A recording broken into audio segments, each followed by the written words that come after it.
Number 2. The Village of the Damned. Dryden is a small town in New York's Finger Lakes region.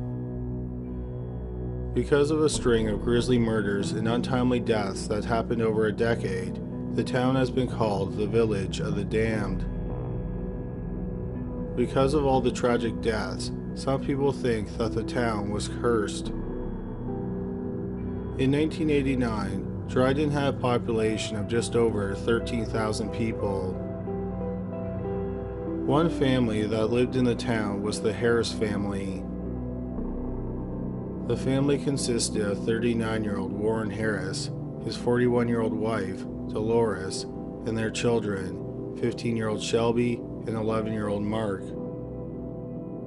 Warren was a sales manager for an electronics company, and Dolores owned a craft and antique shop. They lived in an upscale hamlet of Dryden called Ellis Hollow. The hamlet was home to about 150 families who lived on large tracts of land with lots of privacy. It was a quiet hamlet in a quiet town. Many residents did not lock their doors. On the morning of December 23, 1989, one of the Harris' neighbors called 911. The Harris' house was on fire. The fire department came and they put the fire out.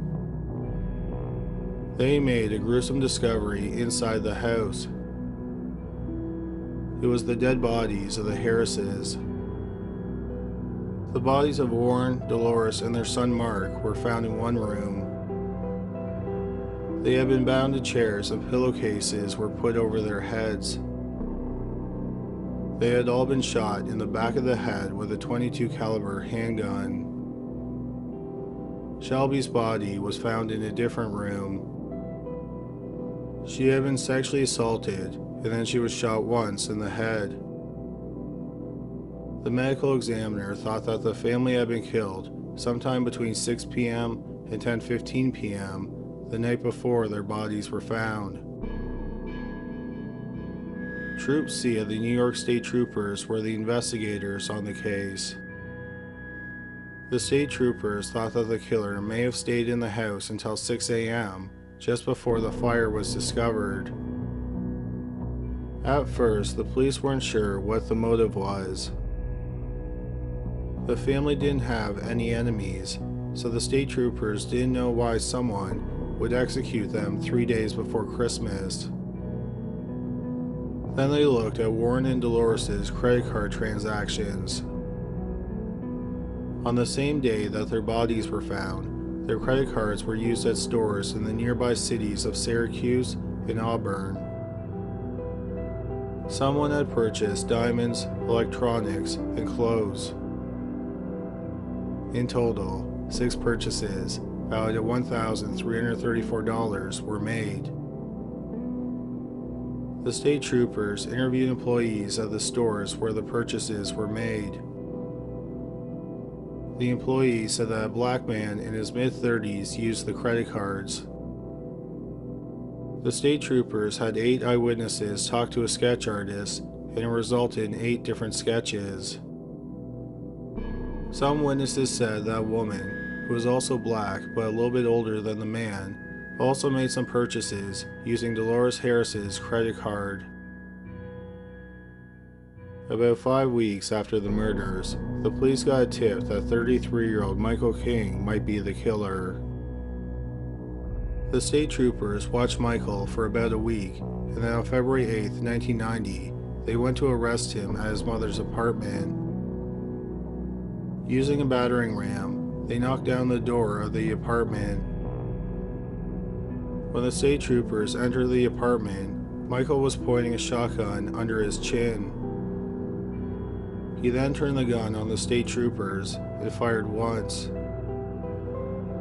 The state troopers returned fire and Michael was hit. He died a short time later. Michael's mother, Shirley King, was arrested in the raid. The state troopers were convinced that Shirley was involved in the murders, or at least the aftermath. Shirley admitted that she used Dolores Harris's credit card. She said that her son had given it to her. She said she only used it before she learned about the murders. Shirley swore that she had nothing to do with the murders or the fire. Shirley was charged with 9 felonies, which included burglary, arson, and hindering the prosecution. The state troopers said that they had one piece of evidence that tied Shirley to the crime scene. It was a gas can that belonged to the Harrises that was found near their bodies. The state troopers claimed they found fingerprints on it, and they were Shirley's fingerprints. Shirley King went to trial in the autumn of 1990. The fingerprints on the gas can was the prosecution's key piece of evidence. Shirley's trial lasted for 3 months, and then the jury deliberated for 11 hours. She was found guilty on all charges. She was sentenced to 18 to 44 years in prison. Then in 1991, there was an odd twist in the case. One of the state troopers who investigated the crime, David Harding, was recruited by the Central Intelligence Agency, which is better known by its acronym, the CIA.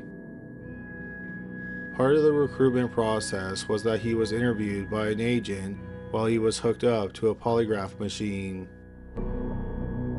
He was told if he admitted to committing any crimes, there would be an investigation and he could be charged. During the interview, Harding was asked if he would ever break the law to help his country. In response, Harding bragged about fabricating evidence while working with the state troopers. He boasted that he created evidence when they knew someone was guilty.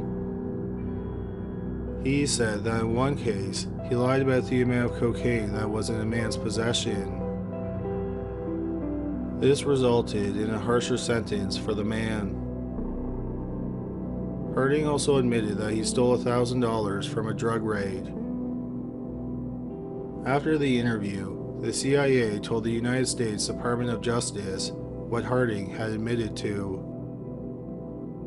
But amazingly, 14 months went by before anything was done about it.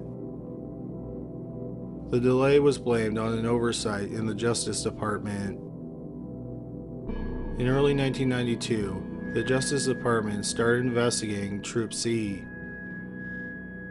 One of the first cases they looked at was the murder of the Harrises. It turned out that Harding had lifted fingerprints from Shirley King's workplace and then attached the fingerprints to an evidence card. He then claimed that the fingerprints were found on the gas can. In August 1992, Shirley's lawyer filed a motion to vacate her conviction. The motion was granted, and she was given a new trial. She was released on bond while she awaited her trial. Since she had already spent 2.5 years in prison because of false evidence, the district attorney chose not to prosecute her. Shirley moved to New Jersey after she was released, and then she sued the state of New York for $500 million. She won a settlement of $250,000. The investigation into Troop C took 4 years. Thousands of cases were reviewed. The Justice Department found 36 cases where fingerprints were planted and 10 more cases that could have been tainted. The Justice Department thought that at least 6 troopers had fabricated evidence.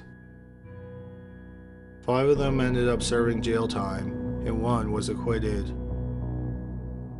David Harding, whose admissions to the CIA launched the investigation, was sentenced to 4 to 12 years in prison. When Harding was asked why he bragged about manufacturing the evidence, He explained that he was being recruited for the anti-terrorism unit. He said that they told him, "We don't want any choir or altar boys, and we don't want any Boy Scouts." The Troop C scandal was the biggest scandal in the history of the New York State Police. The supposed curse of Dryden struck again about 3.5 years after the murders of the Harrises. In the early 1990s, Paul Jackson, who grew up in Dryden, was living in Virginia. That is where he met Colleen Muma. They dated for 1.5 years, and then they moved to a trailer park in Dryden. In July 1993, Muma broke up with Jackson. Muma started moving her stuff from the trailer to an apartment just down the road. She moved her possessions in sporadic trips throughout July and early August. Jackson was hoping that he and Muma were going to get back together. He wanted to marry Muma and start a family. But then, in the first week of August, Muma told Jackson something he did not want to hear. She was dating someone else. It was their mutual friend, 26-year-old Scott Hume. Hume lived in the same trailer park as Jackson and Muma. Hume frequently had barbecued and had drinks with Jackson and Muma. Jackson was devastated by the news. On August 14, 1993, Paul Jackson, who was 26, went to Muma's apartment. The door was unlocked, so he let himself into the apartment. He found Hume and Muma sleeping on a couch.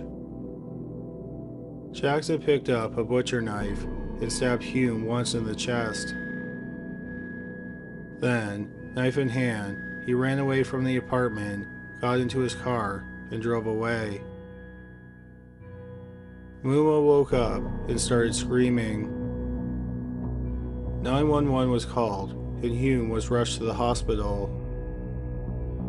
But sadly, shortly after arriving at the hospital, 26-year-old Scott Hume was pronounced dead. About an hour after the stabbing, Jackson turned himself in. He was charged with intentional second-degree murder, second-degree felony murder, and first-degree manslaughter. He went to trial in February 1994, and he pleaded not guilty. He said that he just wanted to hurt Hume, and he had no intention of killing him. He was found guilty of second-degree felony murder and first-degree manslaughter, but he was found not guilty of intentional second-degree murder. He was sentenced to 15 years to life in prison. The next chapter of the supposed curse started to unfold 10 months after Paul Jackson's trial. The Starr family lived in Cortlandville, which is a township just outside of Dryden. At the end of 1994, Stephen Starr was 42 years old. He taught 6th grade at Dryden Elementary, and he was the coach of the Dryden High School football team. He was married to a woman named Judy, and they had 3 daughters. Amy and Amber, who were twins, were 17 years old, and Tiffany was 15 years old. All 3 girls attended Dryden High, and they were popular. They were all cheerleaders. In the fall of 1994, Amber started dating 20-year-old Jonathan P. Merchant. They dated for a few months, and then Amber broke it off. Merchant desperately wanted to get back together with Amber, but his attempts to reconcile soon became stalking. Then, just after Christmas 1994, Merchant threatened to kill Amber's new boyfriend. When Merchant made the threat, Amber's father, Stephen, was out of town playing in a basketball tournament. On December 27th, Amber and her mother, Judy, went to the sheriff's office and filed an order of protection against Merchant. Merchant was arrested that day. He was released the next day after his family posted $500 bail. Hours after Merchant was released, he called and threatened Amber. Judy went back to the sheriff's office and asked to have an officer watch their house. The sheriff's office sent an officer to sit in front of their house. An officer watched the family's home on December 29th as well. But when his shift was over, he left and no one replaced him. Later that same night, Stephen returned home from his basketball tournament and he went to bed. Several hours later, in the early morning of December 30th, Merchant walked up to the back door of the family's home. Using a 20-gauge shotgun, he shot the lock off the door and entered the Stars' home. He went directly to Amy's bedroom. Stephen went to protect his daughter, and Merchant shot him twice. The rest of the Star family made it out of the house safely, and they ran to a neighbor's home. Stephen left the house and drove to the cemetery. 3 years earlier, Merchant was in high school, and he was dating a fellow student. While they were dating, his girlfriend took her own life. Merchant went to her grave and killed himself by shooting himself in the head.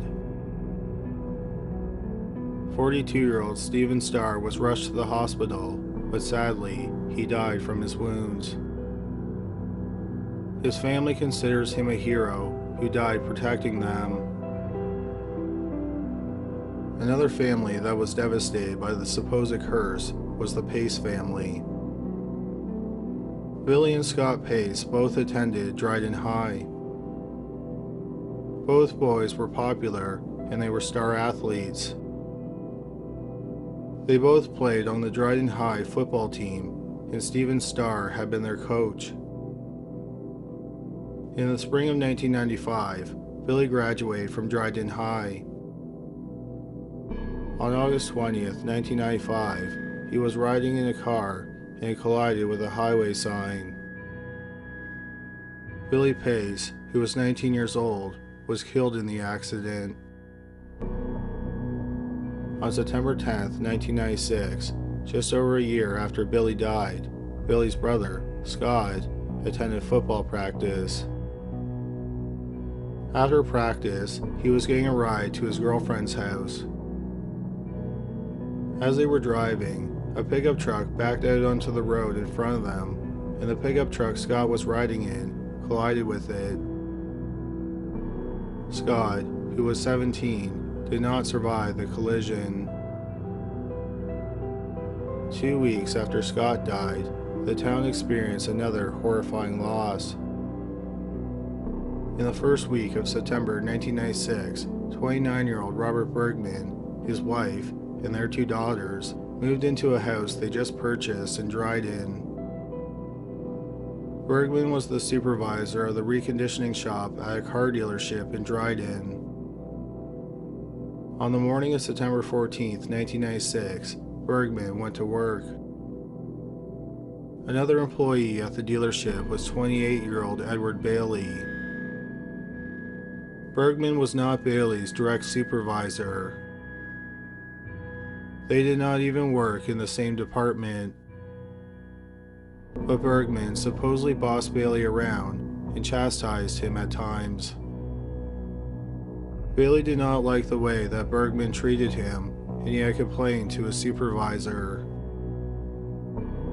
On the morning of September 14, 1996, Bailey and Bergman got into an argument.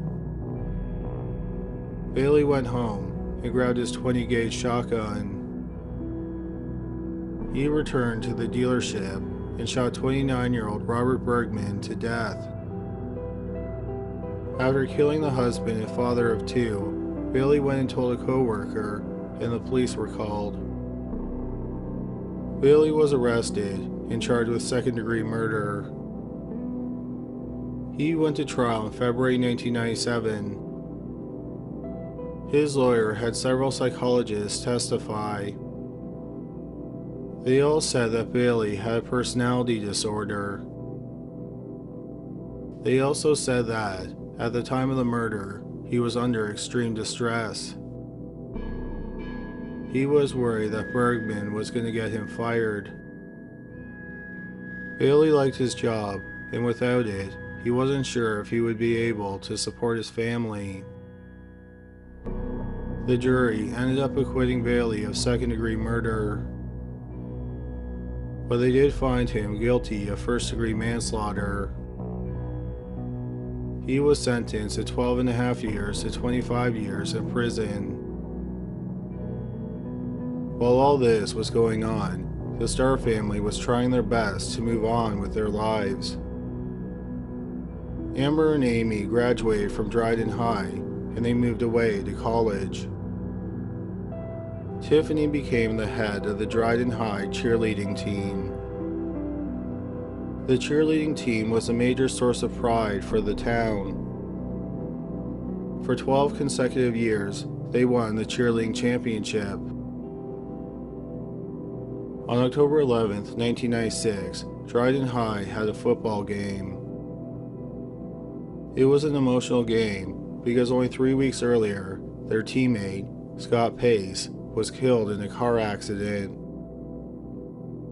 The cheerleaders had a problem when it came time to do their routines. Two of their teammates, Jennifer Baldock and Sarah Haney, who were both 16, didn't show up for the game. The rest of the cheerleading team was concerned because neither of them had ever missed a game. Little did they know, but the police had been called to Sarah Haney's home. Sarah's parents were out of town, and the night before the game, Jennifer had slept at their house. Some of Sarah's family had gone to check on her, and they were disturbed by what they found in the bathroom. There clearly had been a struggle. The shower curtain had been torn down, and the shower soap dish was broken. Both Sarah and Jennifer's cheerleader outfits were in the house, but the girls were nowhere to be found. The police discovered that the Haney's car was missing. It was found abandoned about 4 miles from the Haney's home. The police forced the trunk open, and they found evidence that the girls had been in the trunk. One of the first people the police interviewed was a man who lived next door to the Haneys, 31-year-old John Andrews. From a window in an upstairs bedroom in Andrews' house, you could see directly into the Haney's bathroom where there had been a struggle. Andrews had served in the Air Force, and he had been stationed in Germany. While he was stationed there, he attacked 2 women while he was wearing a ski mask. He was charged with assault.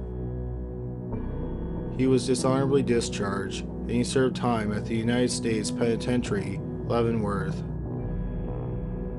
After he got out of prison, he moved to the Dryden area and got a job as a lathe operator. He told the police he did not know what happened to the girls. About 48 hours after Jennifer and Sarah went missing, a woman called the police and told them that she had found a puddle of blood on the floor of her hunting cabin. The cabin was less than 40 miles away from where the girls were kidnapped. It turned out that the woman who called about the blood was John Andrews' sister. The police started searching in the area around the cabin, and they found some of Sarah and Jennifer's body parts. They found more body parts scattered along the road leading up to the cabin. The police never publicly discussed what happened to the girls, except to say that they were tortured and dismembered. John Andrews was arrested and charged with their murders. On November 2, 1996, about a month after the girls were kidnapped, Andrews hanged himself in his jail cell. Sadly, this gruesome double murder was not the end of Dryden's bad luck. Katie Savino was a classmate and close friend of Sarah and Jennifer. She was also a member of the Dryden High cheerleading team. Savino graduated in 1998, and she went to State University of New York. On June 11, 1999, Savino was back in Dryden. She went out to a bar that was just outside of Dryden with her friend, Cheryl Thayer. After having several drinks, Savino, 3 male friends, and Thayer got into a car. Thayer, who was 19, was driving and she was intoxicated. She blew a stop sign on a country road and a truck collided with their car. Everyone in the car, except for Katie Savino, got out alive. She was just 19 years old. Thayer was sentenced to 6 months in prison. The sad final chapter of the supposed curse happened 3 months after Katie Savino was killed. Mike Vaught was a close friend of Savino. He had played linebacker for Dryden High. He played with Scott Pace, and he was coached by Steven Starr. One day in August 1999, Vaught walked into the woods, and using a shotgun, he took his own life. Mike Vaught was 19 years old when he died. From 1989 to 1999, 15 people living in the Dryden area died violent and untimely deaths. For this reason, many people believe that Dryden was cursed. Other people think that the cluster of deaths was just a tragic statistical anomaly. Many of the residents who lived through Dryden's dark days have tried to move on with their lives, but they said that they have some scars that will never heal. Number 1. The Curse of the Little Rascals. In September 1922, the first film in the Our Gang series was released. The short silent film was the start of one of the most successful comedy franchises in history. The film series featured the adventures of a group of children who lived in a poor neighborhood. The series was created by film producer Hal Roach. In total, there was 220 short films, and they featured 167 child actors. In 1955, 80 of the short films, which were all talkies, were syndicated for television and broadcast under the title The Little Rascals.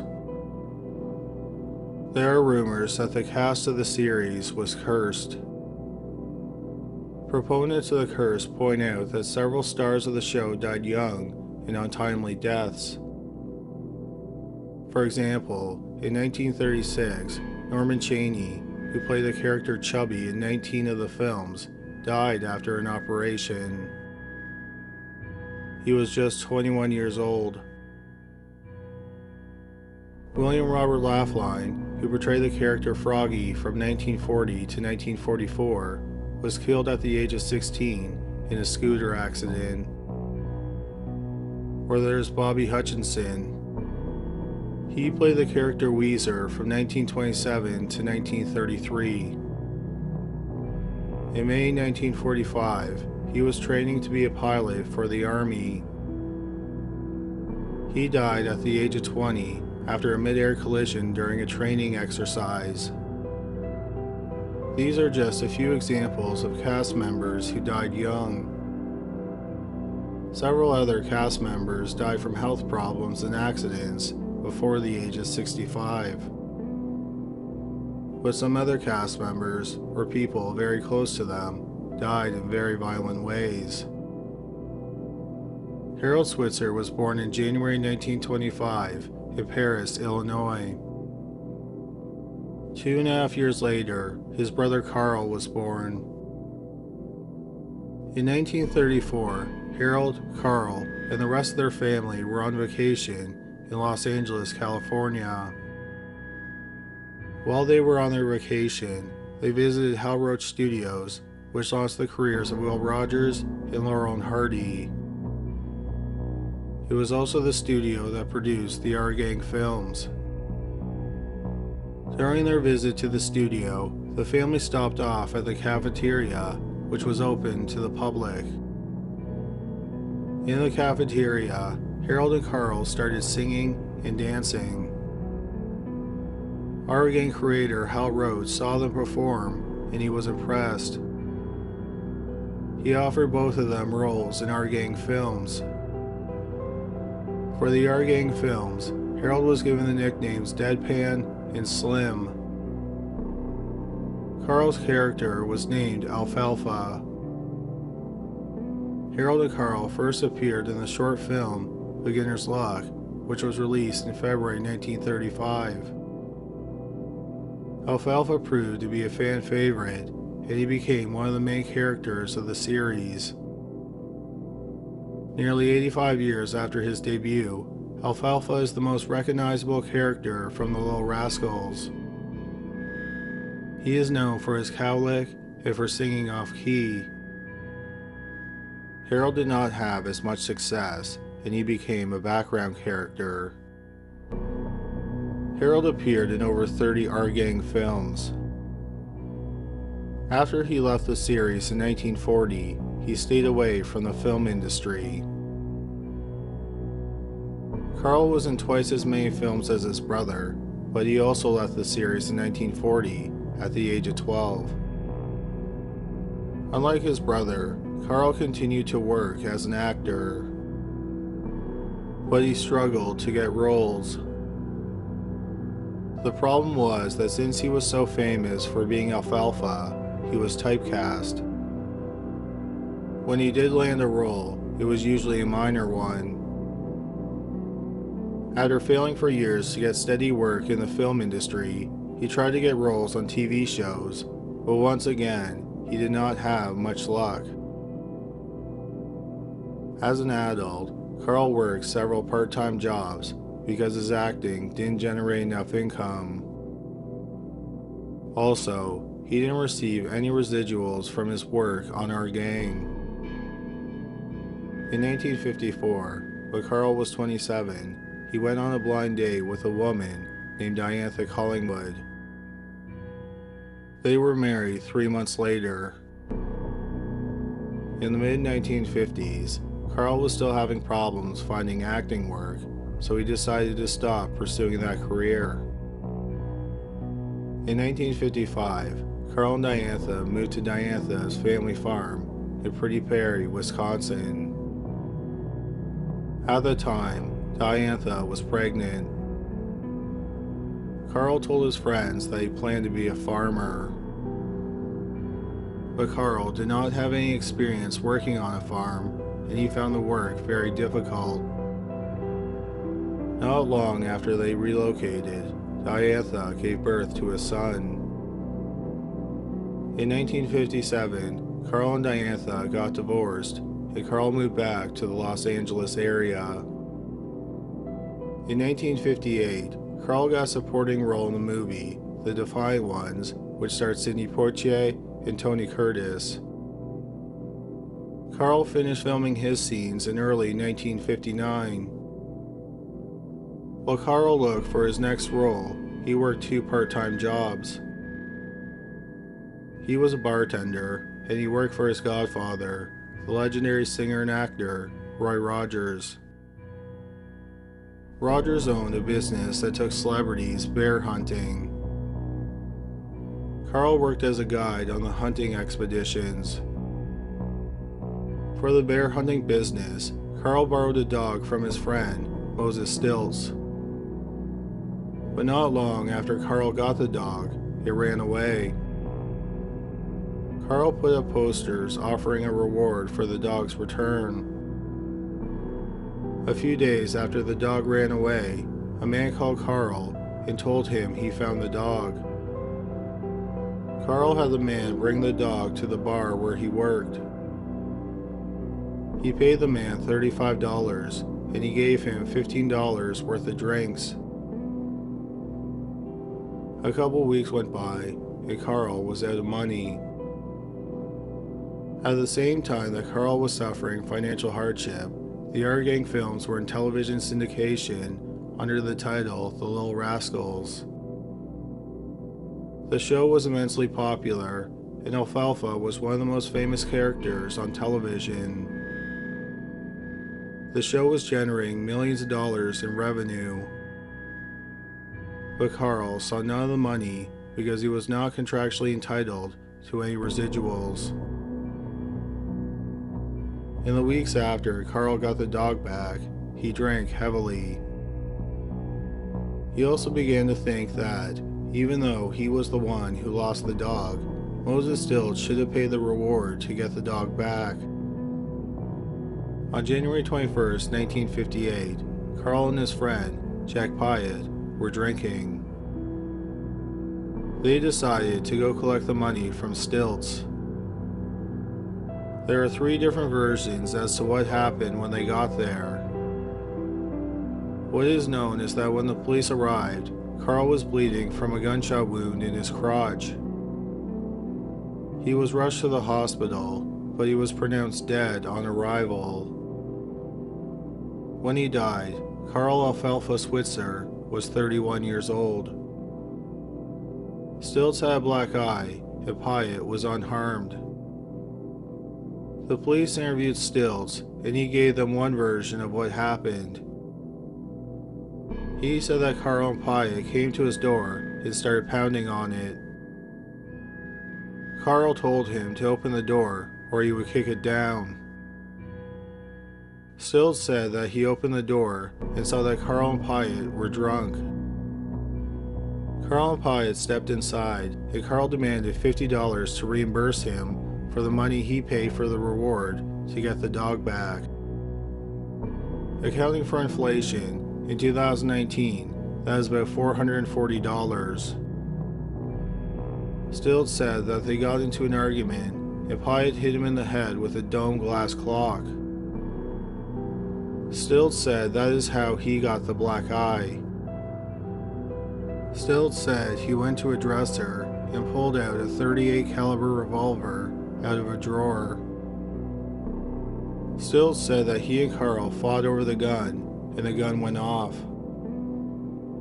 The bullet went into the ceiling, and no one was hurt.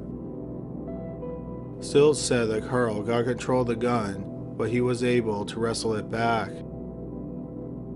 Stilts claimed that Carl then pulled out a knife, which he described as a switchblade.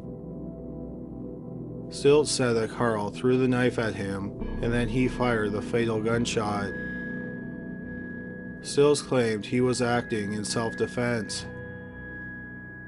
The police found a penknife on the floor in the area where Carl collapsed from his wound. Pyatt had a slightly different story. He said that Stilts did not act in self-defense.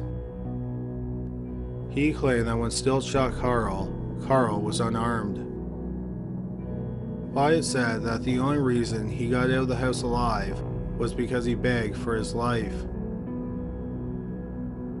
The day after the shooting, Moses Stilts was booked on suspicion of murder. 4 days later, he testified in front of the coroner's jury and told his version of what happened the night Carl died. The jury decided that he acted in self-defense, and the charges against him were dropped. Carl Switzer died on the same day as famed director Cecil B. DeMille. As a result, Carl's death received little attention in the news. People believe that this is just more evidence that the cast of the Little Rascals was cursed. 42 years after Carl's death, a third version of what happened on the night he died emerged. In 2001, a 56-year-old man named Tom Corrigan was interviewed by a reporter with a Newswire service. Tom is the son of actor and stuntman Ray Crash Corrigan. His stepdad was Moses Stilts. Tom told the reporter that he was in the house on the night that Carl was killed.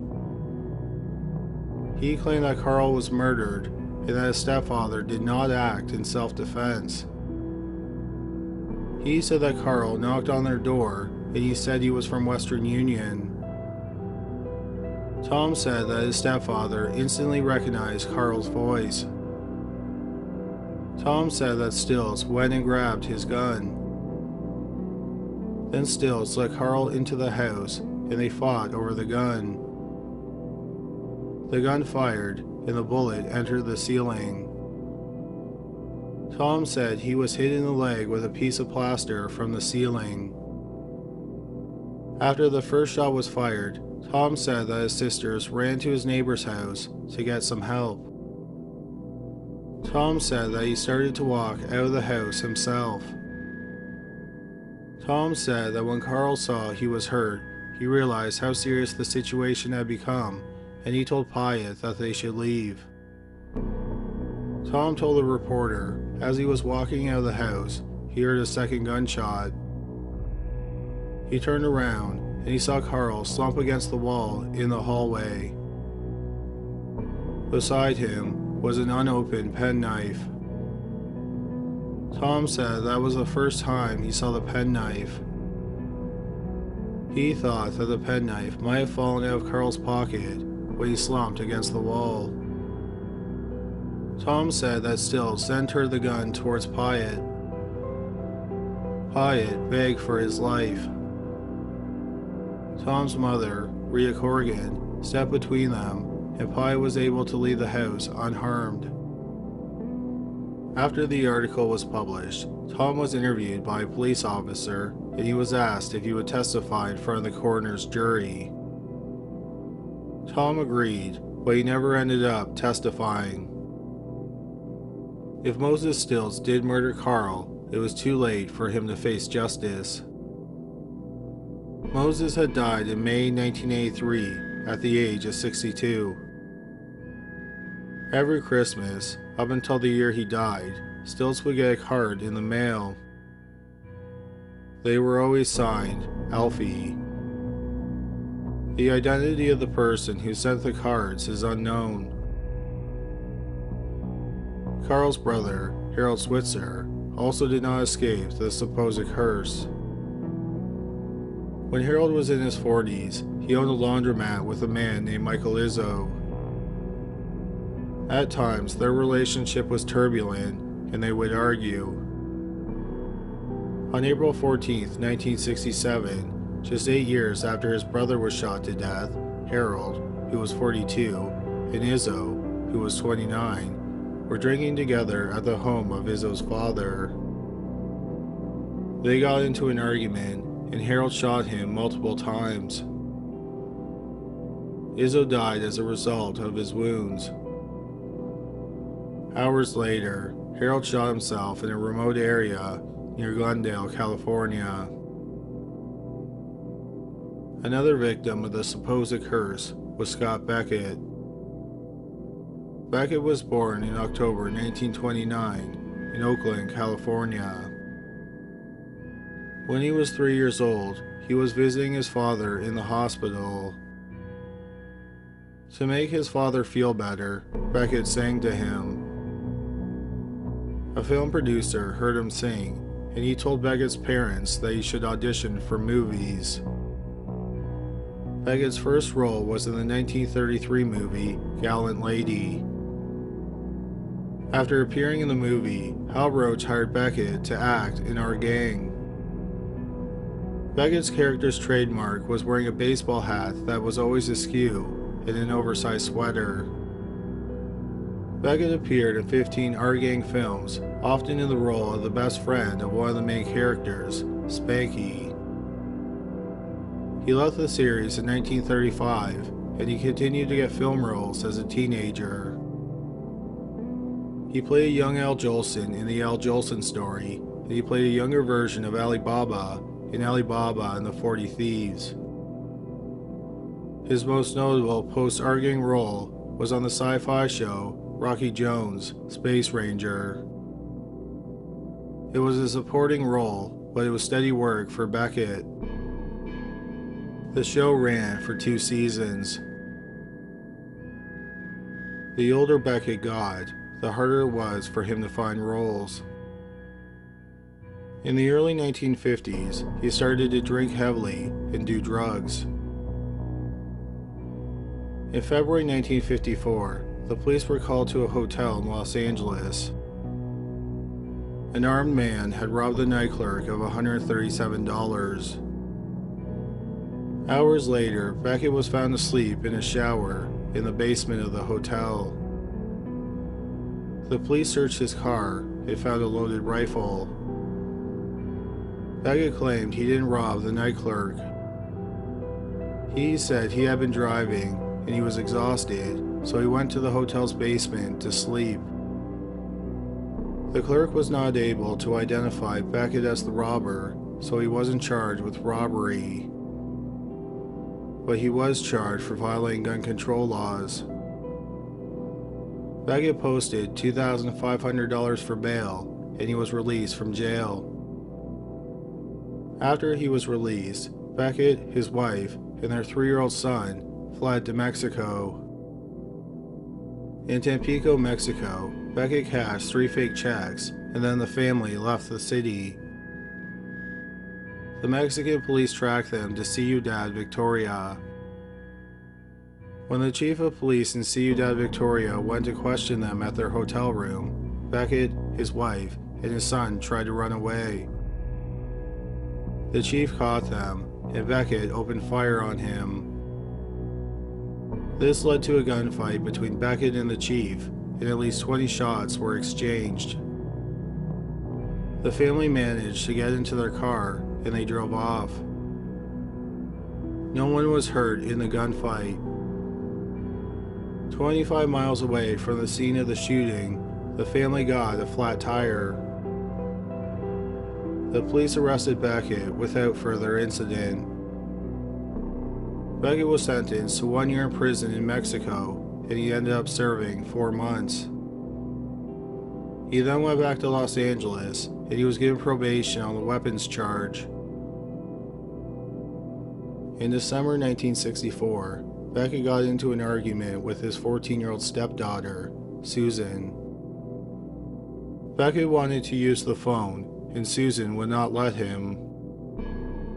So Beckett swore at her and pulled her hair. During another fight that same month, Beckett hit Susan over the head with a crutch. Beckett was arrested and charged with battery. He pleaded guilty to a lesser charge, and he was sentenced to 3 years probation. Not long after he was sentenced, he attempted suicide by swallowing 30 sleeping pills. He was rushed to the hospital, and he survived. 3 years later, Beckett, who was 38 years old, checked himself into a nursing home in Los Angeles. He checked himself into the home because he had just suffered a severe beating.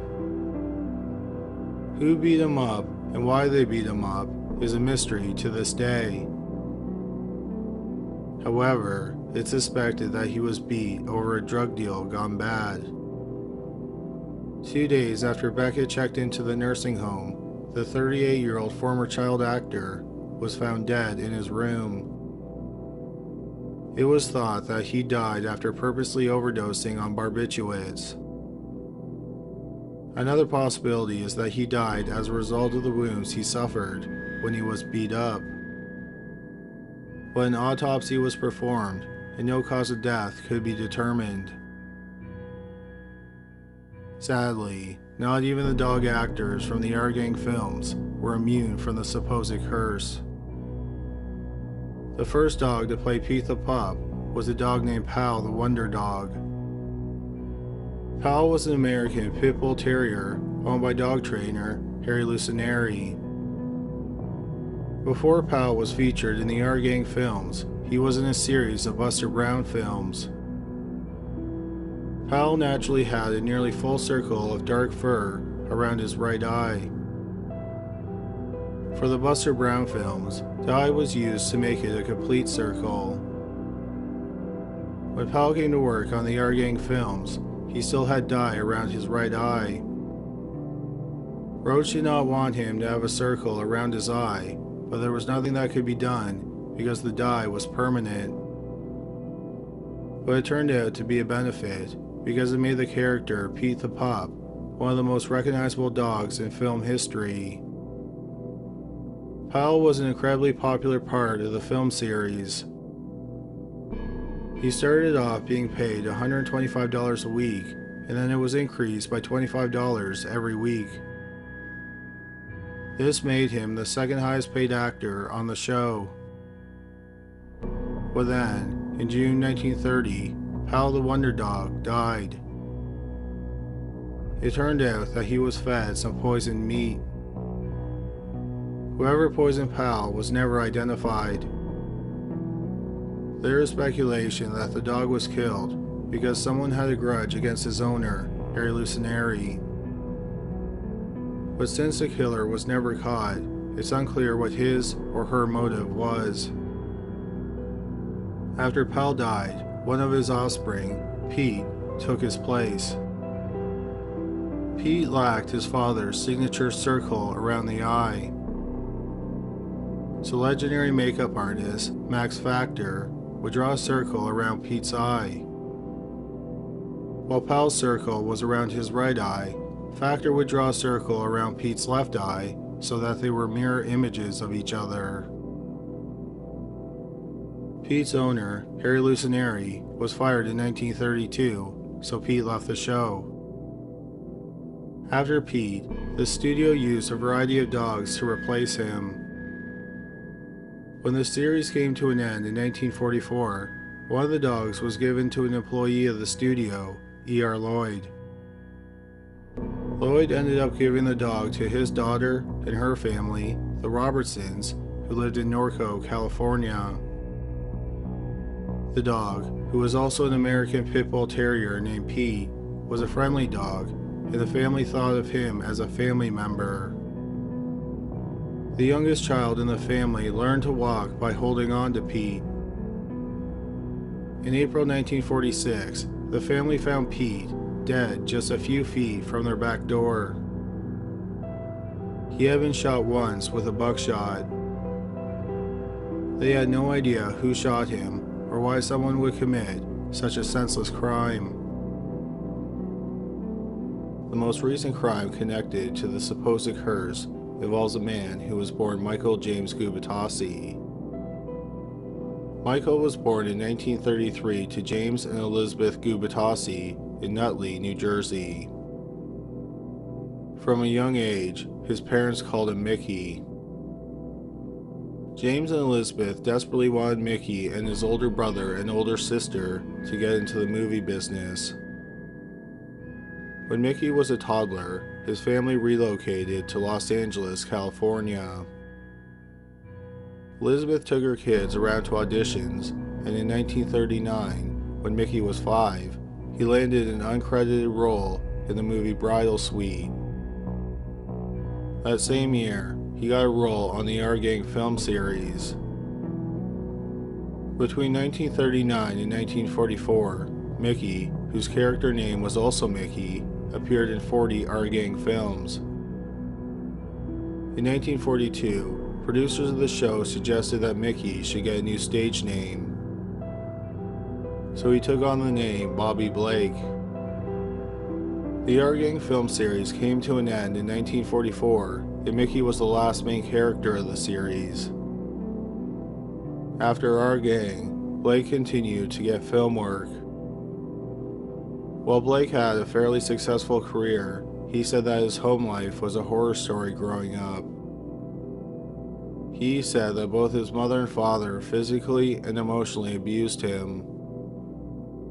He said that sometimes they would lock him in a closet and leave him there all day. Other times they made him eat food off the floor. In 1950, Blake was drafted into the Army and he did a short stint. In 1956, he started using the stage name Robert Blake. That same year, his dad died by suicide. Blake continued to get sporadic roles, but he wasn't considered a movie star or a television star. Then in 1967, he got a role that launched him into stardom. It was playing real-life mass murderer Perry Smith in the adaptation of Truman Capote's In Cold Blood. In Cold Blood is widely considered the first true crime book ever written. The book and the movie are about the murders of the 4 members of the Clutter family who were killed on November 15, 1959 in their home in Holcomb, Kansas. Perry Smith and his partner, Richard Hickok, were arrested, convicted, and executed for the crime. The movie was a hit, and it led to more roles for Blake.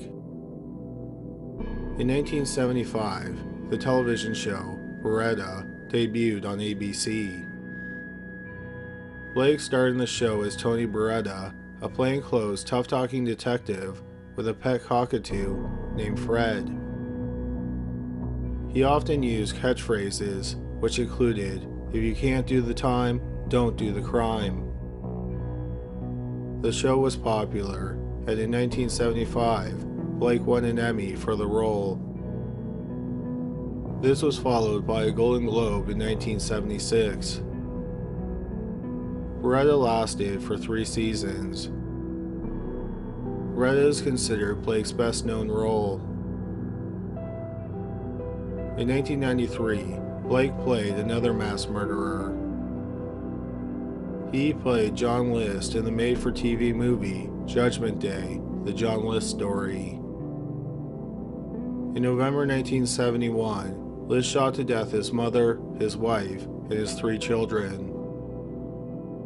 He then fled and assumed a new identity. He stayed on the lam for 18 years, and then he was arrested in June 1989 after America's Most Wanted did a segment on him and one of his neighbors recognized him. For the role, Blake was once again nominated for an Emmy, but he did not win. In 1997, Blake had a notable role in David Lynch's cult classic, Lost Highway. He played a character only known as the Mystery Man. At that point in his life, Blake only took roles that interested him. He was frugal, and he invested his money wisely, so he was quite wealthy. At the end of August 1998, Blake, who was nearly 65, met 42-year-old Bonnie Lee Bakley at a jazz club in Los Angeles. Blakely started flirting with Blake. They talked about the fact that they were both born in New Jersey. Blake went back to her hotel room that night, and it was the start of a romantic relationship. Bakley had moved out to California in 1995, shortly after Dean Martin died. Before moving there, Bakley had been living in Memphis, Tennessee. She had been making frequent trips to Los Angeles because she was stalking Dean Martin. She was hoping to become Martin's mistress and then inherit all his money. But the furthest she got with Martin was a photo with him. During her trips to Los Angeles, she fell in love with the city, so she moved there. Bakley was described as a grifter and a thief. She made her money by selling nude photos of herself and other women through ads she placed in swingers magazines. She also ran Lonely Heart scams. She would meet men through personal ads and correspond with them. She would promise them sex in exchange for money and gifts, but she would never meet up with the men. She would reroute the men's checks, like from Social Security, and then cash them herself. By the time she met Blake, she had been married at least 9 times. Many times she married the men because they were rich or they had a big life insurance policy. Bakley's big dream was marrying a celebrity. This led her to stalk Dean Martin. When Bakley met Blake, she was pursuing another man, Christian Brando. Christian was the son of actors Marlon Brando and Anna Kashfa. In May 1990, Christian shot his half-sister's boyfriend to death in their father's Mulholland Drive home. Christian pleaded guilty to manslaughter, and he was released from prison in 1996 after serving about 5 years in prison. Bakley told her friends that sometimes Christian had paranoid delusions. Throughout 1998 and early 1999, Bakley took a fertility drug and had unprotected sex with both Christian and Blake. At the end of summer 1999, she was pregnant. Because of the timing, she was sure that it was Blake's baby, and she told him he was going to be a father. Blake was adamant that he did not want her to go through with the pregnancy. Bakley refused to consider putting an end to the pregnancy. Being impregnated by a celebrity was exactly what she wanted. She also told Christian Brando that he was the father, even though she knew that wasn't possible. On June 2, 2000, Bakley gave birth to a daughter. She named her Kristen Shannon Brando.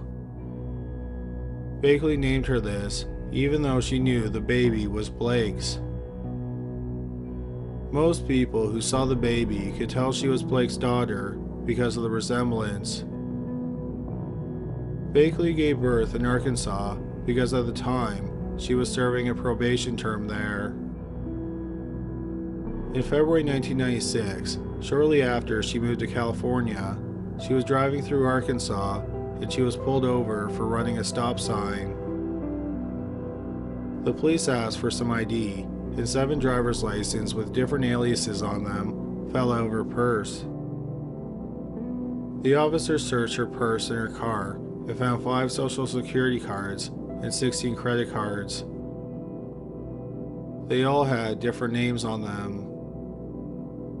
Bakley was arrested and she went to trial 17 months later. In February 1998, she was sentenced to 3 years of probation.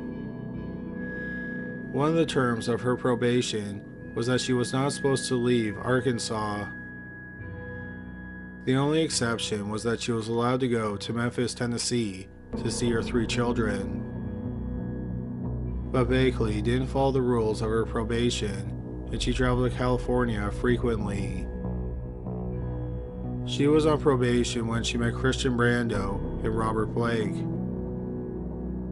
After Bakley gave birth, she violated the terms of her probation and she and the baby traveled to Los Angeles to meet Blake.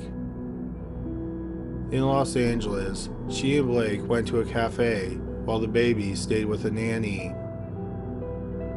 As they were eating, 2 police officers showed up to arrest Bakley for violating the terms of her probation.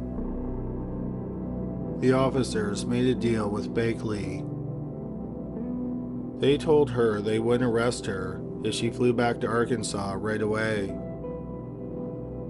Bakley agreed, and Blake said he would take care of the baby. It turned out that Bakley's probation officer had no idea she wasn't in Arkansas. Also, the police officers who threatened to arrest her weren't real police officers. They were just actors. It was all a setup by Blake to get the baby. Bakley threatened to charge Blake with kidnapping. This worried Blake, so he asked Bakley what he could do to make sure she didn't go to the police. Bakley said she wanted to get married. Blake agreed, and they were wed in a private ceremony in November 2000. 6 months later, she finished her probation term and she moved into the guest house on Blake's property.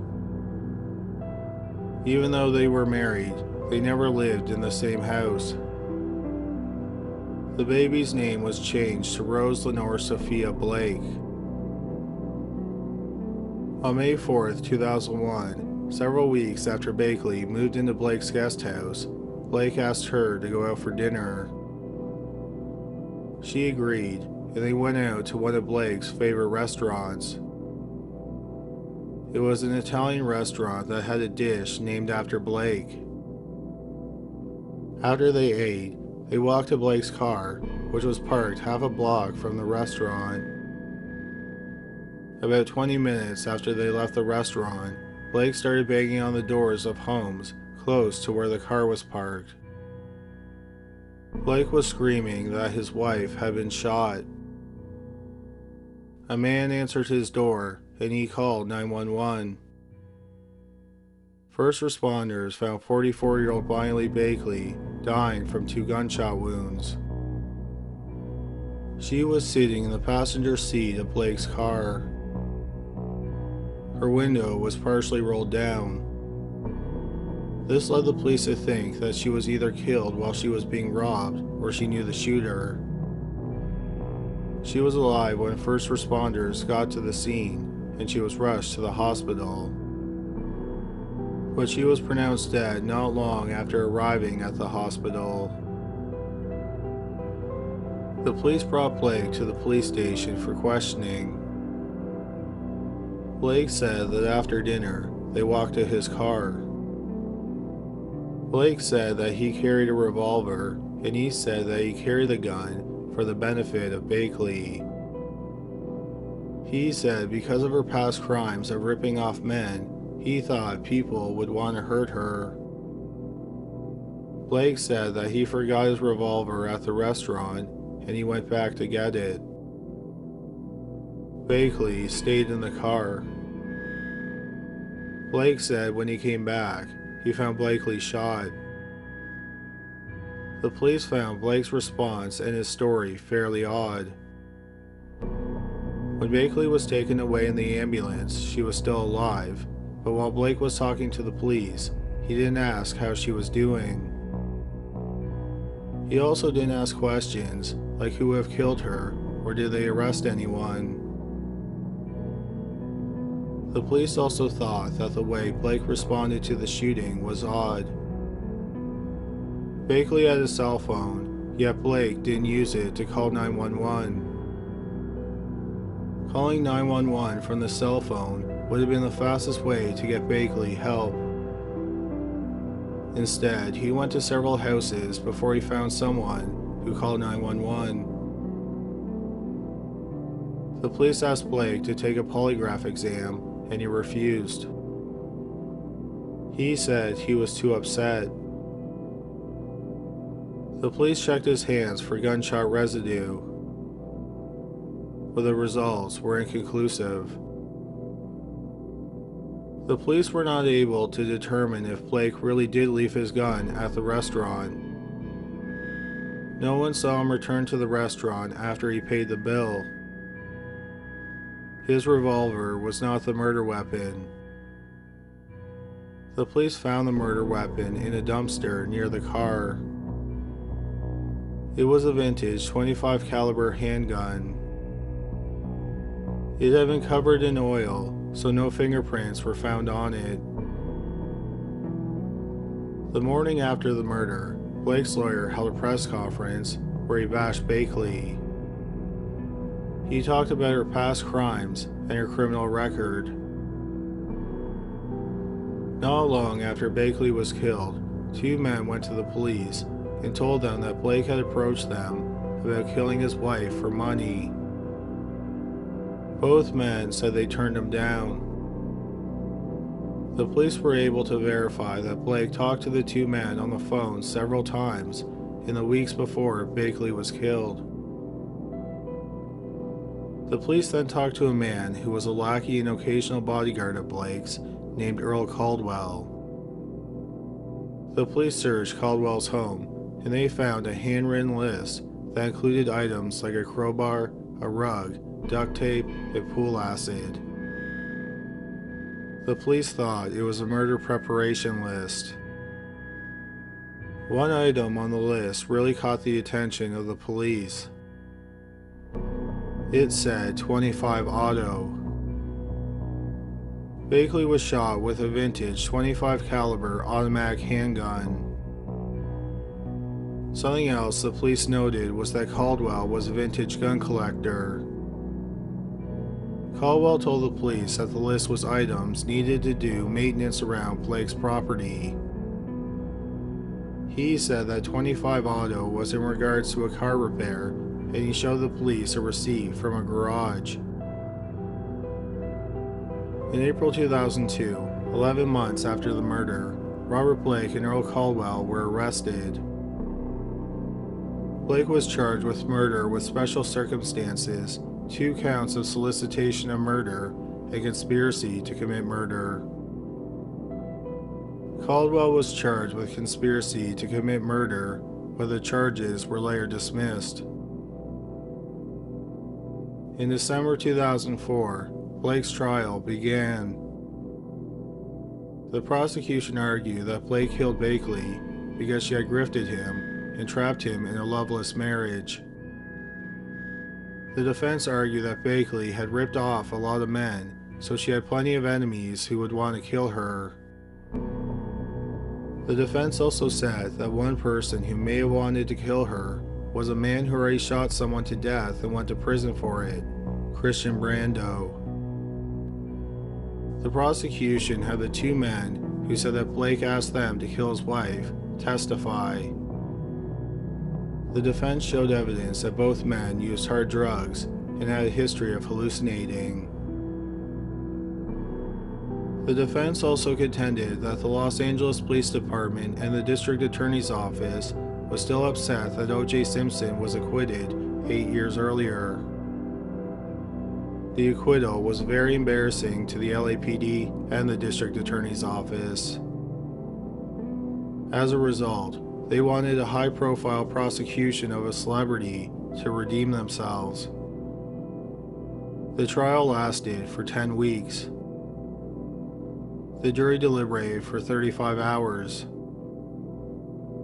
Robert Blake was found not guilty of murder and not guilty on 1 count of solicitation of murder.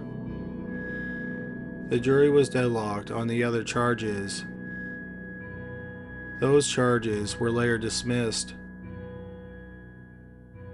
In a press conference after the trial, the district attorney did something rare and criticized the jury.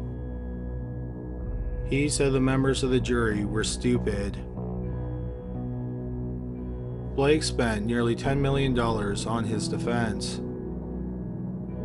Many people think that Blake killed Bakley, or at least arranged her murder, and he got away with it because he was rich and famous. After the trial, Bakley's 3 children from her previous relationships filed a wrongful death lawsuit against Blake.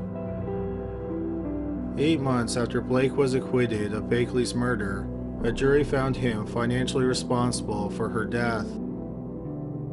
He was ordered to pay $30 million. The settlement was later lowered to $15 million. Blake has not had a film or television role since 1998's Lost Highway. He claims that he now lives in poverty. With so many tragedies connected to our gang and the Little Rascals, people are convinced that the curse is real. In 1973, the creator, Hal Roach, was asked if he believed the curse was real. He said, "Naturally, some got into trouble or had bad luck. They're the ones who made the headlines. But if you took 176 other kids and followed them through their lives, I believe you would find the same percentage of them having trouble later in life." Number 3. The murder of Yara Gamaracio. 13-year-old Yara Gamaracio lived in the small town of Bramabente de Sopra in northern Italy. The town only had a population of about 7,000 people. On the night of November 26, 2010, she left her home to walk to a gym that was less than a mile from her home. She was supposed to drop off a stereo with her gymnastics coach and then walk right back home. 2 hours after she left, she still hadn't returned home. Her mother called her cell phone, and her call went straight to voicemail. 20 minutes later, her father called the police. A massive search was launched, but Yara was nowhere to be found. 3 months to the day of her disappearance, her body was found in a field about 6 miles south of the town. The autopsy revealed that Yara had been stabbed several times and her head had been beaten. The cause of death was exposure. Her bra was unhooked, but she had not been sexually assaulted. The police caught a break and found male DNA on Yara's underwear. He became known as Ignoto Uno, or Unknown One. The DNA didn't match anyone on file, and it led to one of the biggest manhunts in Italian history. The DNA of over 18,000 men was tested. A year after the murder, the police took some DNA from a man who had DNA that is similar to the DNA of Unknown One. The man, whose last name was Guarnaroni, even had a connection to Yara. His mother was her family's housekeeper for years. She wasn't working for the family when Yara was murdered, but she was still friendly with them. Guarnaroni was ruled out as a suspect because he was in South America when Yara was killed. The lead detective on the case knew that the Guarnaroni DNA was her strongest lead, so she started to trace his family tree. She eventually got the DNA from an uncle of the man named Giuseppe Guarnaroni. Giuseppe's DNA was nearly identical to Unknown One's DNA. Case closed, right? It turned out that Giuseppe had died 11 years before the murder, in 1999. The DNA samples were taken from the backs of 2 stamps that he licked when he was alive. In March 2013, his body was exhumed and DNA was taken from his femur. Experts confirmed that the DNA was very similar. They said that Unknown One was the son of Giuseppe. Giuseppe had 3 children with his wife, and they were all quickly excluded as suspects. When Giuseppe was alive, he was a bus driver, and the detective interviewed one of his former co-workers. The co-worker said that Giuseppe wasn't a faithful husband. The detective interviewed 532 women that Giuseppe knew when he was alive. She eventually came across 67-year-old Esther Arzuffi, who gave her DNA. She said she never had sex with Giuseppe. She had been married to the same man, Giovanni Bossetti, since she was 19, and they raised 3 children, a set of twins who were a boy and a girl, Massimo and Laura, and then another son named Fabio. It turned out that Esther was lying about having sex with Giuseppe because she was the mother of Unknown One. The police decided to get DNA from Massimo, whose middle name happens to be Giuseppe. In June 2014, the police set up a roadblock not far from Massimo's home. When he reached the roadblock, they asked him to do a breathalyzer test. He was sober, and they let him proceed on with his drive. They took his DNA from the breathalyzer and compared it to Unknown One's DNA. It was a match. Giuseppe was the father of Massimo and his twin sister. It also turned out that the 3rd child, Fabio, was not fathered by Giovanni either. His father is a 3rd man. Massimo was arrested on June 16, 2014, nearly 4 years after the murder. Besides the DNA, there is some circumstantial evidence linking Massimo to the crime as well. Massimo was known to frequent businesses around Yara's home. Also, his phone was turned off at 5:45 the night of the murder, and it wasn't turned back on until the next morning. Traces of lime and jute, which is a vegetable fiber used to make rope, were found on Yara's body. This suggests that the killer was a construction worker and that was Massimo's profession. Massimo, who is married and has 3 children, denies killing Yara. He admits that it's his DNA on Yara, but he has no idea how it got there. His trial lasted a year, and his lawyers argue that his DNA only proves his presence, but does not prove that he is responsible for the murder. Massimo Giuseppe Bossetti was found guilty, and he was sentenced to life in July 2016. Number 2. The murders of Rick and Gail Brinks.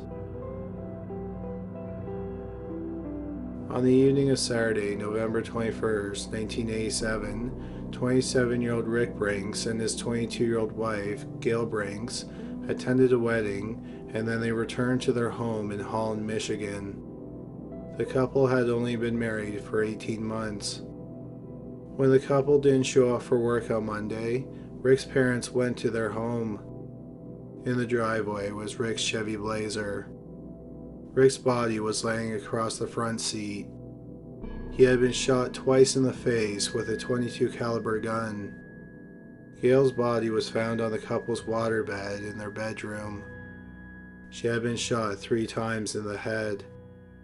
After she was shot, a throw pillow from another room was placed carefully over her face. The police were baffled by the shooting. The couple didn't have any known enemies, and there was no obvious motive. The house wasn't ransacked, there was cash found throughout it, and the couple were still wearing their jewelry. It wasn't long before the case went cold. Years would go by, and most members of both Rick and Gail's family kept hoping that one day the case would be solved. In 2009, the county where Gail and Rick once lived started a cold case investigation unit, and in 2011, they looked at the murder of the couple. They reviewed thousands of pages of documents and interviewed over 200 people. They thought the way the pillow was placed on Susan's face seemed to indicate that the killer couldn't look at her. That suggested the killer had some type of personal relationship with Susan, so they started to re-interview her family. One family member said that the day before Rick and Gail were killed, Gail and her brother, Ryan Wingarden, had gotten into a huge fight. Ryan wanted their parents, along with their 2 youngest brothers, to move their trailer onto Gail and Rick's property. Gail didn't want that to happen because her brothers were disrespectful, and the couple had spent months renovating their home. The detectives then looked into what Ryan was doing the night of the murders. His alibi was his girlfriend, Pam. The detectives read over Pam's statements and noticed some inconsistencies. In January 2013, the detectives interviewed Pam, who had been married to Ryan for over 2 decades, to see if she could clear up the inconsistencies. She originally told the police that on the night of the murders, she and Ryan were doing laundry at a friend's house. When she was re-interviewed, she clarified what happened that night. She said that they did do laundry, but they were home by 9 p.m. Ryan stayed for a little while, but then he left, and he didn't say where he was going. She said that she didn't know anything else. So the police interviewed other witnesses. One of Ryan's good friends swears that 4 hours before the bodies were found, he stopped by Ryan's house. He said that Ryan was upset, and Ryan explained that his sister and his brother-in-law had been shot to death. Another one of Ryan's sisters also remembered him saying something unusual after the murders. He supposedly said, "I wonder if I could have done this." Another witness was a woman that Ryan was dating while he was also dating Pam. She said that several days after the murders, Ryan told her that he was holding on to a big secret. She thought he was going to confess to killing his sister and his brother-in-law. Instead, it was a whole other dark secret that shed some light on the motive. Ryan said that when he and Gail were teenagers, he had forced Gail to have sex with him on several occasions. With this additional information, the detectives went back to interview Pam. She broke down and said that Ryan killed Gail and Rick. Hours after they were shot, before anyone else knew that they were dead, Ryan took Pam to the couple's house. He dragged her by the wrist and forced her to look at both bodies. The detectives found it odd that Pam married Ryan after he killed his sister and his brother-in-law, and then they had children together. They wanted to know why she didn't come to the police earlier. Pam said that while they were standing in front of his sister's dead body, Ryan swore he'd kill her and the child she had, who was fathered by a man who she met before Ryan. The detectives think that the main motivation for the murders was jealousy. Ryan hated that his sister and his brother-in-law had good jobs and they were homeowners. He was barely scraping by selling small quantities of marijuana. He was also jealous that Gail had chosen another man instead of him. What the detectives believe happened that night was that after the wedding, Ryan went over to the couple's house. They continued to argue about their parents and their younger brothers moving on to the property. Gail and Rick kicked Ryan out, but he claimed he ran out of gas. Rick got into his vehicle to drive him to the gas station, and Gail stayed in bed.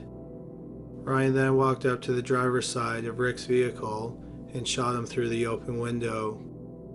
He then walked into the bedroom and executed his sister. Ryan swore he didn't commit the murders. He said he personally wanted to kill the person who murdered Rick and Gail. The jury didn't believe him, and he was convicted of both murders. Before he was sentenced, Ryan went off on an hour-long rant in court in front of the judge. He again swore that he was innocent. He also accused his wife, the sister who testified against him, the police, and even the judge of lying to conspire against him. When the judge spoke, Ryan interrupted him to call him a liar. The judge told him to keep quiet or he'd get duct tape for his mouth. He then sentenced Ryan to 2 consecutive life sentences over 26 years after Rick and Gail Brinks were killed in their home. Number 1. The murder of Susan Powell. On December 7, 2009, a daycare provider in West Valley City, Utah, became concerned when 2 boys that she cared for weren't dropped off.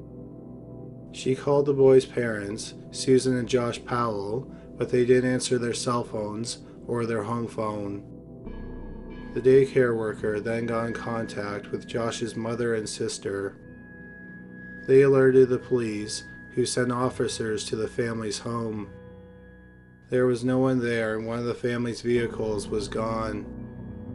There were no signs of a break-in, and nothing had been ransacked. There were 2 fans blowing on a wet red stain on the carpet.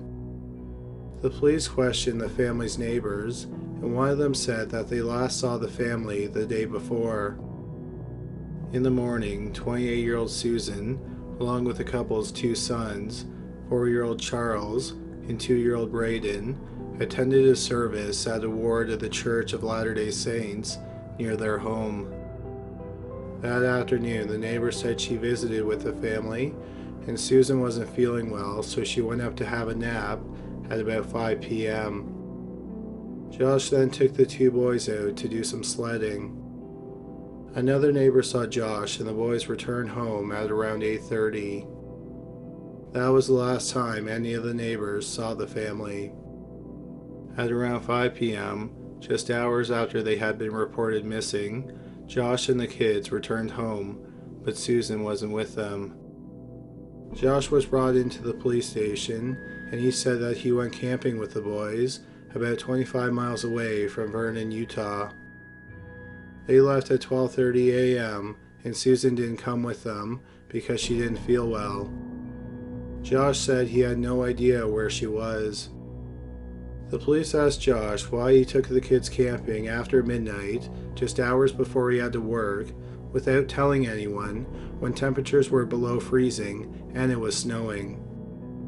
He said it was because they liked to do fun things. The police searched the family's home, the vehicle Josh was driving, and they interviewed Charles and Braden. The boys both confirmed that they were camping with their father. For obvious reasons, the police didn't believe Josh's story, and they knew that he killed Susan. In the days following Susan's disappearance, Josh skipped 3 interviews with the police, and he hired a defense lawyer. A week after Susan vanished, Josh was named a person of interest by the police, but he wasn't charged. On December 18th, Josh took Charles and Braden to Powell, Washington, to spend the holidays with his father, Stephen Powell. Susan was also from Powell, and that is where her family lived. Before the end of the year, Josh was fired from his job, and on January 6, he returned to the family's home in West Valley City to collect some of their possessions. Josh decided that he and the boys were going to move in with his father and then rent out the family home in West Valley City. Over the following year, the police put a lot of manpower and money into finding Susan, but they didn't have any luck.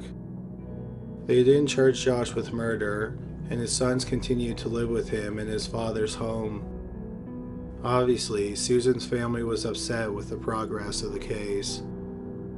They spoke with the media several times and said that Josh was abusive, and they encouraged Susan to leave him. On the anniversary of Susan's disappearance, Josh and his father Stephen gave their theory on what happened to Susan. They said that Susan ran away with a man named Stephen Kosher. Kosher lived in St. George, Utah, and he went missing from Las Vegas a week after Susan disappeared. He has never been found. Josh and Stephen said that they went to Brazil, where Kosher had performed missionary work for the Church of Latter-day Saints. Susan's family didn't believe Josh and Stephen. They said that she was a devoted mother and would never abandon her children. And in the summer of 2011, Stephen made several strange television appearances. On July 15th, Stephen appeared on the Today Show and said he planned on publishing Susan's diaries that she wrote as a teenager. He said that the diaries showed that she was sexually open. Then, as promised, he sent out passages from her diaries to the media and uploaded them to a website. About a month later, Stephen got into a confrontation with Susan's father on a public street in Puyallup in front of a local news team. A few weeks after that incident, on August 24th, Good Morning America aired an interview with Stephen and Josh. Stephen said that he had an unconventional relationship with his daughter-in-law. He said that Susan had come on to him sexually several times. He was asked if he was in love with Susan, and he said, "That's pretty likely, yeah, I think so, and there's no question in my mind that the feelings were mutual." Josh was asked if he knew about his father and his wife's supposed relationship. Josh didn't confirm or deny it, and only said that Susan was very flirtatious. Susan's father said that the interviews and releasing the diary passages were only done to embarrass Susan. The day after the interview on Good Morning America, nearly 24 police officers raided Stephen's home, and they made some disturbing discoveries. They found 17 spiral notebooks with 2,330 pages of writing. All of it was Stephen writing about his daughter-in-law, Susan. In the passages, he details the sexual fantasies about Susan, and he expresses his love for her. On Stephen's computer, they found a folder that was labeled with Susan's initials. It contained nearly 4,500 pictures of Susan. Almost all of them were taken without Susan even being aware that she was being photographed. Many of them were taken in public places. Often, Stephen took the photographs while he was hiding in his car. There were also photographs that were close-ups of specific body parts. The police also found videos and pictures that Stephen had secretly taken of his neighbor's children in the bathroom. On September 22nd, Stephen was charged for possessing the photographs and the videos of the children and for voyeurism. Susan's father then filed for custody of Charles and Braden. He was granted temporary custody, and Josh was given supervised visitations twice a week. He was also ordered to undergo a psychiatric evaluation. Josh rented a house and went along with the court's orders. While living with their grandfather, the boys said that Josh had sexually and physically abused them. They also said that they remembered the night that their mother went missing. One of the boys said that while they were driving to the campsite, they asked where she was, and Josh said she was in the trunk. On February 1st, 2012, over 2 years after Susan went missing, a judge denied Josh custody of the boys, and he ordered Josh to take a psychosexual evaluation and a polygraph test. Just 4 days later, a social worker brought Charles, who was 7, and Braden, who was 5, to Josh's home for a visitation. When they arrived, Josh opened the door and let the boys in, but kept the social worker outside and locked the door. The social worker pounded on the door, and then suddenly, the house burst into flames. The fire department and paramedics arrived a brief time later, but Josh, Charles, and Braden were dead. The police investigated the fire and discovered that Josh had been planning the murder-suicide for several days. Just days before, he gave the boys toys and books away to a charity. 20 minutes before the fire, Josh called a family member and left this voicemail. I am not able to live without my son. I'm sorry to everyone I've hurt. Goodbye. There were 2 gas cans in the home, and Josh lit the fire. He then picked up a hatchet. He started to hack both boys in the head and the neck, but then he was overcome by smoke, and he didn't finish killing them. All 3 died from smoke inhalation. Months after the fire, Stephen was convicted of voyeurism, and he was sentenced to 2 years in prison. The charges stemming from possession of the pictures and the videos were dropped. 1 year and 4 days after Josh killed his 2 sons and himself, Josh's brother, and another one of Stephen's sons, Michael, died by suicide. He jumped off a parking garage.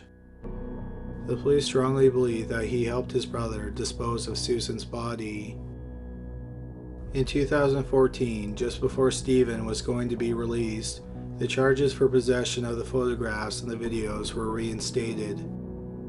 He was convicted and he was sentenced to an additional 5 years in prison. He was released from prison in July 2017. The police and Susan's family think that he knows where Susan's body is. Stephen says Susan is still alive and swears his son didn't kill her. One question that many people have surrounding the case is why wasn't Josh ever charged with Susan's murder?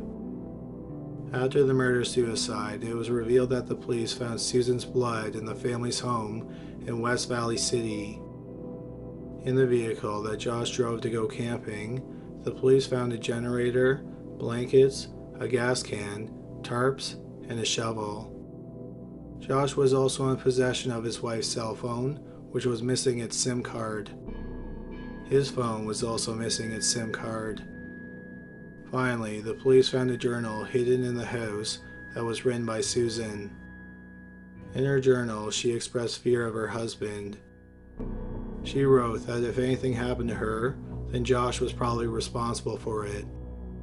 She wrote that even if it looked like an accident, Josh is still probably responsible. Obviously, if the police knew that Josh was going to kill the boys, they would have arrested him. However, since there is no statute of limitations on murder, they are probably not going to charge him until they found Susan's body. It is very rare for a murder case to go to trial without a body in the United States. If they went to trial without finding Susan's body, there would be room for reasonable doubt, and this could lead to Josh being acquitted and he would never be charged again. In the end, it was a judgment call, and unfortunately, This one had tragic consequences. Sadly, Susan Powell's body has never been found, but the police consider the case closed. Number 3. Roger Reed Jr. and LaShonda Williams. On Halloween Day 2014, 23-year-old Roger Reed Jr. and 24-year-old LaShonda Williams of Greenville, Mississippi, were in Memphis, Tennessee. That evening, they decided to go back to Greenville. They withdrew over $700 from an ATM in a convenience store, and despite having money, Reed decided to carjack someone. As they were walking down the road away from the store, 57-year-old Don Smith, who was a pastor at a local Baptist church, drove past them 3 or 4 times. He then pulled up beside the couple, and they asked him what he wanted. Smith said that he wanted to have sex with both of them, and he would pay them $40. The couple agreed, and they got into his car. At some point, Reed pulled out a gun and shot the pastor in the head. They loaded his body into the back seat and drove to a wooded area where they dumped the body near a pond. After they dumped the body, they used the car to pick up Williams' 2 daughters, and they drove back to Greenville. Not long after Smith's body was dumped, it was found by 2 people walking their dog. This sparked a search for his car, and it was found 4 days later at a convenience store in Greenville. Reed and Williams were in the car. They took off and the police pursued.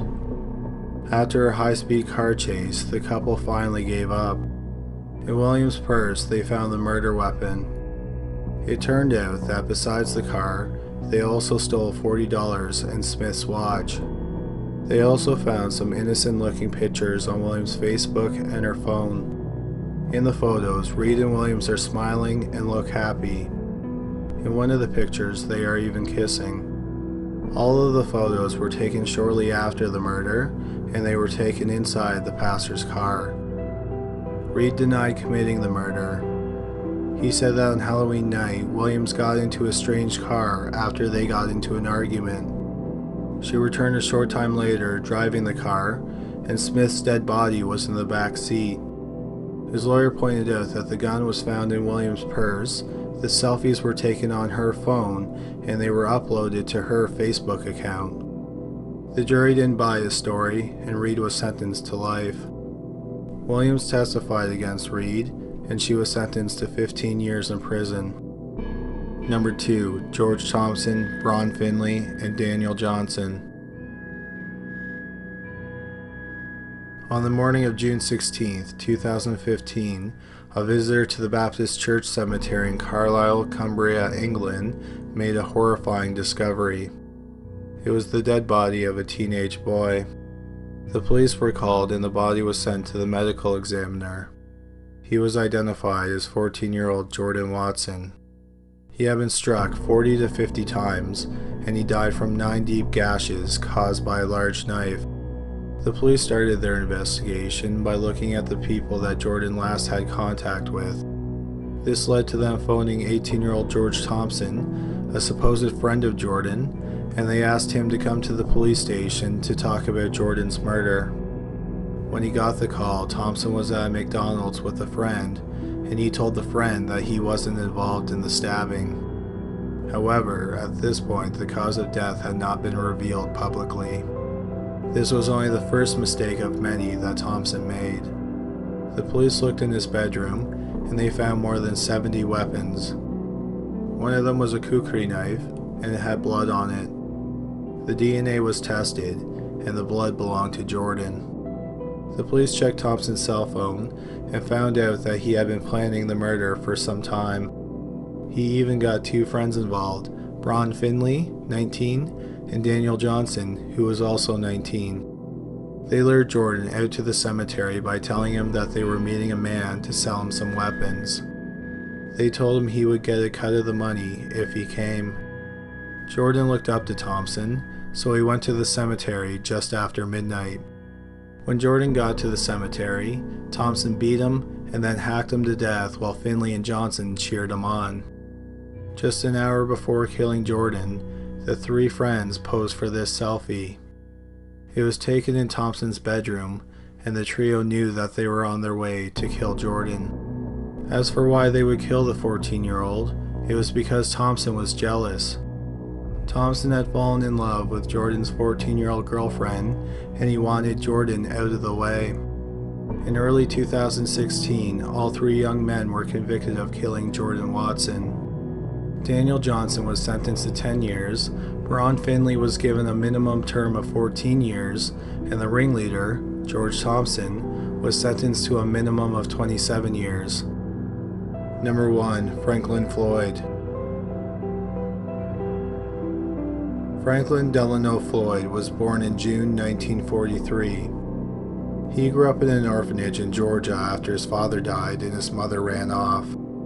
His life of crime started when he was 17 years old. After a robbery, he exchanged gunfire with the police. He was shot in the stomach, but he survived.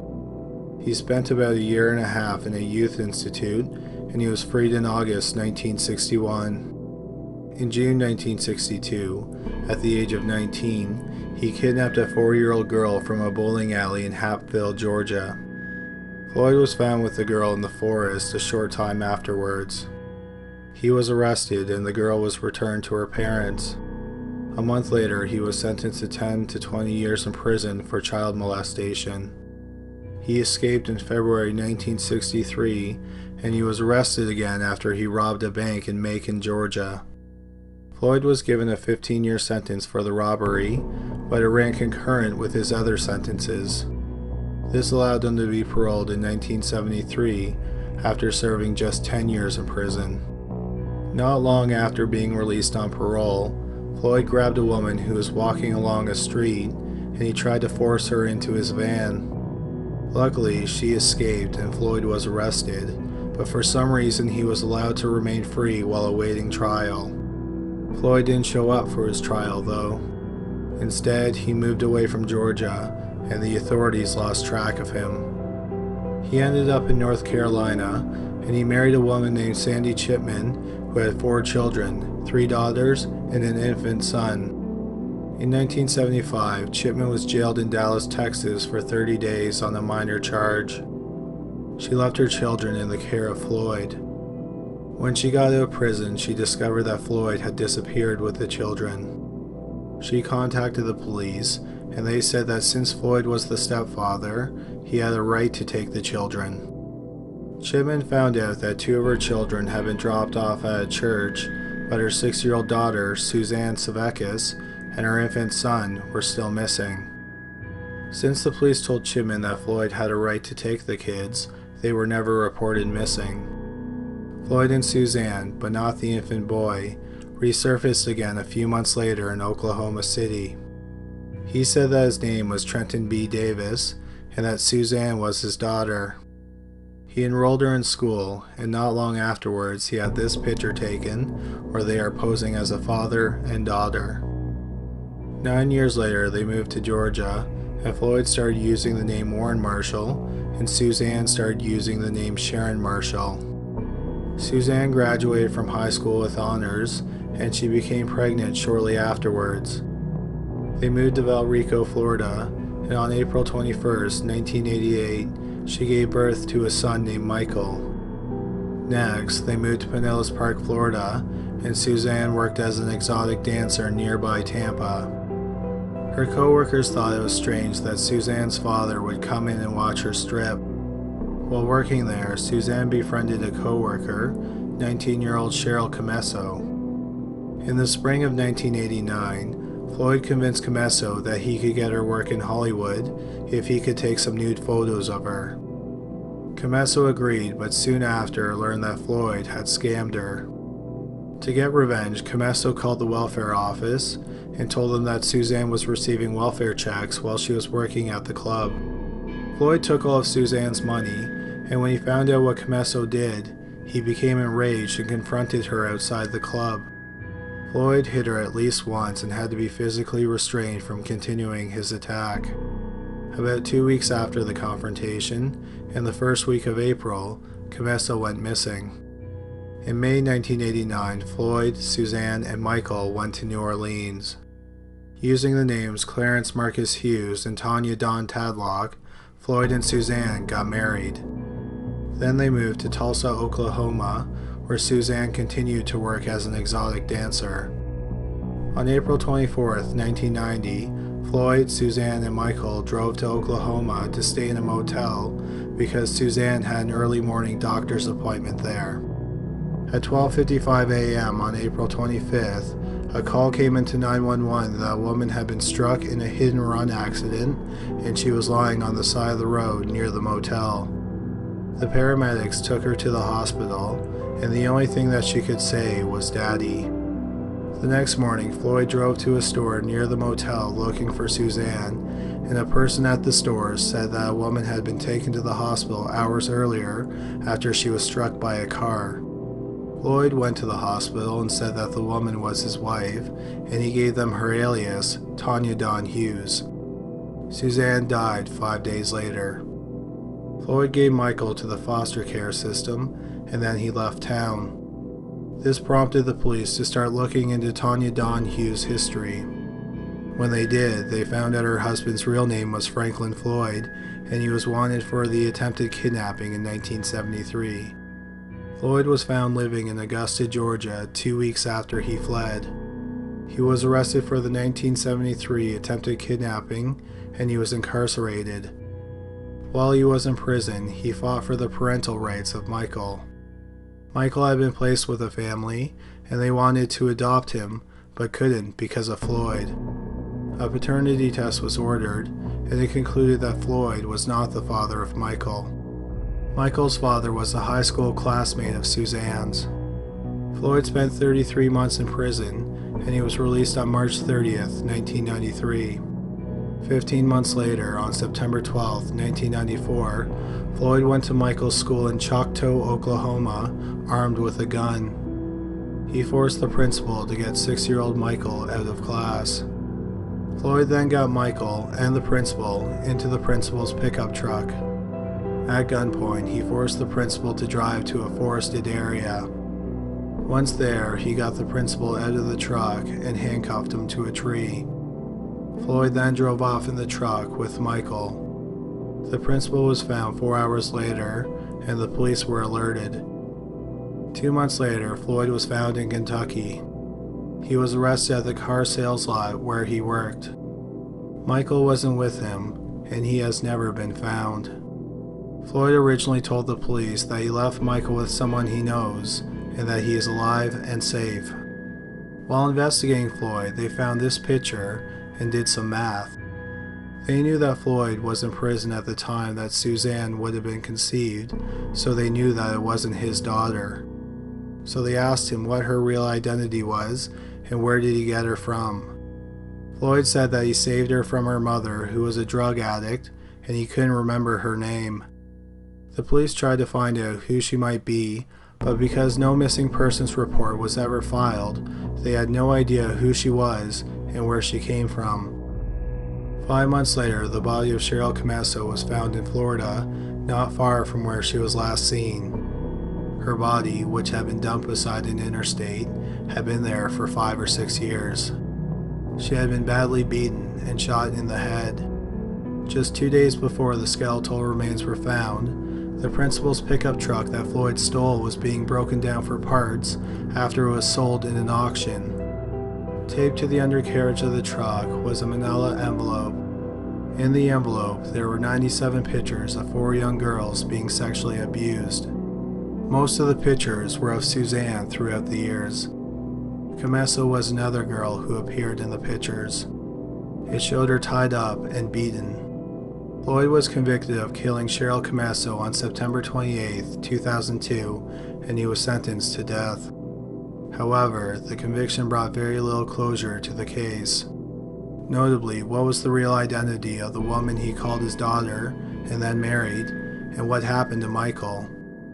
So the FBI continued to interview him throughout the years, and in 2014 they found out Suzanne's true identity.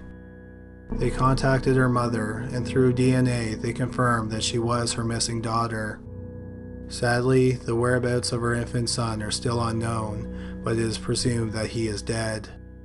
The location of Michael is also unknown, but in 2016, Floyd admitted to shooting him to death on the day that he kidnapped him. He said that he buried him somewhere near the Oklahoma and Texas border.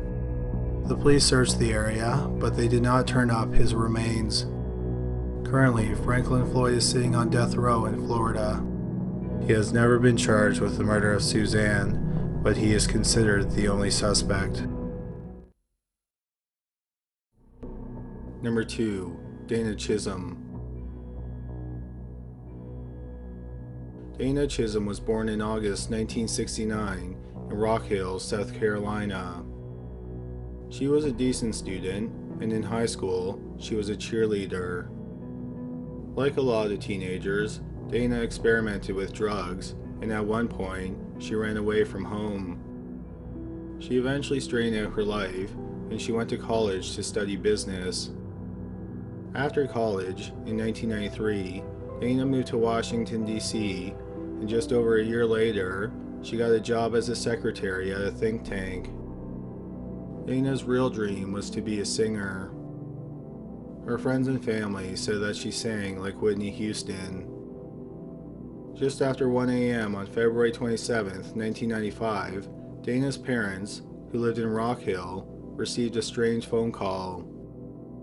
The caller said that he was Lieutenant Lewis Douglas from the Metropolitan Police Department, and he said that Dana had been arrested for prostitution.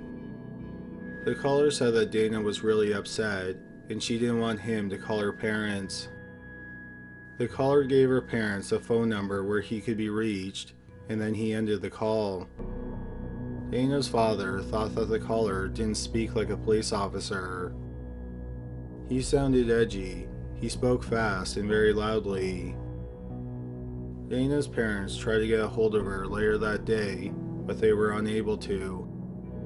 They decided to call back Lieutenant Lewis Douglas.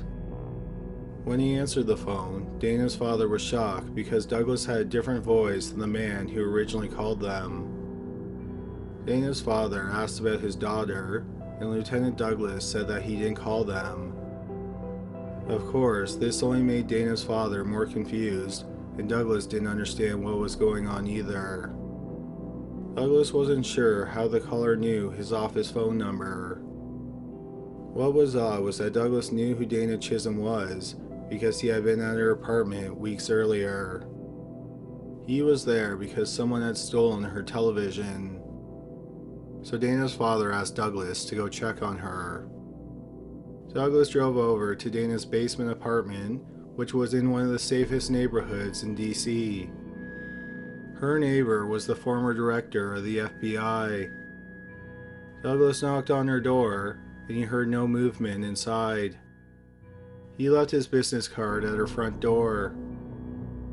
Dana's parents continued to try and get in contact with her, but they couldn't. At around 6 p.m., a friend of Dana's called her landlord because she didn't come into work that day. Her landlord ended up calling the police. Dana's body was found in her apartment. She had been strangled to death with a cord. The medical examiner estimated that the time of death was about 9 p.m. the day before she was found. Her apartment showed no signs of a break-in or forced entry. Not far from the apartment, a reporter found a key to the apartment. The police aren't sure if it was a key that Dana had given someone, or if it was a spare key that Dana had hidden somewhere outside of her apartment. The apartment had been ransacked. It's believed that while the killer was ransacking the apartment, he found Lieutenant Douglas's business card. Then about 4 hours after he killed Dana, he called her parents posing as Douglas. On the back door of the apartment, the police found a note that read, "I'll be back," and then there were the initials, MPD. The lead detective on the case, Michael Farish, thought that the initials meant Metropolitan Police Department. The note was not left there by Lieutenant Douglas when he came to check on Dana. This note was found at the back door, and Douglas left his business card at the front door. Farish began to investigate Dana's private life. Since moving to DC, she had dated several men, and she was working as an escort. She would go on dates with the men, and then tell them that she needed money to pay her bills and her rent. It also turned out that Dana was 4 weeks pregnant.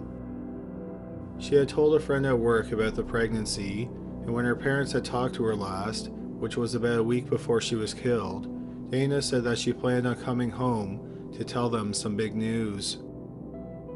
Not long after the murder, a man with a raspy voice called the homicide division looking for Farish. He said that he wanted to talk about Dana Chism's murder. The first few times he called, Farish wasn't at his desk. The man left messages for Farish, telling him that he should phone him back, but the caller would never leave a callback number. A few weeks after the murder, Farish was at his desk when the man called. The caller said that he knew why Dana was killed. He said it was because of her lifestyle. He said that she went out to clubs, she drank, and she had sex with many men. The caller was adamant that Farish should share those details with the reporters who were covering the story. Farish ended up doing the opposite. He told the reporters that Dana was a naive young woman. Farish was hoping that by going against the caller's demands, it would force him to call again and possibly expose his identity. Not long after Farish's comments were published, Farish got another call from the man with the raspy voice. He was angry that Farish didn't tell the reporters the truth. Over the next 2 months, the man with the raspy voice called him twice more. Both conversations were short and testy. On the last call, the man told Farish that they should meet. He told Farish to meet him at a place just east of the river. Farish went to the area and waited for several hours, but the man with the raspy voice never showed up. Farish hopes that one day the man with the raspy voice will call him again. Or even better, he'll turn himself in. At the time of this video, the murder of Dana Chism is considered cold. Number 1. Susan Eads. At the end of August 1983, 19-year-old Susan Eads was working 2 waitressing jobs at bars near NASA Johnson Space Center in Houston, Texas. When she could get the gig, she worked as a DJ. On August 30th, 1983, Susan was working at a bar called Jason's Club in Webster, Texas. At the end of her shift, she left the bar alone. The next morning, her body was found hidden behind a bush in an empty lot that was a couple miles from the bar. She had been sexually assaulted and strangled to death with the jumpsuit that she was wearing. Her car was found close by in the parking lot of a business that sold boats. Her purse, her high school class ring, and her gold necklace were missing. The police interviewed people who were at the bar the last time that Eads was seen alive. They said that a man asked her to dance, and she turned him down. No one at the bar knew who the man was, but they gave a description that resulted in this sketch. One big problem is that the police have no idea if the man was involved in the murder because Susan left the bar alone that night. Shortly after the murder, Susan's mother, Shirley, who lived in Seabrook, Texas, started to receive strange phone calls. At first, the caller would just hang up after she answered. Then the caller started talking to Shirley. He identified himself as Bill, and he said he lived on Telephone Road in Houston, which is an actual road in Houston. Shirley got in touch with the police, and they recorded some of the phone calls. These clips, which were made public in 2018, are from the actual phone calls. Hello? Hello? You said you knew Susan. Well, I still can't believe that I never knew of you. I don't understand that. Some people have secrets, you know, they like to keep themselves. You have some pictures of her, you told me. I'd like to see them. Just to you, I ain't gonna show them to anyone else. Would you want me to meet you somewhere? My place or a motel or something like that. Where'd you say? Kingston? Here's the phone goes. Unfortunately, the caller never stayed on the line long enough for the police to trace where the calls were coming from. The police are hoping that someone will recognize the voice. If the voice is identified, it could also help solve several other murders. Susan's body was found about 10 miles away from one of the most infamous dumping grounds for bodies, the Texas Killing Fields.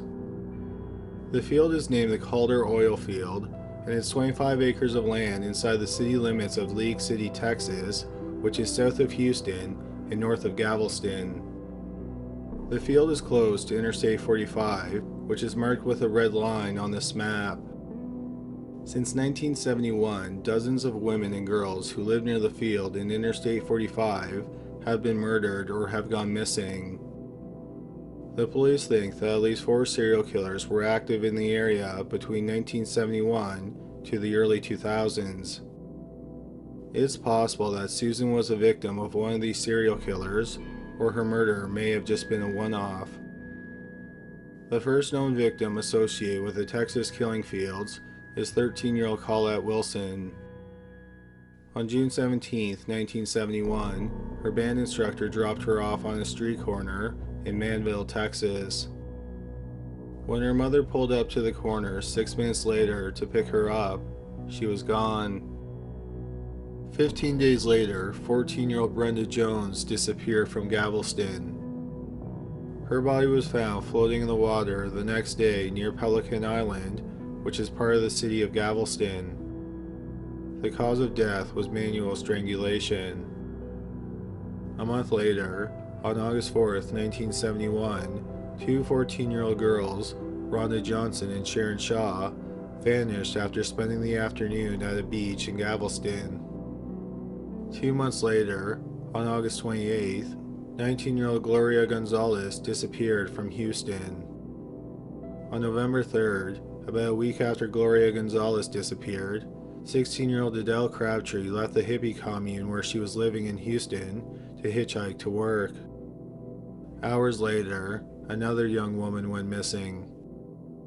21-year-old Linda Faye Sutherland was last seen leaving a bar on Telephone Road at 12:30 a.m. on November 4th. Telephone Road is the same road that Bill, the mysterious caller, told Susan Eads' mother he lived on.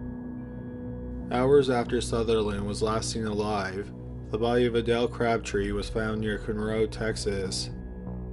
She was fully clothed, and she had been shot twice with a shotgun. On November 7th, the body of Linda Faye Sutherland was found in a ditch a few miles from where she was last seen. She had been strangled, but that wasn't the cause of death. She had been shot with a shotgun, and she had 72 bullet wounds in her back, shoulders, and legs. 2 weeks after that, the mother of 12-year-old Allison Craven, who lived in Houston, reported her missing. Her mother had left her home alone while she ran out to do some errands. When she came home, Allison wasn't there, and the contents of Allison's purse were strewn about the home.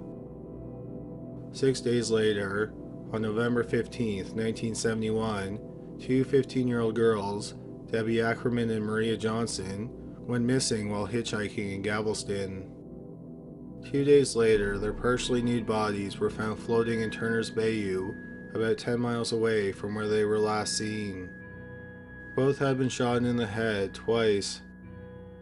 On November 26, 1971, less than a week after Debbie and Maria's bodies were found, the body of 19-year-old Gloria Gonzalez was found. Gonzalez vanished 6 days before Debbie and Maria went missing.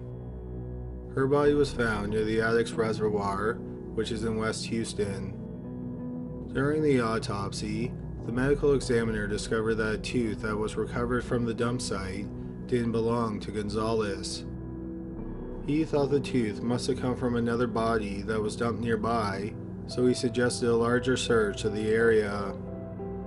3 days after Gonzalez's body was found, the remains of the first victim, Colette Wilson, were found not far from Gonzalez's remains. Her head was missing. It was found 4 days later, not far from the rest of her remains. It had probably been moved by animals. The medical examiner concluded that Colette probably died from blunt force trauma to the head, while Gonzalez had probably been strangled to death. By the time 1971 came to an end, 10 young women had disappeared between Houston and Galveston.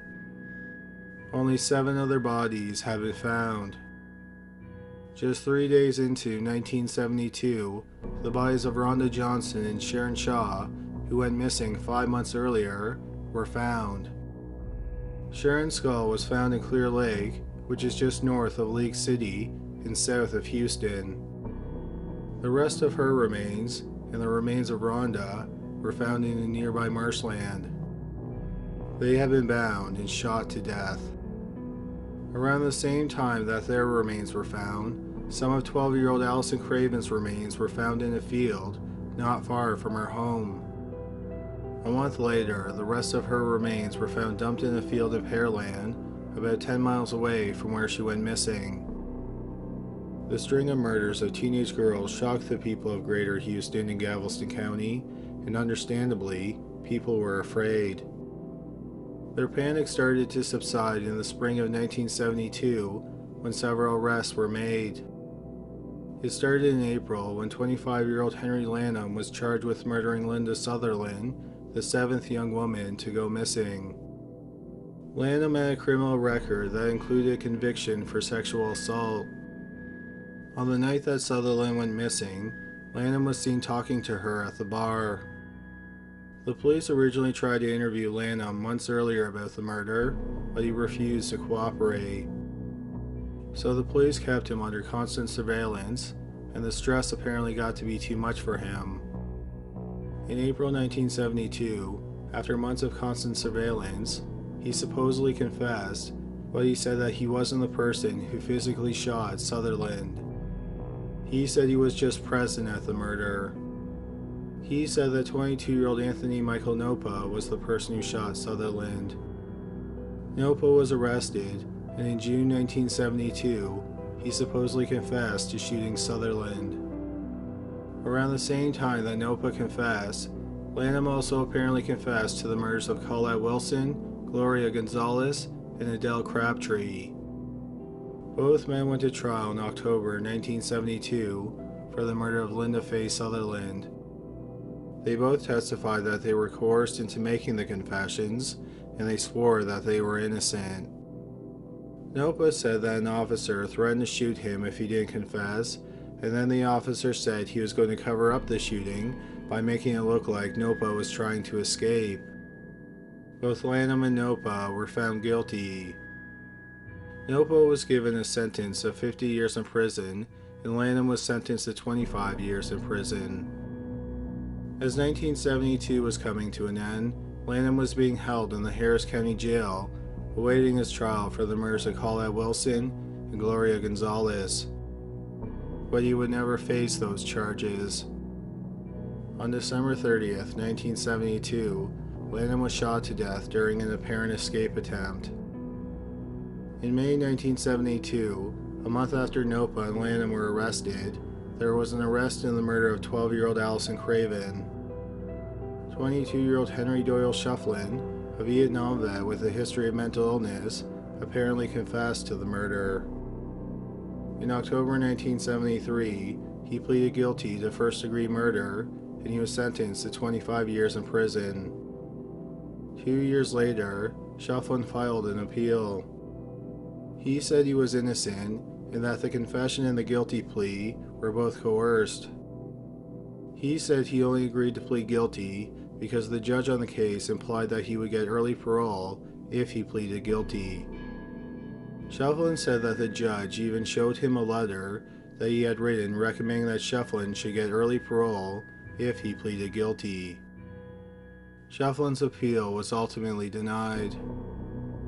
Finally, in June 1972, about a month after Shufflin was arrested, the police in Webster, Texas, made an arrest.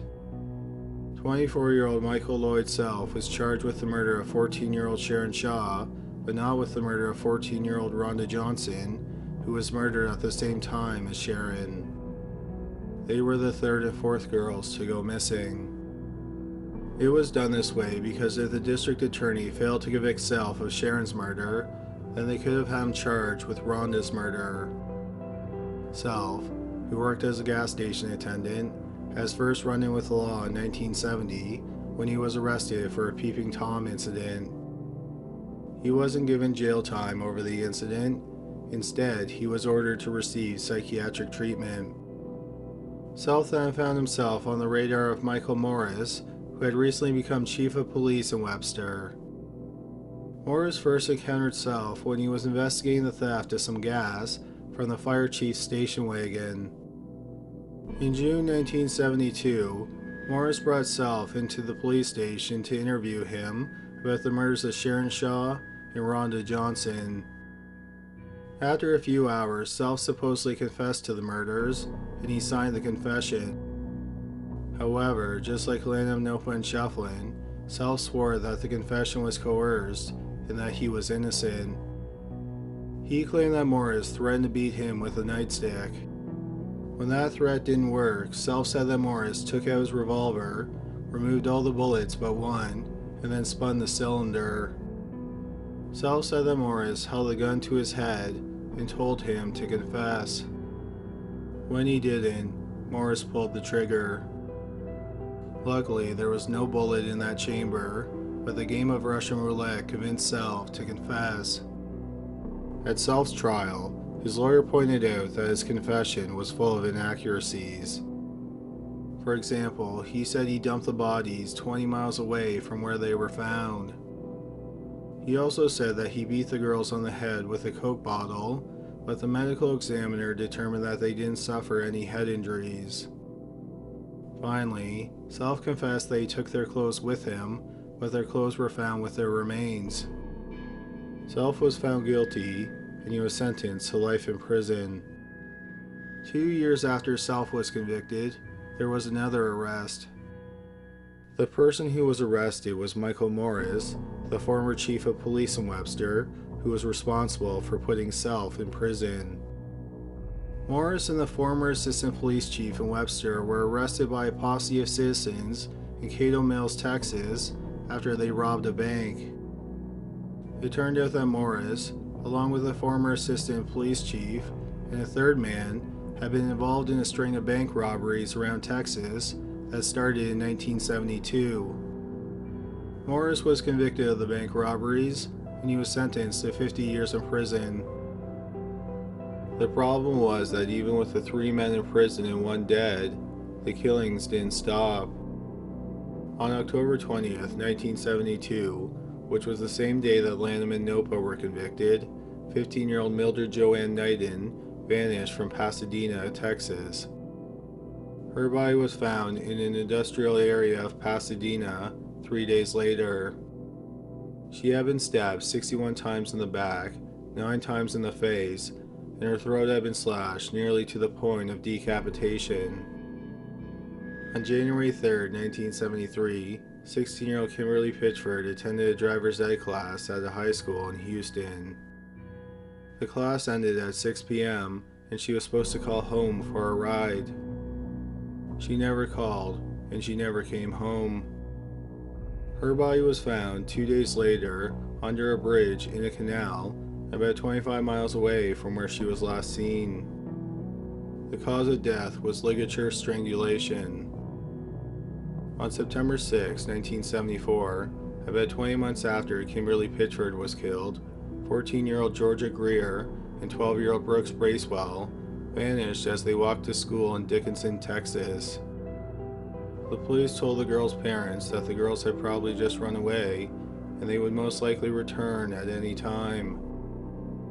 13 months later, the girls still had not returned home, and another teenage girl disappeared. On October 22, 1975, 16-year-old Nina Lynn Klug watched Game 7 of the World Series at a friend's home in Rocheron, Texas, and then she left on her own to drive to her home in Cypress, Texas. Sadly, she never made it there. Her car, which had a dead battery, was found on the shoulder of Highway 6 near Arcola. Her nude body was found in a ditch lying on a pile of clothes close to Rocheron on Thanksgiving Day, which was about a month after she went missing. A year and a half after 14-year-old Georgia Greer and 12-year-old Brooks Bracewell vanished, their skulls were found near Alvin, Texas, not too far from where Colette Wilson, the first victim, was last seen alive. Both of their skulls showed signs of blunt force trauma. The rest of their remains were not with their skulls. Nearly a year after the skulls of the two girls were found, on May 21, 1977, 12-year-old Suzanne Bowers walked out of her grandparents' home in Galveston. She planned to walk the mile to her home, get her bike, and then meet her friends at the beach. She never made it to the beach, and when she didn't return home that evening, her parents reported her missing. Her body was found nearly 2 years to the day that she went missing in Santa Fe, Texas, which is about 20 miles away from where she was last seen. The cause of death was blunt force trauma to the head. A month before Suzanne's body was found, 12-year-old Angela Desiree Kelly, who lived in Pasadena, was found murdered not far from her home. Her hands had been tied behind her back, and she had been strangled to death. The summer of 1979 nearly ended without another murder, but then a 12-year-old went missing from Conroe, Texas. On September 7, 1979, Leisha Michelle Jackson was swimming with her brothers at a public pool, and then she left the pool to walk home without them. Her body was found 6 days later in an oil field, about 17 miles away from where she was last seen. She had been sexually assaulted and strangled to death. As the 1970s ended, the murders seemed to come to an end as well. Then on July 1, 1982, 22-year-old Tamara Ellen McCurry disappeared from Galveston. She was last seen getting into a strange van. Her body has never been found. 14 months later, Susan Eads was murdered. She was the 20th young woman or girl to go missing or to be murdered in the area since 1971. Another 14 months went by without another murder or disappearance. Then on December 10, 1983, 23-year-old Heidi Villarreal Fife disappeared after visiting a convenience store in League City. 16 days later, 14-year-old Sandra Ramber's mother made an odd discovery when she arrived home. The front door of their house in Santa Fe was open and biscuits were baking in the oven, but there was no sign of Sandra. Sadly, Sandra's body has never been found. In April 1984, the remains of Heidi Villarreal Fife were found in the oil field on Calder Road, which is known as the Texas Killing Fields. Months later, on July 29, 1984, 29-year-old Ellen Ray Beeson went missing after spending the evening at a nightclub in Lake City. In September 1984, a couple of months after Ellen Ray Beeson went missing, 16-year-old Laura Miller disappeared. She was last seen at the same convenience store in Lake City where Heidi Villarreal Fife was last seen 11 months earlier. Then in July 1985, there was a strange twist in the disappearance of 29-year-old Ellen Ray Beeson, who went missing a year earlier after visiting a nightclub in Lake City. A woman named Candy Gifford, who was a friend of Beeson's and was with her at the bar on the last night that she was seen alive, went to the police with an unusual story. Gifford said that when she left the bar, she noticed that Beeson was talking to Clyde Edward Hedrick. Over the next several months, anytime that Gifford saw Hendrick, she asked him what happened to Beeson. Hedrick kept brushing off Gifford, then he finally decided to show her what happened to her friend. He took her to the Galveston Causeway, and under an abandoned couch was Beeson's body. Hedrick said that after the bar that night, he and Beeson went skinny dipping, and she drowned.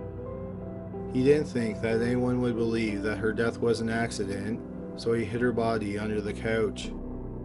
Hedrick told Gifford not to tell anyone about the body, or he would kill her and her family. Gifford didn't say anything to anyone for a few months, but then in July 1985, she told the police. Hedrick was arrested, and he told the police that Beeson had drowned.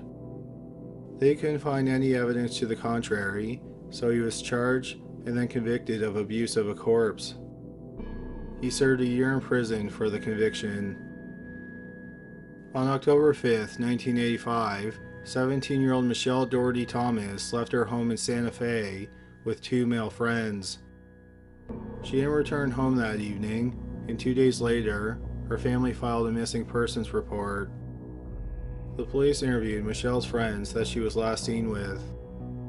The friends said that they were going out to a bar, but they stopped at a convenience store first. At the convenience store, Michelle supposedly got into a different man's car, and that was the last time they saw her. They later changed their story and said that when they were stopped at an intersection, a man forced Michelle to get out of their car and into his, and that was the last time they saw her. The police tracked down the man who supposedly kidnapped Michelle, and he was charged with her murder. However, those charges were eventually dropped. Michelle's body has never been found, and it's unknown if her disappearance is connected to the Rascals murders or if her disappearance is just a one-off. On February 2, 1986, the remains of a woman were found in the oil field on Calder Road. The remains have never been identified, and she is simply called Jane Doe. It's believed that she was about 25 years old. She was 5'5" and weighed about 140 pounds. She had shoulder-length, reddish-brown hair. She had been shot in the back, and she had been in the field anywhere from 6 weeks to 6 months before she was found. Her body was found about 200 feet from where Heidi Villarreal Fife's remains were found nearly 2 years earlier. The day after Jane Doe was found, about 50 feet from her body, the police found the body of Laura Miller, who went missing a year and a half earlier.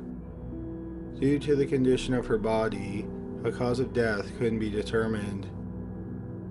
After the discovery of the 16-year-old's body, the area between Houston and Galveston was quiet yet again. By the autumn of 1988, it had been 3 years since a young woman went missing.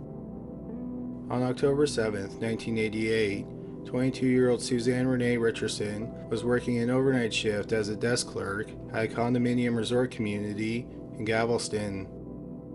She was last seen at 6 a.m. in the condominium's office by a security guard. Shortly after 6 a.m., an employee sleeping above the office heard a scream, then the sound of a car door slamming, and then a car speeding off. When a guest arrived at the office at 6:30 a.m., the office was empty, and there was no sign of where Richardson went. What happened to her is still a mystery. Her body has never been found. On September 8, 1991, 3 years after Richardson went missing, another body was found in the oil field on Calder Road. She has yet to be identified, so she is called Janet Doe. She was about 31 years old, had long brown hair, and a small frame. She had suffered a spinal injury long before she was killed, and it may have caused her to have mobility problems. She had been dead at least 6 weeks before she was found. The police suspected that Janet Doe, who was the 4th body found in the killing fields, was not the work of the same killer who was responsible for the first 3 killings. They think this because it had been 5 years since the last bodies were found. Also, Janet's body was found in a different spot in the killing fields than where the other 3 bodies were found. The area experienced another quiet period, and people were hoping after 2 decades of murders that the killings had finally come to an end. That hope was shattered on May 13, 1994, when 16-year-old Trellis Sykes went missing while walking to school in Houston. Her body was found that afternoon about 2 miles away from her school. She had been strangled and beaten.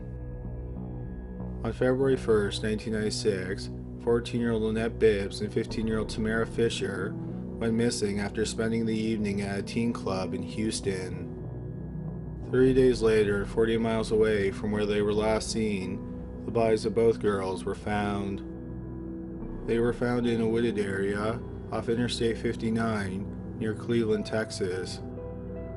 Tamara had been shot in the forehead and below the left ear, and Lynette had been shot in the back of the head. 3 months later, on March 5th, 1996, 13-year-old Crystal Baker was found under a bridge in Chambers County, Texas. She was last seen alive 2 hours earlier, 50 miles away, when she stormed out of her grandmother's home in Texas City after a family argument. She had been strangled to death. 13 months later, on April 3, 1997, 12-year-old Laura K. Smither left her family's home in Friendswood, Texas, to go for a jog. When she didn't return home, her parents called the police. Her body was found 2 weeks later in a retention pond in Pasadena, about 14 miles away from her home. She was wearing nothing but her socks. She had been strangled, and there were signs of trauma to the head. A month after Laura disappeared, on May 17, 1997, 19-year-old Sandra Sapa stopped at a convenience store on NASA Road 1, just 7 miles away from where Susan Eads was killed 14 years earlier. A man pulled her into his truck and drove off.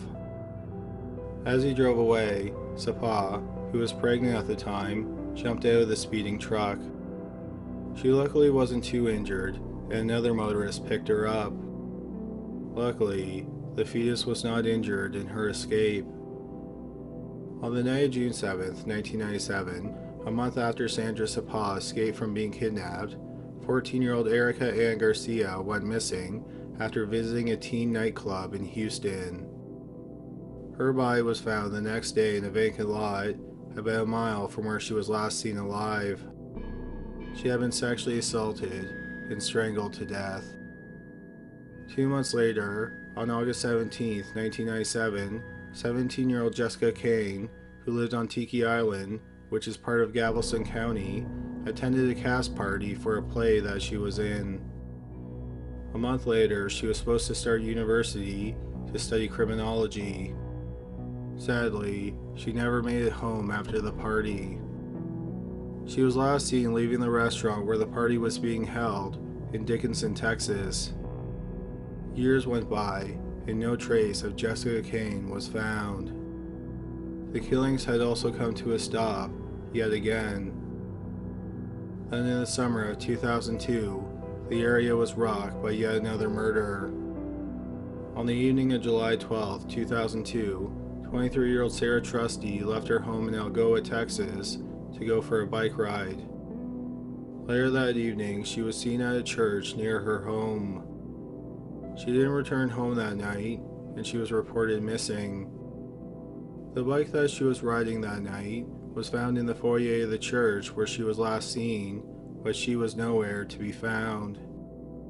On July 28th, just a little over 2 weeks after she set out on her bike ride, her body was found on the Texas City Dike, which is a levee in Texas City. The medical examiner was unable to determine how the 23-year-old woman died. On March 3, 2003, 16-year-old Maria Solis went missing after getting off a city bus close to her school in Houston. Nearly a year and a half later, her body was found by tree-cutting crews near Sugar Land. The cause of death has never been made public. After Maria's murder, the murders of young women and girls in the area finally seemed to have come to an end. Starting with Colette Wilson in June 1971, at least 37 females were killed or went missing from the area between Houston and Galveston. The question then is, who is responsible for all these murders? As mentioned earlier in the video, it's suspected that at least 4 serial killers were active in the area throughout the 3 decades. In the years since the murders started, several men have been connected to some of the murders, and there have even been a few convictions. One of the strongest suspects for many of the murders is a man named Edward Harold Bell. In the 1970s, Bell was arrested several times for exposing himself to young girls. On August 24, 1978, Bell was cruising around in his pickup truck in Pasadena, Texas. He came across a group of young boys who were playing outside. He parked his truck and stepped out. He was naked from the waist down. As he walked towards the boys, he fondled himself. A woman named Dorothy Lane was inside her home looking out the window when she saw Bell get out of his truck. She called the police, and her son, 26-year-old Larry Dickens, heard her as she talked on the phone. Dickens, who was a former Marine, decided to do something about the situation. He went outside and took Bell's keys out of the ignition. Bell saw what Dickens did, and he demanded his keys back, but Dickens refused to give them back. Bell grabbed a pair of jeans from his pickup truck and put them on. He then picked up a handgun and he pointed it at Dickens. He told Dickens to give him his keys back or he'd shoot. Bell then fired a shot in the air. Dickens told Bell that he wasn't going to shoot anyone and he should just calm down. He then took 2 or 3 steps towards Bell. When he did, Bell shot him 5 times. After being shot, Dickens staggered to his garage and his mother came out to help him. She told Bell he should leave because the police were coming. Bell said he wasn't going anywhere until he got his keys back. Dorothy Lang took the keys from her son's hand and threw them at Bell. Bell went back to his truck, and Lang was hoping he would just drive away. Unfortunately, he didn't. Instead, he grabbed a rifle and walked back into the garage. While Lang begged him to leave her son alone, he fired several more shots into the 28-year-old father of 2. Bell then got into his truck and drove away. Larry Dickens died in his mother's arms. The police arrived a few moments after Bell had fled, so they sped off in the direction that Bell had just driven. He led them on a high-speed chase, and then when he was cornered on a cul-de-sac, he fired his rifle at the police officers.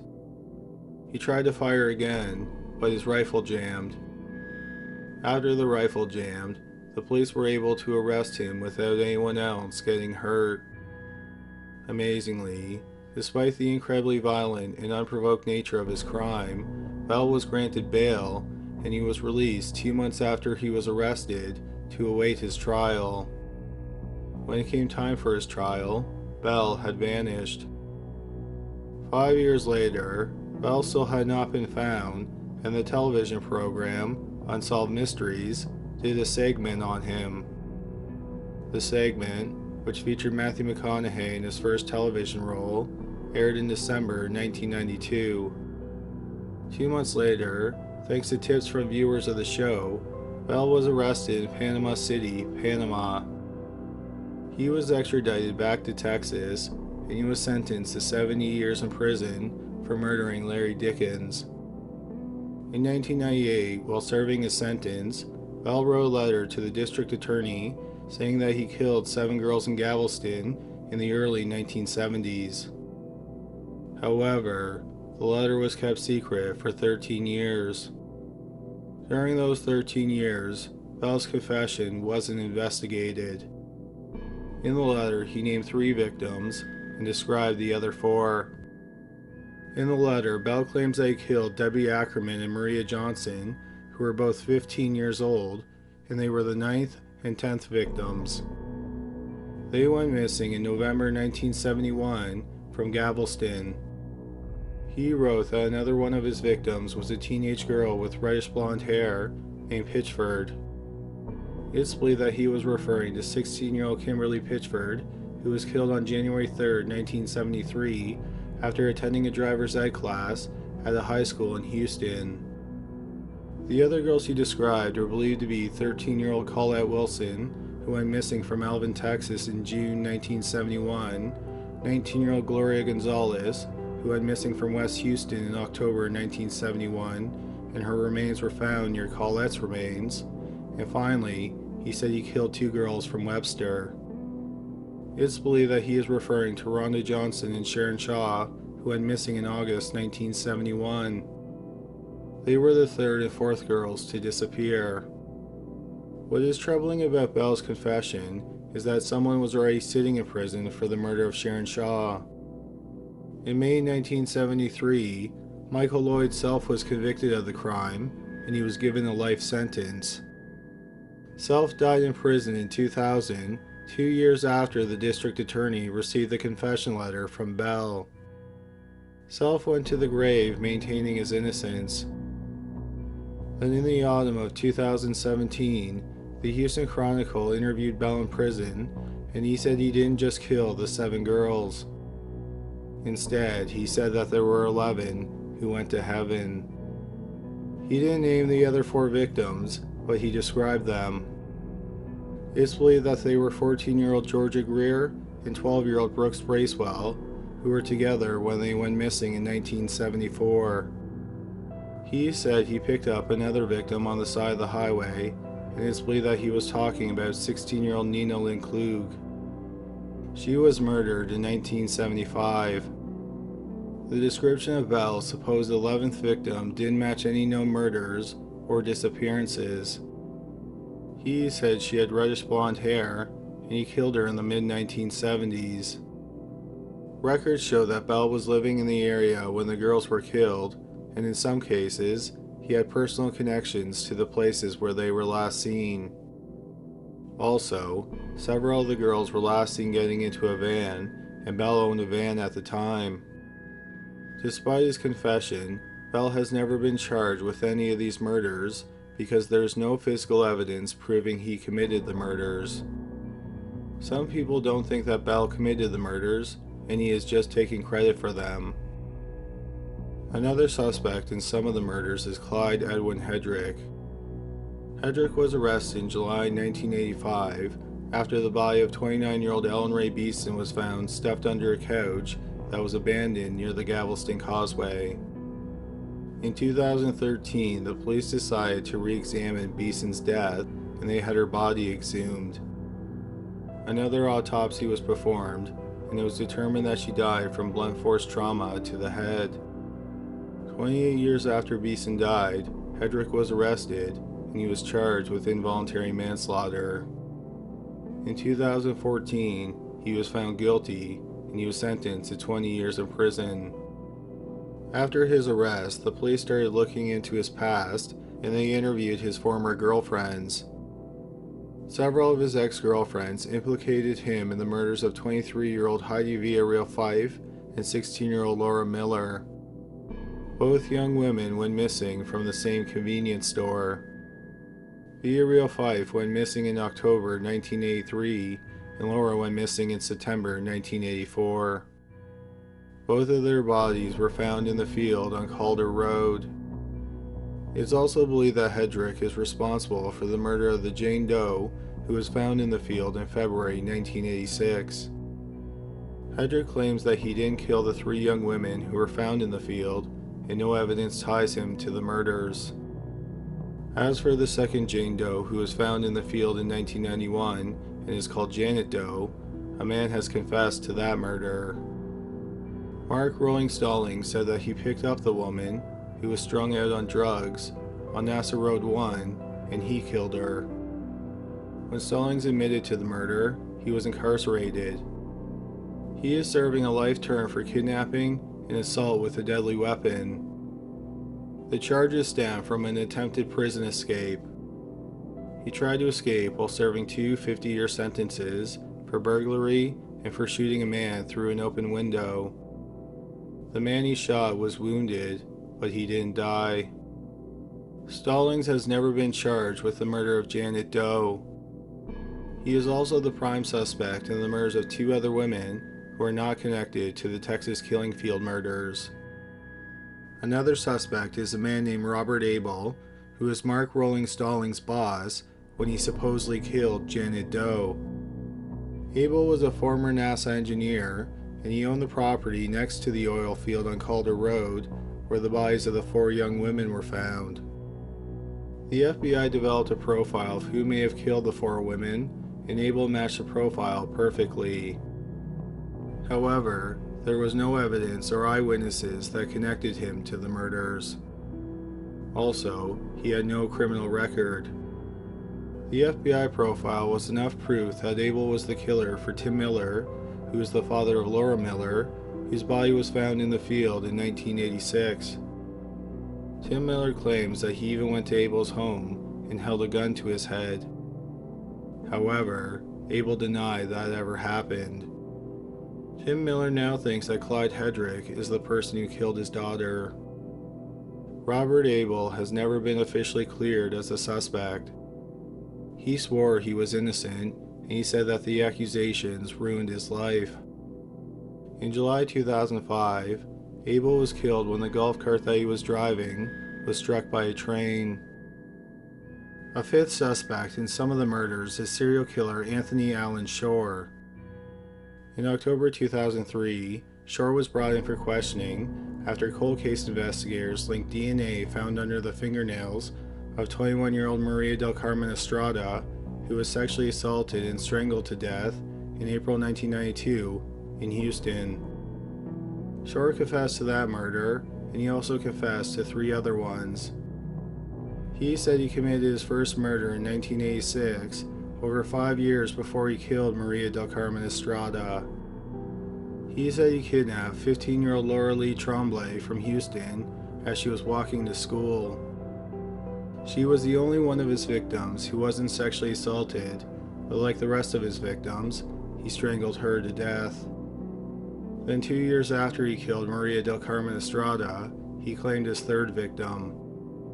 He kidnapped 9-year-old Diana Reballer in August 1994 in Houston as she was walking the block from her home to a convenience store. Finally, he admitted to killing 16-year-old Diana Sanchez in July 1995. He got her into his van after offering her a ride home and then strangled her to death with a yellow cord. Shore was convicted of the 4 murders, and he was sentenced to death. In the lead-up to his execution, Shore confessed to a murder associated with the Texas killing fields. Texas Rangers interviewed him on death row, and they determined that he didn't know the right details about the crime. The Rangers also questioned him about the murder of Susan Eads, and after the interview, he was cleared as a suspect. Shore was executed on January 17, 2018. A 6th suspect is a man named Kevin Edison Smith. Smith worked for oil companies as a welder. In September 2010, he was arrested for the 1996 murder of Crystal Baker, the 32nd victim. Crystal was last seen alive by her family when she stormed out of her grandmother's home in Texas City, and she was found 2 hours later under a bridge. In October 2009, a cold case investigator had DNA under her fingernails and on her clothes tested. It was male DNA, but it didn't match anyone in the database.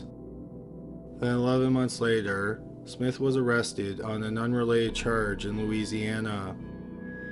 A DNA sample was taken, and when it was put into the database, it was matched to the DNA found under Crystal's fingernails and on her clothes. He is suspected of committing other murders, and not just in Texas, but in Louisiana, Arizona, and North Carolina. However, he has only been charged with killing Crystal Baker. He was convicted of that murder in April 2012, and he was sentenced to life. A final suspect is a man named William Lewis Reese. Reese was released from prison in Oklahoma in 1996 after he served 10 years for 2 sexual assaults. When he got out of prison, he got a job in construction, and even though he lived in Oklahoma, he often worked on construction sites in Texas. After the murder of 12-year-old Laura K. Smither in April 1997, he was considered the prime suspect, but he was never charged due to a lack of evidence. In May 1997, He kidnapped Sandra Sapa, who escaped by jumping out of his truck as it was moving. Reese was arrested 5 months later for attempting to kidnap Sandra Sapa. He was convicted and he was sentenced to 60 years in prison.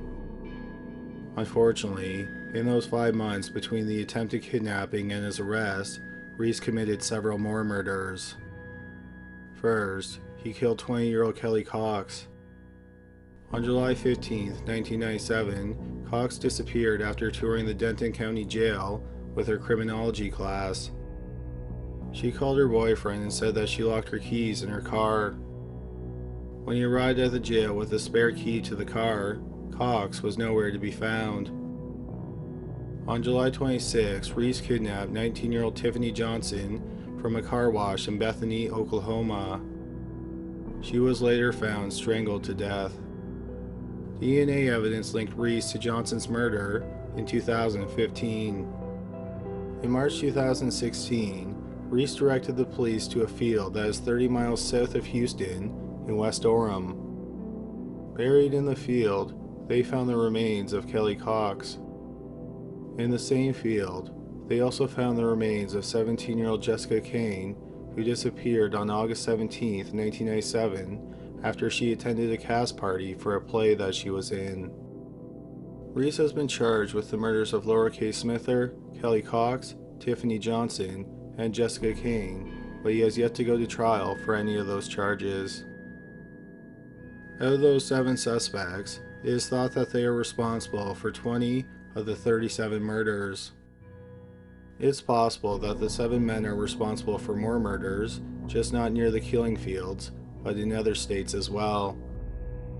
Also, there are the 4 men who claim they were innocent, but they were nevertheless convicted of 3 of the murders in 1972. One of those murders was the murder of Sharon Shaw, which Michael Lloyd Self was convicted of, and Edward Bell took credit for her murder in his letter in 1998. If the other 3 men really did commit the other 2 murders, that still leaves 15 unsolved murders. This includes the murder of Susan Eads. The police are hoping that someone will recognize the voice of the mysterious caller, so that the friends and family of Susan Eads will at least know who is responsible for stealing her from their lives. Also, identifying him could bring closure to many other families who lost daughters, sisters, and mothers around the Texas killing fields. Hello? Hello? You said you knew Susan. Well, I still can't believe that I never knew of you. I don't understand that. Some people have secrets, just like to keep themselves. You have some pictures of her, you told me. I'd like to see them. Just you, I ain't gonna show them to anyone else. Would you want me to meet you somewhere? My place or a motel or something like that. Where'd you say? Houston? Here's some photos. Number 3. Blanca Montano. On February 3, 2011, 21-year-old Blanca Montano brought her son and her 5-month-old daughter to the University of Arizona Medical Center in Tucson, Arizona. She said that both of her children were suffering from flu-like symptoms. For example, her daughter had a fever and bloody diarrhea. It turned out that both children had contracted E. coli. Montano's son was treated and released, but her daughter's condition only worsened in the hospital. After 2 days, the baby had to be put into the intensive care unit. She ended up staying in the ICU for 2 months because she kept developing new infections. A new infection would arise just after she was getting better from her last infection. The doctors thought that the baby had developed between 7 and 9 different infections. What was really baffling to the doctors was that the baby was in the ICU, yet she developed bacterial infections that were either fecal or waterborne. A patient contracting even one fecal or waterborne infection while in the ICU is incredibly rare. Yet, somehow, Montano's daughter had developed 7 to 9 of these infections in just 2 months. At first, the doctors thought that the child possibly had a pre-existing condition, but she was checked and they found no signs of a pre-existing condition. Then they thought that the hospital staff might have accidentally been doing something that caused the infections. For example, they may have not been following proper hygiene protocols. But the doctors found no evidence of this either. A third possibility was that another patient was transmitting the infections. This possibility was quickly ruled out because the infections that the baby was contracting were not often transferred from patient to patient. Also, they weren't common infections in the children's ICU. The doctors began to suspect that someone was intentionally infecting the baby. Specifically, they thought that someone was adding bacteria to her IV line. They installed a camera to monitor the baby. 3 days later, the alarm on the baby's IV went off while Montano was in the room alone with the baby. This prompted the hospital staff to review the footage. They saw Montano intentionally try to block the camera by putting an alcohol wipe in front of it. Later that same day, the camera recorded Montano walking out of a washroom and making her way to the crib with her hand hidden under her sweatshirt. She then grabbed the IV line and started playing with it, and this set off the alarm. The next day, Montano was confronted by members of the hospital staff. She denied that she was the one who was infecting her child. The staff told her that they planned on calling Child Protective Services. Montano told them that she was surprised that they didn't call them sooner. After the meeting, Montano was barred from seeing her baby. Also, her son was taken into the custody of Child Protective Services. In the weeks that followed, the baby did not develop any new infections, and she made a full recovery. She was released from the hospital and placed with Child Protective Services. On April 11, 2011, Montano was indicted for attempted murder and child abuse with death or serious injury likely. She went to trial 2 years later in the spring of 2013. The prosecution contended that Montano made the baby sick by injecting fecal matter into her IV line. The prosecutor said that the baby was a victim of Munchausen by proxy syndrome. He said that Montano was raising the children alone, and she purposely made the baby sick to get attention from the father of the children. Montano's lawyer said she was innocent and she would never harm a child. He claimed that the hospital staff made the baby sick because they were not following hygiene protocols. However, the defense did not present any evidence that any of the hospital staff did anything wrong. Blanca Montano was ultimately found guilty of child abuse, and she was looking at a sentence of 17 years. Instead, she was sentenced to 13 years in prison. Number 2. Jack Barron. Jack Barron was born to Elmore and Roberta Barron in October 1961 in Castro Valley, California. He was an only child. Elmore was a distant father, and Roberta doted on Jack. Many of Jack's friends called him a mama's boy. When Jack was 13 years old, Elmore and Roberta got divorced. After the divorce, Jack only saw his father a handful of times. In February 1986, Jack, who was 24 years old, met 28-year-old Irene Paget through a mutual friend. Irene came from a family life that was nearly the opposite of Jack's. She was the youngest of 4 children in a tight-knit family. In November 1986, Irene and Jack moved in together. In the spring of 1988, Irene found out that she was pregnant. They got married in July of that year. On January 8, 1989, Irene gave birth to a son named Jeremy. A few months later, the Barons settled in Sacramento, California. Then on March 28, 1990, Irene gave birth to a second child, a daughter named Ashley. In the spring of 1992, Jack was working nights at a grocery store as a shelf stocker. Irene was a stay-at-home mom. Irene also ran a small daycare out of the family's home for neighbors. At the time, Jeremy was 3 and Ashley was 2. On the morning of June 8, 1992, a neighbor went to drop off her child at the Barons' home so that Irene could watch her. The neighbor knocked on the door repeatedly, but no one answered. She looked in the window and saw 3-year-old Jeremy. She got him to open the door for her. Jeremy told the neighbor he couldn't wake up his mother.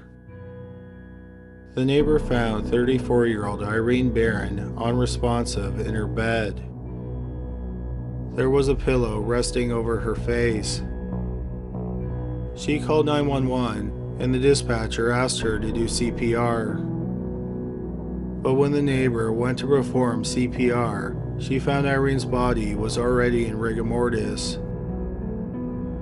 Paramedics and homicide detectives arrived at the house not long after the call was placed to 911. While the homicide detectives were searching the family's house, Jack returned home from work. He was told that his wife was dead, and he acted distraughtedly. He asked how Irene died, but the detectives didn't know. There were no obvious signs of trauma like a gunshot wound, a stab wound, or strangulation marks. Also, the house had been locked up, and there were no signs of a break-in. But the detectives did find it odd that a 34-year-old woman with no health problems would die suddenly. The detectives asked Jack what happened the night before. He said he left for work at about 11 p.m. He said when he left, Irene was alive and awake.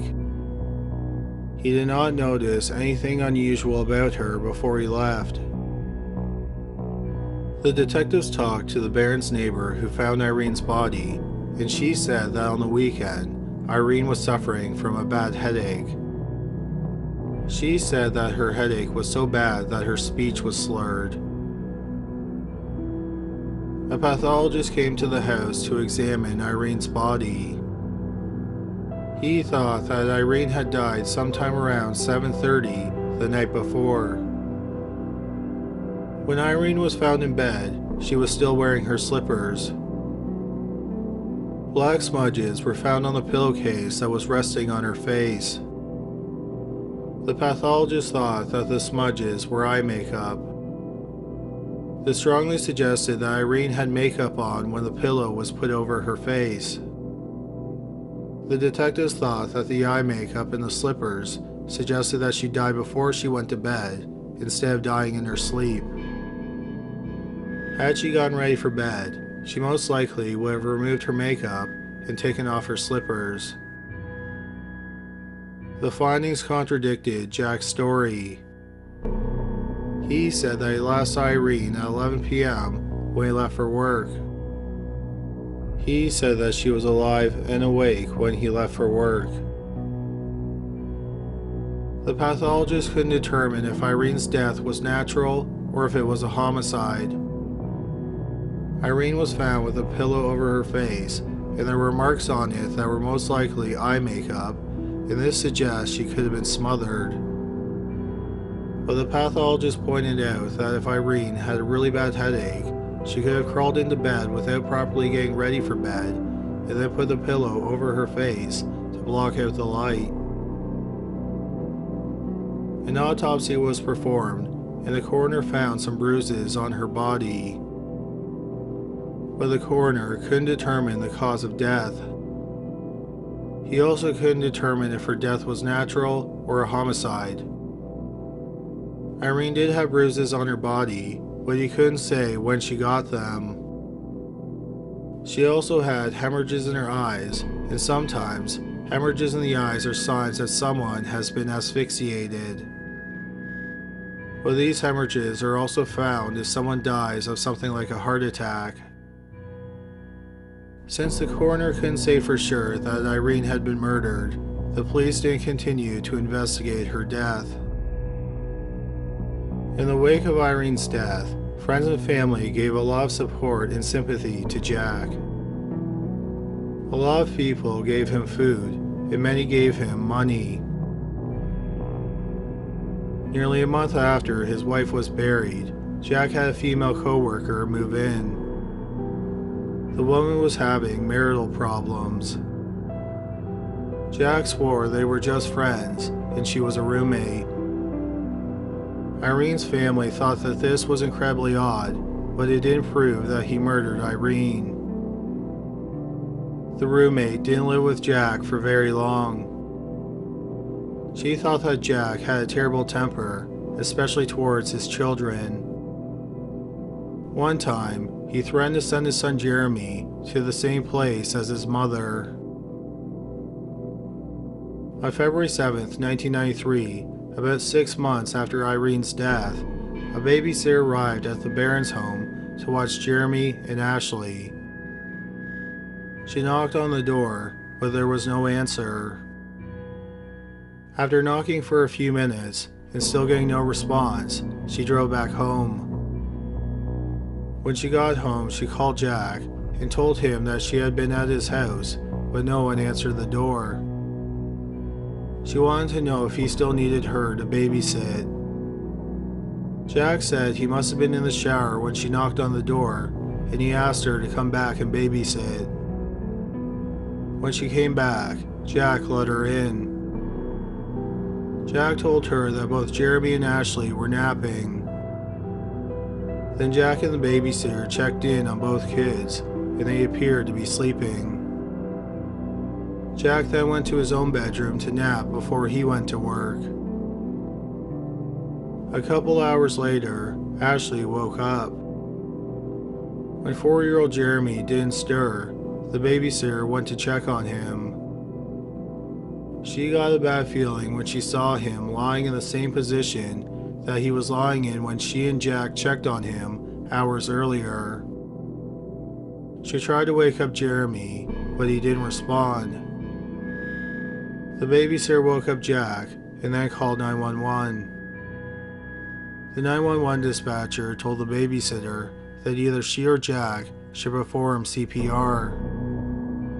The babysitter told Jack to perform CPR, but he refused. He said it was too late.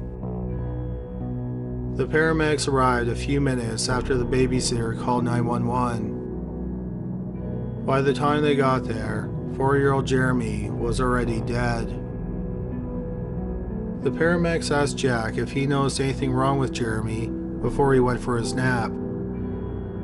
Jack said that Jeremy had been suffering from a bad cold, and he had given him some cough syrup before his nap. But other than that, nothing was wrong with Jeremy. Jeremy was buried a few days later. Once again, Jack was the recipient of sympathy and attention from his friends, co-workers, and some of his family. Irene's family was highly suspicious of Jack. One thing that Irene's brother noticed was that Jack didn't cry once during Jeremy's funeral. The police did not investigate Jeremy's death at all. The coroner didn't see any signs of foul play, and he assumed that Jeremy died from natural causes. He thought that there was something in the Baron's house that killed both Jeremy and Irene. but the house was checked and nothing unusual was found. Another possibility was that both Irene and Jeremy took the same medication and it was laced with something that killed them. All the medication in the Barron household was tested and nothing unusual was found. Another possibility was that something genetic killed the mother and son. Irene's family thought that this was possible, and they became worried that something in their genes might kill them, so some of them underwent testing. But nothing unusual was found in their genes. Ashley also underwent testing. Her pediatrician thought it was possible that complications from sleep apnea killed Irene and Jeremy. Sleep apnea is a condition where people repeatedly stop and start breathing when they are sleeping. The pediatrician thought that Ashley may have had sleep apnea as well. The testing showed that Ashley suffered periodic interruptions of breathing while she slept. But then the pediatrician realized that there was a problem with the test. To get a better read on her body, the pediatrician wanted Ashley to wear a heart monitor. The problem was that Ashley didn't like wearing the heart monitor. The pediatrician explained to Jack the importance of Ashley wearing the heart monitor. But even after the pediatrician talked to him, Jack didn't force Ashley to wear the heart monitor. He said he was too busy to make her wear it. Jack was a big fan of the country singer Wynonna Judd. The friend that introduced him to Irene was also friends with the president of Judd's fan club. That friend ended up telling the president of the fan club about Jack and his horrible losses. In turn, the president of the fan club told Jude about Jack. Then Judd called Jack and invited him to a concert. They met backstage at the concert, and then Judd gave him tickets to another show. Jack attended the second concert with Ashley. After Jack attended both concerts, what people found odd was that there were no longer any photos of Irene hanging up in the house where she used to live. They had all been replaced with photos of Jack with Wynonna Judd. Jack told people that he and Judd were dating, and they might even get married. Most of his friends and family didn't believe him. They just assumed he was looking for attention. That was one thing that people started to notice more and more. Jack seemed like he always needed to be the center of attention. In January 1994, Jack hired a practical nurse to babysit Ashley while he was at work. He told the nurse that Ashley had a heart condition. On August 6, 1994, the nurse arrived at their home at 10:45 p.m. When she got there, Ashley was already in bed. She and Jack checked on Ashley in bed, and then Jack gave her a glass of iced tea. She noticed that the iced tea was strong tasting. A few minutes later, Jack left for work. Before he left, he told the nurse not to fall asleep. Right after Jack left the house, the nurse checked on Ashley again, and she thought that Ashley was sleeping. Then, despite being warned not to fall asleep, the nurse fell asleep just minutes after Jack left. At 4 a.m., she woke up and checked on Ashley. She noticed that Ashley was lying in a different position than the last time she checked on her. She touched Ashley, who was 4 years old, and she became alarmed. Ashley's body was cold. The nurse called 911 and then tried to perform CPR, but she couldn't get Ashley's mouth open. It turned out that rigor mortis had already set in. Irene and Jeremy's autopsies were performed by the same coroner. Ashley's autopsy was performed by a different coroner. But just like the first coroner, he couldn't determine the cause of death. At this point, a lot of people were suspicious of Jack. After Ashley's funeral, Jack's friends and family gathered at his house. Winona Judd sent a big bouquet of flowers, and Jack proudly displayed it. Jack also wore a t-shirt that said "Wise Guy." People at the get-together noted that Jack, who had lost his wife and 2 children within 2 years and 2 months, was far from bereaved. Instead, he laughed and joked with one of his friends. Jack's friends and family weren't the only ones who were suspicious of him. Several people at the coroner's office were convinced that Jack had killed his wife and 2 children. So they started to reinvestigate the deaths. When they did, they found a pattern. Each family member either died or their body was found on the 7th day of the month. Irene most likely died on the night of June 7th, 1992, and her body was found the next morning. Jeremy died on February 7th, 1993, and he was found on the same day. Finally, Ashley's time of death was unclear, but her body was discovered on the morning of August 7th, 1994. That was not the only pattern they saw. All the bodies were found on a Sunday. The odds of 3 healthy people in the same family dying of natural causes within 2 years and 2 months of each other, and all their bodies were found on the 7th day of the month, which were also Sundays, were astronomical. The coroner's deputy that found the pattern investigated Jack's background to see if the 7th day of the month that fell on a Sunday had any importance to him. He was shocked when he discovered that Jack's estranged father, Elmore, was born on August 7th, 1938, which was a Sunday. Sunday, August 7th was also the day that Ashley was found dead. The problem for investigators was that they didn't have any physical evidence that Jack killed his family. They couldn't even prove that any of the deaths were homicides. So while several investigators with the coroner's office were suspicious of Jack, they couldn't have him charged with anything.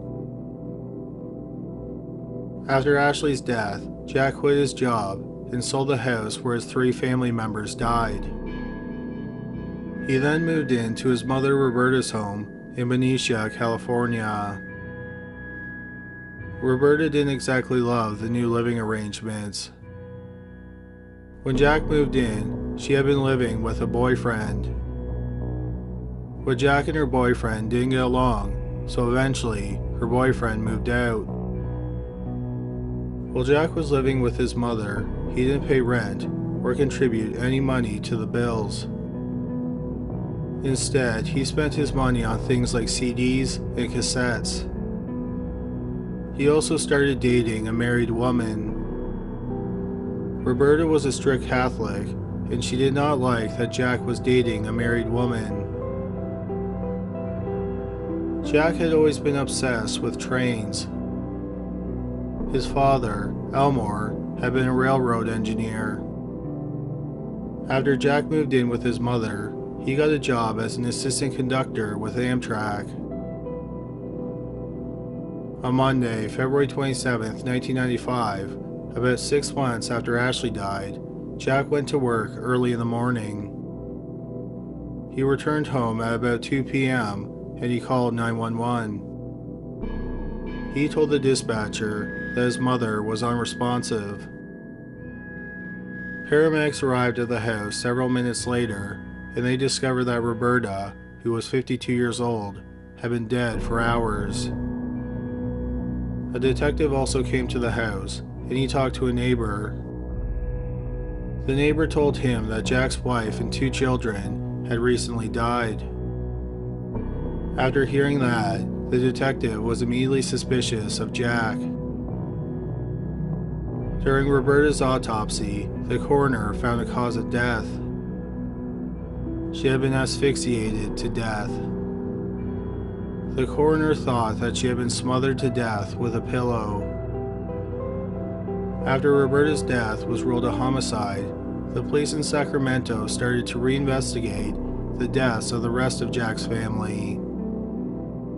One thing that they noted was that Jack's family members were found dead by other people while he was at work or while he was asleep. The investigators in Sacramento decided to figure out if it was possible if they died while Jack was home and awake. Based on Irene's body temperature, the pathologist thought that she died sometime between 4:30 p.m. and 10 p.m. the night before her body was found. His best guess was that she died around 7:30 p.m. Jack told the police that he left for work at 11 p.m. that night, so that meant he was most likely home when Irene died. As for Jeremy, something the police noted was that the babysitter arrived earlier that day and Jack didn't answer the door. She then went home and called Jack. Jack said he must have been in the shower and he told her to come back and babysit. After the babysitter came back, she and Jack checked on Jeremy and he was lying on his side, facing the wall. Jack then went to nap before his work shift. 2 hours later, the babysitter checked on Jeremy and he hadn't moved. When she touched him, he was already in rigor mortis, meaning he had probably been dead for hours. The police suspected that Jack was killing Jeremy when the babysitter arrived the first time. The toughest case was Ashley's. The nurse who was watching her on the night she died checked in on her a few minutes after Jack left for work. At the time, Ashley was lying on her right side. Then the nurse fell asleep. When she checked on Ashley about 5 hours later, Ashley was lying on her back. The blankets were also in a different position. Therefore, Ashley wasn't dead when Jack left for work. The police checked with Jack's supervisor, and he said that Jack was there on the night that Ashley died. He said that Jack clocked in on time. The supervisor also said that Jack was there at 4 a.m. when he got the call informing him that something was wrong with Ashley. But Jack's supervisor could not verify that Jack was at work the entire time. He said it was possible that Jack slipped away without anyone noticing. Even though Jack had an alibi, the police thought he still killed Ashley. Before Jack left for work on the night that Ashley died, Jack gave the nurse who was watching Ashley a glass of iced tea. The nurse noticed that the iced tea had a strong taste to it, and she thought that that was unusual because Jack liked his iced tea weak. The police speculated that the iced tea that Jack gave her was laced with something that made her fall asleep. If the nurse was drugged, the police had several possible scenarios about how Jack killed Ashley. One possible scenario is that he snuck out of work, drove home, smothered Ashley, and then drove back to work. Another possibility is that after Jack gave the nurse the drugged iced tea, he left the house, but he didn't drive far. He returned a few minutes later, after he knew the nurse was asleep. He killed Ashley and then drove to work. Or it's possible that Ashley was already dead when the nurse arrived. Jack then drove a short distance away and returned a few minutes later after he knew the nurse would be asleep.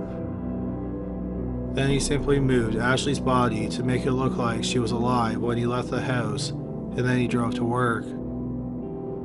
If Jack left his home that night at 11 p.m. and he arrived at work on time, he would have had about 20 minutes to wait, get back into the house, and either kill Ashley or move her body.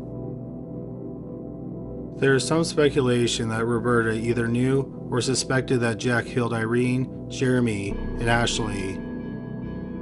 The police think it's possible on the night that Roberta died, she either brought it up or she accused Jack of the murders, and Jack either snapped or he decided to silence her.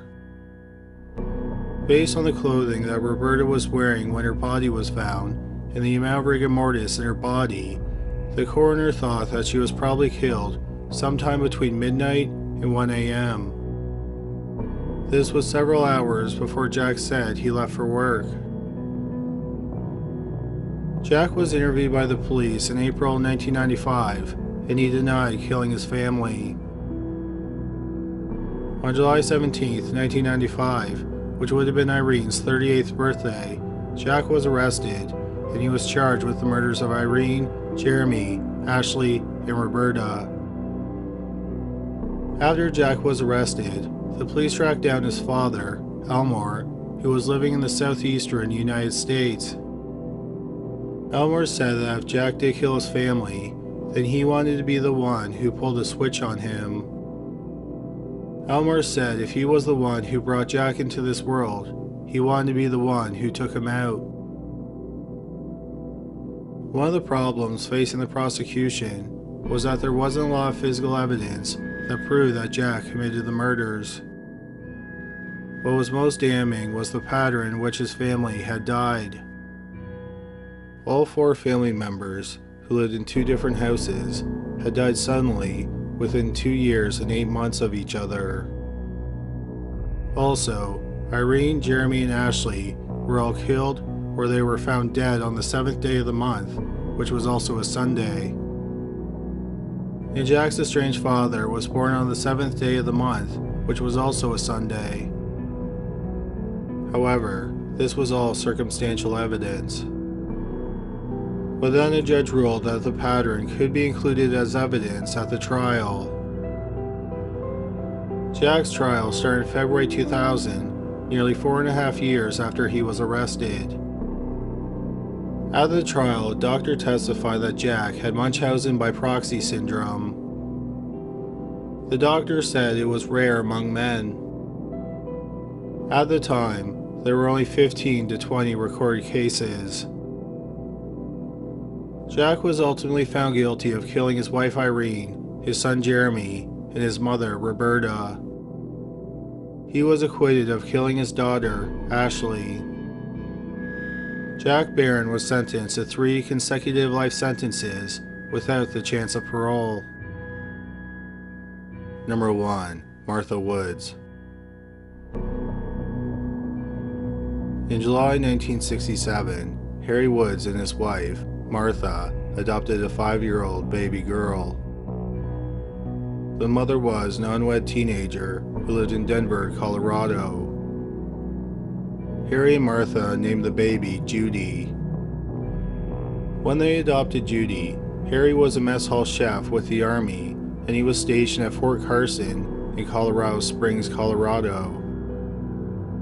Martha didn't work, and she stayed at home with Judy. Between December 1967 and March 1968, Judy was hospitalized 3 times because she had stopped breathing and turned blue.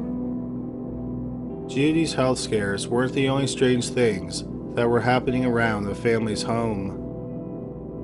Supposedly, nearly every day after Harry left for work, a woman would call Martha. Martha said that the woman would tell her to give up Judy or she would die. Harry and Martha's house also caught fire twice. Both times Martha was at home alone with Judy, and she got Judy out of the house. Another time, Martha said that a man stood in front of their living room window and he demanded that Martha hand over Judy to him. Martha said she got a handgun and shot the man through the window screen. She said that she wounded him. Martha said that the man got into a car that was being driven by a woman and they drove off. After these supposed strange events, Harry asked to be transferred. His request was granted, and he was transferred to the Aberdeen Proving Ground in Maryland. Martha claimed that even after they moved to a different state, she continued to get phone calls telling her to hand over Judy. The police said that they would tap their phone and get to the bottom of it. Then, the supposed calls suddenly stopped. On February 9, 1969, not long after the Woods moved to the Aberdeen Proving Ground, an unidentified 13-year-old girl in Maryland gave birth to a boy, and she immediately put him up for adoption. The baby was a bit on the small side, but he was healthy. He was placed with a foster family for 5 months. He had no health problems, and the foster family thought that he was a happy baby. In the summer of 1969, when he was 5 months old, he was adopted by the Woods family. They named the baby Paul, after Martha's youngest brother. On August 4th, 1969, about a month after Paul was adopted, Martha called 911. She said that Paul had been playing with Judy and then he suddenly stopped breathing. She performed CPR until the paramedics arrived. Baby Paul was rushed to the hospital, which was on the Army base. By the time Paul arrived at the emergency room, he was breathing and he seemed alert. Paul was x-rayed to make sure he didn't accidentally choke on anything. They didn't find anything on the x-ray, and they didn't find anything wrong with Paul, so hours after he was brought into the emergency room, he was sent home with Martha. Just hours later, Paul was rushed to the hospital again because he had stopped breathing. This time, when he arrived at the emergency room, he was limp and his skin had a bluish tint. Martha told the hospital staff that after they got home, she put Paul down for a nap in his crib. Then she heard him choking and struggling to breathe. The doctors kept Paul in the hospital for 3 days, and they conducted a battery of tests on him. But they could not find anything wrong with him. They thought he might have had a respiratory infection. Paul was sent home on the morning of August 7th. Just 24 hours later, Martha called for an ambulance again. Paul had once again stopped breathing. When he arrived at the hospital, he was breathing once again. This time, Paul was hospitalized for 4 days before he was released into Martha's care. Then, once again, after 24 hours, Paul had to be readmitted to the hospital because he wasn't breathing.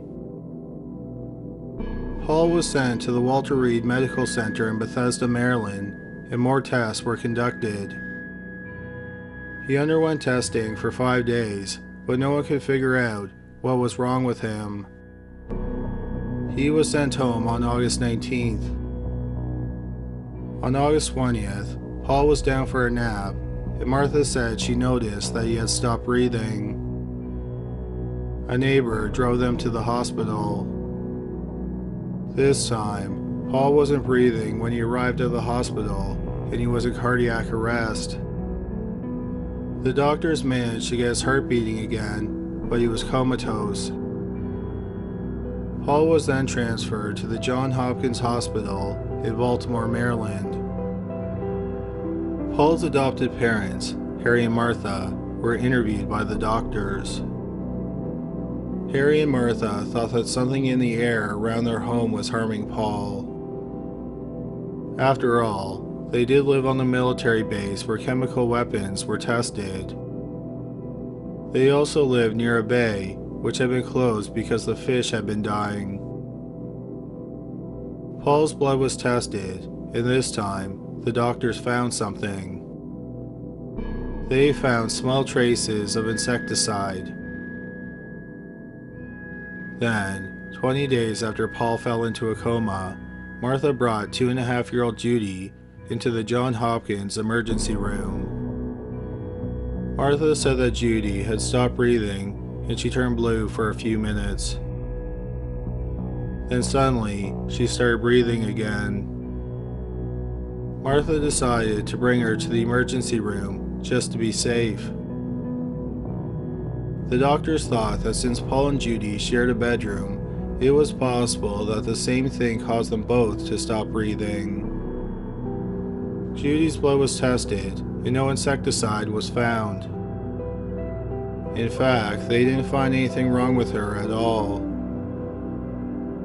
The Woods home, and the area around their home, was examined for any signs of insecticide or any other possible airborne dangers. Nothing unusual was found. The doctor who examined Judy was bothered by the situation, so he kept Judy in the hospital. One thing that the doctor noted was that the children never had any problems while they were in the hospital. They just stopped breathing while they were home, often while Martha was the only adult in the house. The doctor became even more troubled when he learned about Martha's history. It turned out that Martha had suffered 10 miscarriages, she had given birth to 1 stillborn baby, and she had given birth to 3 children, who all supposedly died of natural causes when they were infants. After learning about Martha's history, the doctor strongly suspected that Martha harmed her adopted children. The doctor told Child Protective Services about the situation, and they took Judy into their custody. Paul continued to lie in a coma in the hospital, and Martha and Harry were barred from seeing him. Then a month after he went into the coma, on September 21st, 1969, Paul passed away. He was 7 months and 12 days old. His body was sent for an autopsy. The medical examiner determined that Paul's death was a homicide. He had most likely been asphyxiated. Since it was thought that Paul was asphyxiated in the Woods home, which was on a military base, it was considered a federal crime, so the FBI took over the investigation. What they learned about Martha disturbed them. Martha was born in April 1929 in Columbus, Ohio.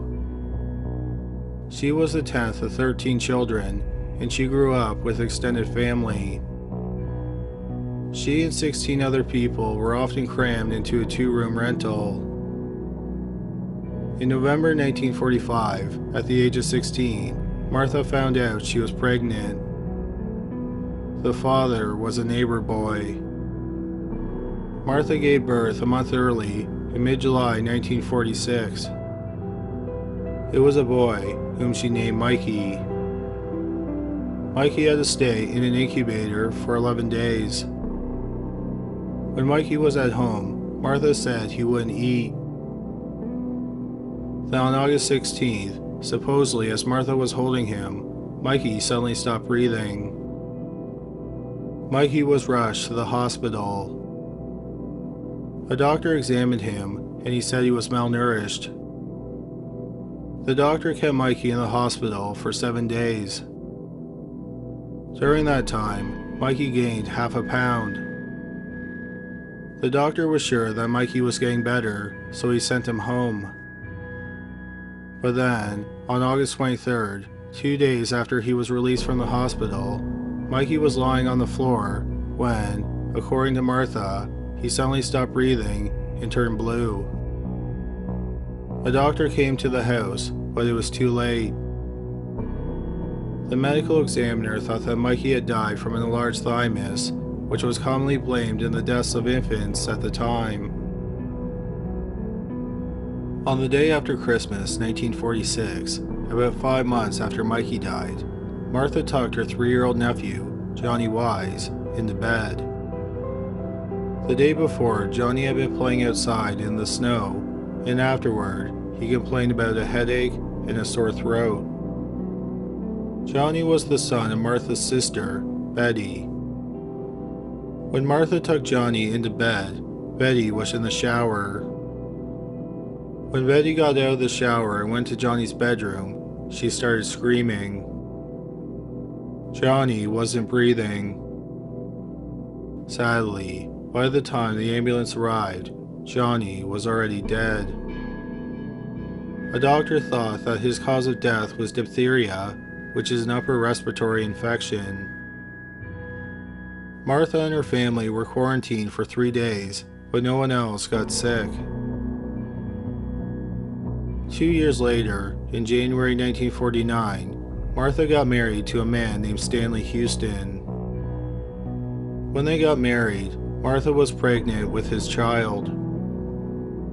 She ended up miscarrying, which was the first of her 10 miscarriages. She got pregnant again, and she gave birth to a baby girl on June 28, 1950. They named the baby Mary Elizabeth. Like Martha's first child, Mikey, Mary was born prematurely. Mary had to spend 3 weeks in the hospital before she was sent home. In the first 2 months that Mary was home, Martha brought her to the hospital 3 times because she had stopped breathing. Mary was kept in the hospital twice for several days, and several tests were conducted on her. But the doctors couldn't find anything wrong with her. On August 25, 1950, Martha brought Mary to the hospital for the 3rd time because she had stopped breathing yet again. Mary stayed in the hospital for a few hours, and then she was released.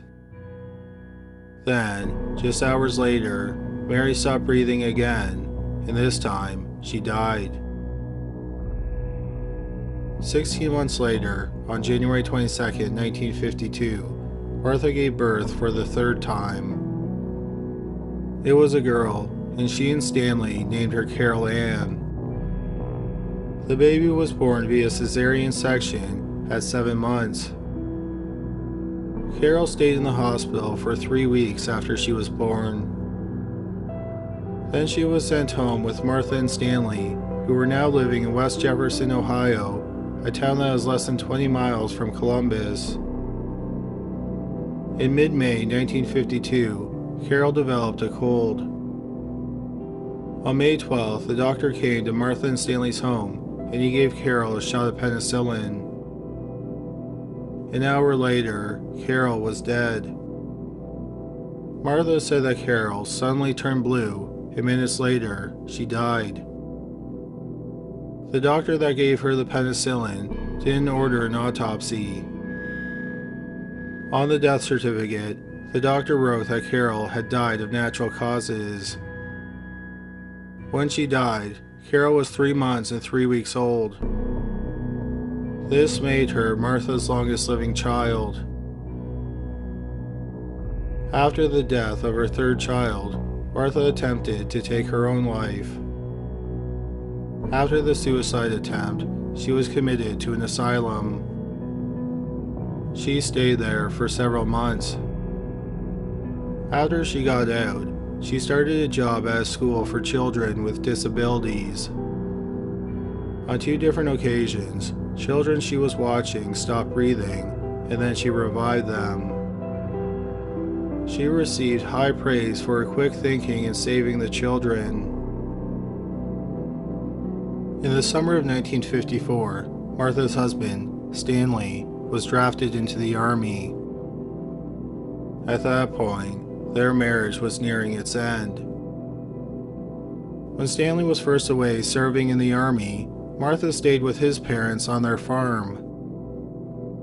One day, while living there was a mysterious barn fire. Luckily, Martha managed to get all the animals out of the barn safely. After the fire, Martha moved into her parents' home in Columbus. Her and Stanley's divorce was finalized in August 1956. Martha then moved in with her sister and her sister's 2 children. One day, while Martha was watching the 2 children, one of them stopped breathing, and Martha rushed him to the hospital. He luckily survived. In May 1958, Martha was living in a small bachelor apartment with her brother Paul, his wife, and their 14-month-old daughter, Lily Marie. Years later, Martha would name her adopted son after her brother Paul. Just before midnight on May 18, 1958, Martha said she checked on Lily Marie in her crib, and discovered that she wasn't breathing. An ambulance was called, but by the time the paramedics arrived, Lily Marie was dead. Once again, the cause of death was cited as natural causes. Martha met Harry Woods through her sister, whom she used to live with. Harry and Martha's sister had been dating, and Martha lured him away. After dating for several years, Martha and Harry got married in the spring of 1962. In late 1963, Martha and Harry moved to Colorado Springs, Colorado. Not long after moving there, a neighbor asked Martha if she would babysit her 1-year-old son. Martha told her that she would be more than happy to. On January 10, 1964, Martha was alone with the woman's 1-year-old son, Marlon Rash. Martha claimed that while she was watching Marlon, he stopped breathing. She rushed Marlon to the hospital, and he was kept in the hospital for 5 days. The doctors couldn't find anything wrong with him, and he was released. About 5 months later, on May 3, 1964, Martha was babysitting Marlon again. Once again, Martha brought him into the hospital because he had stopped breathing. This time, Marlon stayed in the hospital for 4 days, and then he was released. On the same day that Marlon was released from the hospital, Martha babysat him. Martha said that he suddenly stopped breathing again. Unfortunately, this time, he couldn't be revived. Marlon Rash was just 18 months old. The cause of death on his autopsy report was listed as unknown. In 1966, Martha was babysitting 2 young children who were siblings. One day, while Martha was watching them, one of them stopped breathing and had to be rushed to the hospital. He luckily survived and didn't have any other problems, even though Martha continued to babysit him. In July 1967, Martha and Harry adopted Judy, and then in February 1968, they adopted Paul. Then just 2 months after Paul was adopted, he died, which led to the investigation of Martha. In 23 years, at least 7 young children died under Martha's care, and another 5 had to be brought to the hospital because they stopped breathing. In November 1970, about 14 months after Paul died, Martha was indicted for the first-degree murder of Paul and the attempted murder of Judy. She went to trial in February 1972. Martha's lawyer said that Martha didn't kill anyone, and if she did, then she was insane when she did it. But then Martha testified, and she was adamant that she was sane. All the psychiatrists who examined Martha agreed with her. They thought she was of right mind. Martha also swore she didn't kill anyone. The biggest problem the prosecutor had was that at least 7 children died under Martha's care, but he couldn't prove any single case was murder. But if you looked at her history, then it showed a pattern to her crimes. However, usually in the American justice system, previous acts are not considered proof of someone's guilt. Nevertheless, the judge allowed the prosecution to have witnesses testify about the 6 other deaths that Martha may have been responsible for. Martha's trial lasted for 5 weeks. After 2 days of deliberation, she was found guilty on all counts. She was sentenced to life in prison plus 75 years. She was eligible to apply for parole in 2003. But on April 20th, 2002, Martha Woods passed away at the age of 73. She always maintained that she was innocent. Number 5. Alyssa Turny. May 17, 2001 was the last day of 17-year-old Alyssa Turny's junior year at high school. It may have also been the last day of her life. On that day, Alyssa's stepfather, Michael Turny, says that he picked her up at her Phoenix, Arizona high school and they went out for lunch. Michael said that Alyssa became angry during the lunch because she wanted to have more freedom, and Michael said that wasn't going to happen. He then drove her home, and he left the house again at 1 o'clock, leaving Alyssa home alone. Over the next 4 hours, Michael said that he ran some errands, and then he picked up Alyssa's younger sister, Sarah. When he returned home with Sarah, Alyssa was gone. In Alyssa's room, there was a note with her handwriting that addressed Sarah. It read, "Sarah, you wanted me gone. Now you have it." The note said that she was running away to California. Michael also said that a week later, he got a call from a telephone number in California. He said that he could barely hear the caller, but he was pretty sure it was Alyssa, even though he said her voice sounded different. Michael tried to file a missing persons report on the night that Alyssa went missing, but the police didn't investigate the disappearance because they thought that Alyssa had just run away and she would return at any time. Alyssa's family and friends said that it was very uncharacteristic of her to run away. She was close with her younger sister and her step-siblings, she had several close friends and a steady boyfriend, and she didn't tell any of them of her plans to run away. They also said that, like other teenagers, Alyssa had a rebellious streak. She occasionally smoked marijuana, and every once in a while she would skip classes, but for the most part she was responsible. She was a good student, and she had a part-time job at a fast food restaurant. Finally, when Alyssa supposedly ran away, she didn't take the things that most young women would take with them if they were to leave the house for an extended period of time. This included items like her cell phone, makeup, and her hairbrush.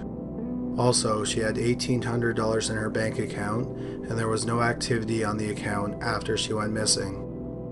In 2006, 5 years after Alyssa went missing, a man named Thomas Heimer wanted to talk to the authorities about her disappearance. Heimer had been arrested 7 months after Alyssa disappeared, and he was serving a life sentence for a murder he committed in Florida.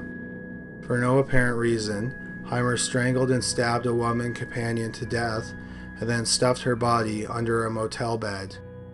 In 2006, he mailed out letters to several police departments around the country, proclaiming to be a serial killer that claimed the lives of 21 women who were never found. He said that one of his victims was Alyssa. When the police looked into his claims, they concluded that he was lying about killing Alyssa. For example, he claimed that Alyssa was a heroin addict, but none of her friends and family said that was remotely true. Heimer eventually took a polygraph test regarding Alyssa's disappearance, and he failed. The police think that Heimer probably saw Alyssa's picture in the newspaper or on the news, and he made up the story about killing her. Or he possibly killed another girl and mistook her for Alyssa. It's unclear if Heimer was responsible for any of the murders he took responsibility for, or if he was just confessing to get attention. While Heimer most likely wasn't responsible for Alyssa's disappearance, the confession got the police wondering who exactly was responsible for Alyssa's disappearance. They started by looking at the most obvious suspect, which was the last person who saw her alive, and that was Michael Turny. Alyssa's mother, Barbara, met Michael when Alyssa was 3 years old. They got married not long afterwards, and Michael ended up adopting Alyssa. Barbara died in 1992 from cancer, and Michael was left alone to raise Alyssa and her younger sister. Michael was a very strict parent who wanted to control Alyssa and her sister. He would go through their computers and their phones, and he recorded all incoming and outgoing calls. Michael also set up surveillance cameras both inside and outside the house. Some of the cameras inside the house were hidden, and no one else knew that they were there.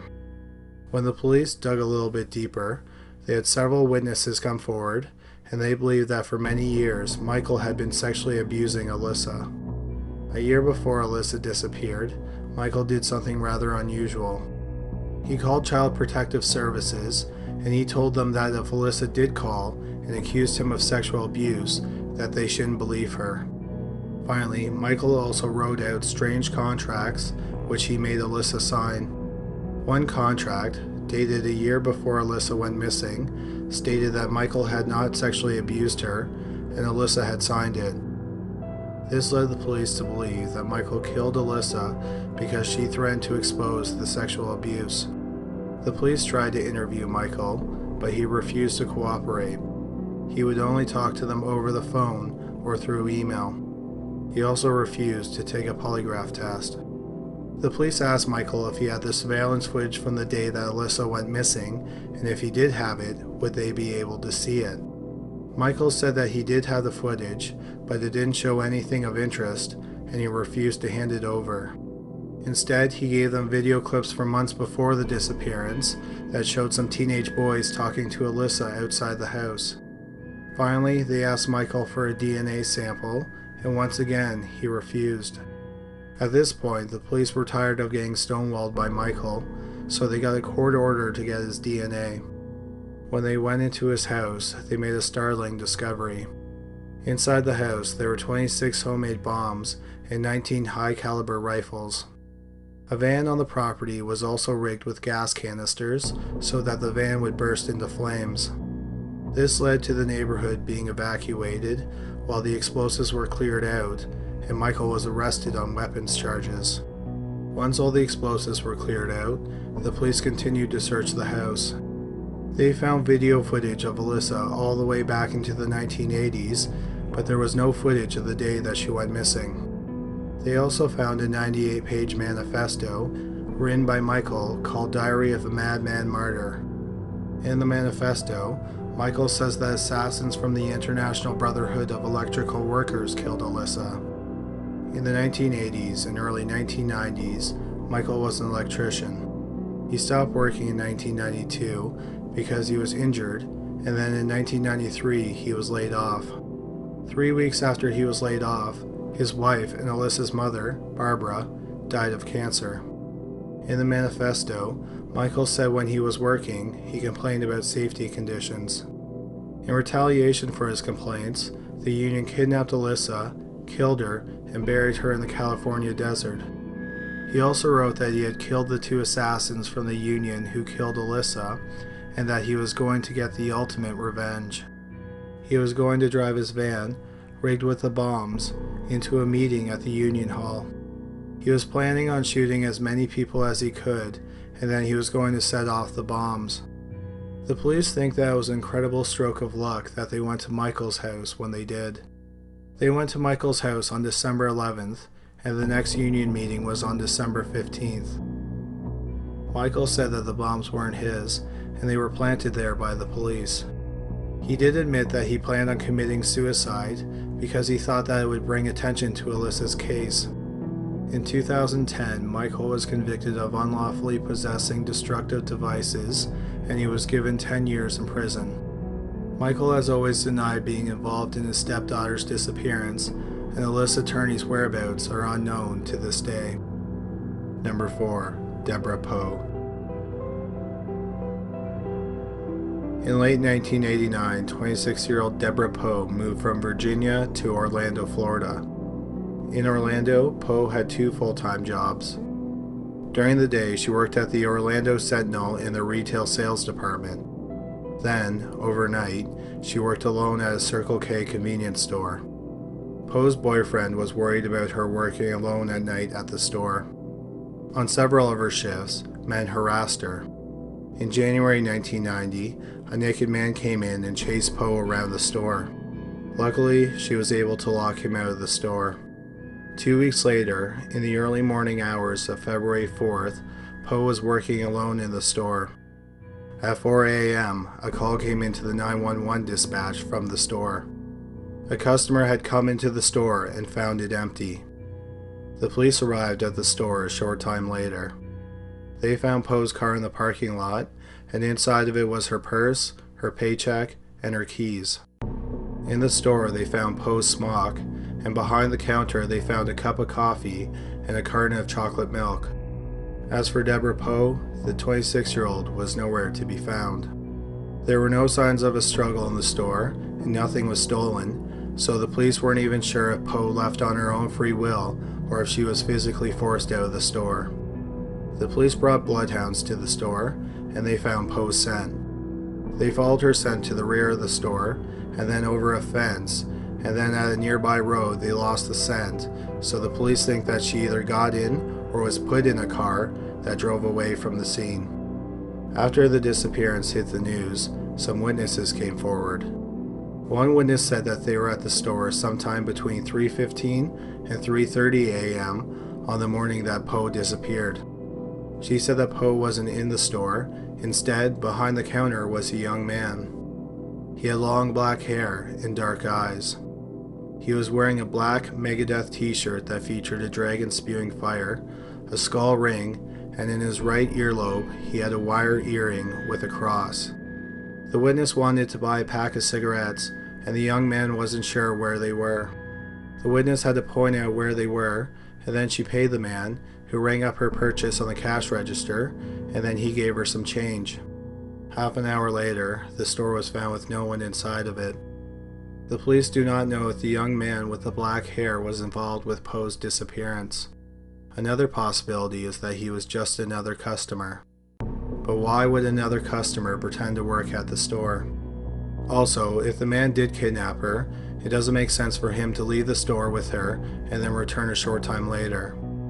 That would suggest that Poe was somewhere inside the store or at the rear of the store when the witness came in to buy cigarettes. Unfortunately, the police have never been able to identify the young man in the Megadeth t-shirt. Deborah Poe's friends and family are hoping that one day the man will come forward and maybe he can shed some light on what happened to Deborah. Number 3. Robert Dunbar.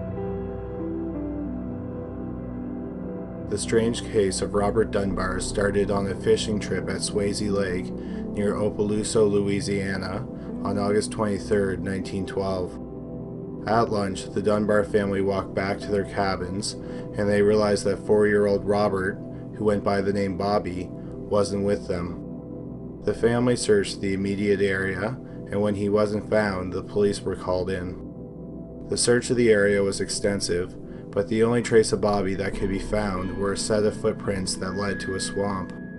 Witnesses said that they remembered a strange man hanging around the swamp around the time that Bobby went missing. Since no body was found, the police concluded that Bobby had been kidnapped by the man in the swamp. 8 months went by, and then suddenly there was a break in the case. Not only had the police made an arrest, but they said that they found Bobby as well. William Cantwell Walters was arrested in April 1913 while traveling in a tented wagon with a young boy who matched Bobby's description. When the boy was brought to the Dunbar family, who lived in Opelousas, the town threw a parade, and the boy rode in on a fire truck.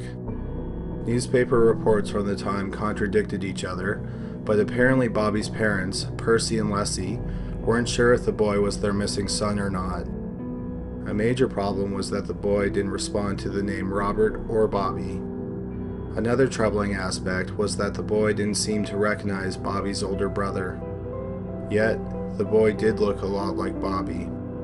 Leslie was given the opportunity to bathe the boy, and when she did, she said that she recognized some birthmarks and claimed that the boy was her missing son Bobby. Walters, on the other hand, was adamant that the boy wasn't Bobby. He said that the boy was Bruce Anderson, and he was the son of a servant who worked for his parents. Walters said that the mother gave him Bruce to be a traveling companion, and they had been together for over a year. At this point, the story was making national headlines, and that's when a woman named Julia Anderson from Barnesville, North Carolina, came forward and said that the boy was her son Bruce. Just like Walter said, she was a servant of his parents, and she did give Bruce to him. She said that in February 1912, she gave Williams permission to take Bruce for a few days, but instead, he kept him for 14 months. She just had never reported Bruce missing, and thought that one day, Walters would return with her son. The case fascinated the country, and a newspaper in New Orleans paid for Julia to travel from Barnesville to Opelousas to see if she could identify her son. The boy was put into a room with 4 other boys that looked similar, and then Julia was allowed to enter. The boy didn't recognize Julia, and she wasn't sure which boy was her son. Eventually, Julia did pick the correct boy, but she couldn't say with certainty that it was Bruce. Since she couldn't definitively pick the right child, and since the boy didn't recognize her, the lawyers declared that Julia had failed the test, and this made headlines across the country. She begged for a second chance, and she asked for permission to undress the boy so she could check him for birthmarks. After all, at this point, she hadn't seen her son in 15 months. The lawyers agreed to give her a second chance, and she was able to undress the boy. This time, with much more certainty, she said that the boy was her son Bruce. But unfortunately, not being able to recognize Bruce the first time damaged Julia's case too much. The authorities didn't believe her story, and they refused to give her the boy. Julia was poor, and she didn't know anyone in Opelousas, so she was forced to return to Barnesville, and the boy was given to the Dunbars. Walters was convicted of kidnapping in 1914, and he was sentenced to life in prison. His lawyer appealed the conviction, and it was overturned on a technicality. He was released after spending 2 years in prison. The town decided not to retry him because the trial was so expensive the first time. As for Julia, she had 2 other children in Barnesville, but she lost both of them not long after she got back home. Her infant son suddenly died, and she had to give up her daughter for adoption. She would go on to marry, and she had 7 more children. She told her children that they had a half-brother who was stolen from her and given to another family. The boy grew up as Robert Dunbar, and he had 4 children. During his lifetime, he gave one interview, and he said that he remembered being kidnapped. However, many people who knew him said that he struggled with his identity his entire life. He died in 1966, and he was buried under the name Robert Dunbar. 33 years later, in 1999, Bobby Dunbar's granddaughter, Margaret Dunbar Cutright, started to look into the case. 4.5 years later, she got a DNA test, and it showed that her grandfather was not Bobby Dunbar. That means he was most likely Julia's son, Bruce Anderson. As for what happened to the real Bobby Dunbar is unknown. No trace of him has ever been found. Number 2. Nicole Moren. In the summer of 1985, Nicole Moren was 8 years old, and she was living with her parents in a penthouse in an apartment building in the Toronto, Ontario neighborhood of Etobicoke. On the morning of July 30th, Nicole put on her favorite bathing suit and sandals and said goodbye to her mother. She was going downstairs to the lobby to meet her friend to go swimming at the building's outdoor pool. The friend waited for Nicole for 15 minutes in the lobby, but Nicole never showed up. So her friend called her apartment on the intercom, and Nicole's mother, Jeanette, said that Nicole had already left for the pool. The friend waited for a few more minutes, and then she just figured Nicole couldn't come swimming for some reason, so she just went to the pool by herself. Hours later, when Nicole didn't return home, Jeanette knew something was wrong. The building was searched, but Nicole was nowhere to be found. The police were called, and it led to one of the biggest and most exhaustive searches in Canadian history. But sadly, not a single trace of Nicole has ever been found. It was as if she slipped through a crack in reality once she left her apartment. But of course, that isn't what happened. Nicole had been kidnapped, but by who? No one saw Nicole after she walked out of her apartment door, so it's not clear if she was kidnapped on her floor or on the elevator. What is known is that she did not make it to the lobby where her friend was waiting. The kidnapper could have been someone who was visiting the apartment building, like a guest or a maintenance person, and she was taken out of the building right away. But no one saw anything suspicious, like someone carrying Nicole out of the building. Another possibility is that she was kidnapped by someone who lived in the building, quite possibly on her floor. Both theories are just as plausible, but the police have no evidence to back up either. A woman was seen on Nicole's floor about 45 minutes before she disappeared. She was on the opposite end of the hall from the Moren's penthouse, and she was holding a notepad.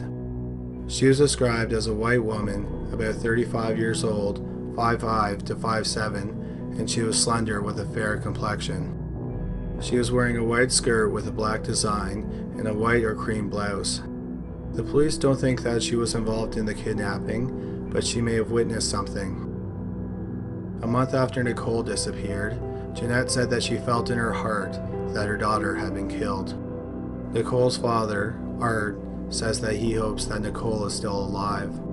He says that he still has hope because Nicole wasn't the only child that Jeanette had go missing. She had a son from a previous marriage, and his father kidnapped him. Then, one day out of the blue, after being missing for 15 years, her son surprised her by knocking on her front door. Sadly, Jeanette never found out the fate of the second child she had go missing. She died of a heart attack in 2007. 29 years after Nicole went missing, the police announced that they were reopening the case. Not long afterwards, a tip came in, and the police were told to search a rural property in the township of Springwater, Ontario, which is about an hour north of Toronto. This was the second time the police received a tip to search that area. The police had searched that area in 1985 because an anonymous phone call led them there. Both times that the area was searched, the police didn't turn up any evidence that Nicole's remains were there. The police and Nicole's father are hoping that one day Nicole will be found, and they are all praying that when she is found, that she is still alive. If Nicole is still alive, then she is 43 years old at the time of this video. Number 1. Edward Mapps. Edward Mapps was born in June 1922, and as an adult he was a sculptor, but he never held down a steady job. Instead, he lived with older women and constantly moved around. He dressed like a beatnik, and he wore sandals year-round, even though he lived in Stroudsburg, Pennsylvania, which has winters that aren't exactly sandal-friendly. In July 1960, when Edwards was in his late 30s, he married 21-year-old Christine Wolbach after only knowing her for 2 months. In September of 1961, Christine gave birth to a daughter named Julia Louise. On the night of January 21, 1962, all 3 members of the Mapps family were visiting a neighbor. The neighbor said that it was a pleasant visit and they had given her a pie. They left her house around 9:05 p.m. and the neighbor said that nothing appeared to be out of the norm. At 10:48 p.m., a call came into the fire station in Stroudsburg. The Mapps house was on fire. The fire department arrived at the Mapps house a short time later. Inside the house, they found Christine and Julia Louise. Both mother and daughter were rushed to the hospital. Sadly, Julia Louise was pronounced dead on arrival. She had died from smoke inhalation. Christine died a few hours later, but the fire didn't cause her death. Instead, she had been struck 3 times in the head with a 4-inch blunt instrument. She died from a cerebral hemorrhage. The fire was an obvious act of arson. Most likely it was started to destroy any evidence at the crime scene. The rest of the house was searched, and they found Edward's wallet and some pieces of identification that belonged to him, along with some of his stocks, but he wasn't in the house. 3 hours after the fire was discovered, Edward was officially charged with the murder of his wife and infant daughter. And within hours, the local bus station, train station, and all the diners were checked, but no one had seen Edward. As the police investigated the case, they became more convinced that Edward was the killer. First off, the police really didn't like Edward's bohemian lifestyle. The police also learned that Edward had a history of mental illness. During World War II, he served in the Marines. After he was discharged in November 1945, he had to be hospitalized for his mental issues. He was diagnosed with schizophrenia, but in hindsight, he was probably suffering from post-traumatic stress disorder, which wasn't diagnosed back then. They concluded that Edward felt claustrophobic in his family life, so he beat his wife to death, and then using piles of clothes, but no accelerants, he lit 10 fires around the house. He then turned on the gas oven to 450 degrees and left the door open to hurry along the fire. He then simply walked out the front door and left his 4-month-old daughter to die inside the burning house. The fire did not engulf the house because it didn't get enough oxygen because the windows were closed. Had the windows been open, the house might have been destroyed. During the search for Edward, there were hundreds of unconfirmed sightings of him. Edward also supposedly called a few people on the phone. One woman, who said that she was a friend of Edward's, got a call from someone claiming to be Edward, and he said that he was going to kill her next. Another call was made to a man who knew Christine's parents, Robert and Julia.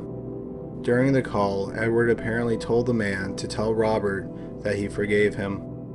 The man didn't know what Edward meant by this, and he didn't ask for clarification. Instead, the man encouraged Edward to turn himself in. Edward told the man to give his love to Julia, and then he hung up the phone. The police thought that the man was a credible witness, and the call removed any doubt from their minds that Edward was the killer. 6 months after the fire, Edward still had not been found, and he was added to the FBI's 10 Most Wanted list. He remained on the Most Wanted list for 5 years, and then the district attorney in Stroudsburg requested that he be removed for reasons that weren't made public. Then, on October 21st, 1971, Edward was declared legally dead. His body had not been found, and no reason was given for declaring him dead. To this day, Edward has never been found, dead or alive. Looking back on the case decades later, some investigators do not think that Edward killed his wife and daughter. They point out that all the evidence against Edward is circumstantial. The main argument that tries to prove Edward is guilty is that he wasn't found at the house.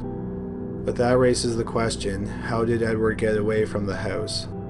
Both of the family's cars were in the garage with the keys in the ignition. No buses ran in that area, and the cab companies have no records of anyone calling for a cab at that time in that area.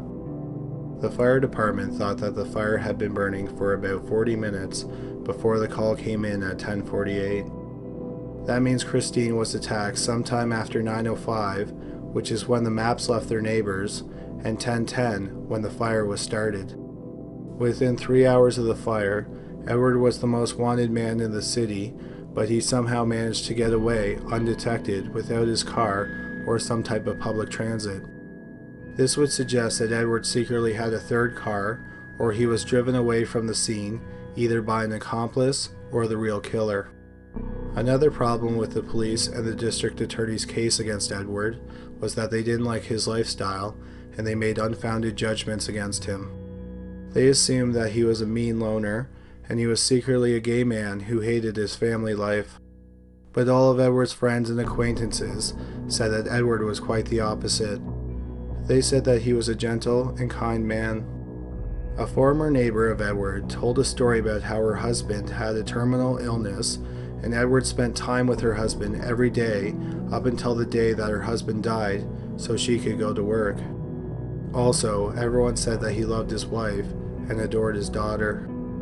Friends and family of Edward also point out that he had nothing to gain by killing his family and running away. One last oddity that was found inside the house was that all of Edward's sculptures had been smashed. An alternative suspect that was theorized by a local paper in Stroudsburg was Christine's father, Robert Wallbach. Robert had a violent temper, and he loathed Edward. He was strongly against Edward and Christine getting married, but he did allow the couple to live with him and his wife Julia. The more time Robert spent with Edward, the more his hatred grew. He thought that Edward was lazy, and he did nothing but sit around the house all day. Edward also didn't pay for anything, although Robert suspected he had money. Robert's suspicions turned out to be true. After the fire, the police discovered that Edward had a $30,000 trust fund, which he withdrew money from every month.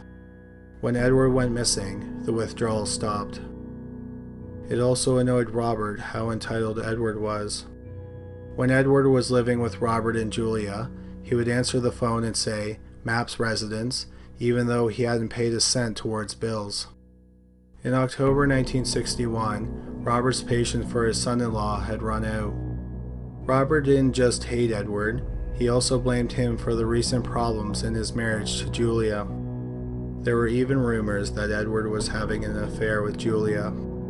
Then, one day in October, Edward chastised Robert for closing a door, so Robert smacked him in the face and ordered him out of the house or he would kill him. A month later, Edward, Christine, and the baby moved into the house where the baby would die and where Christine was fatally wounded. Around the same time, Julia filed for a divorce from Robert because she feared how violent he was. Robert was interviewed by the police 3 weeks after the murders. He said at the time of the murders, he was on an Alaskan airline flight from Miami to New York, and he checked into his hotel at 3:15 a.m. But there were two problems with his alibi.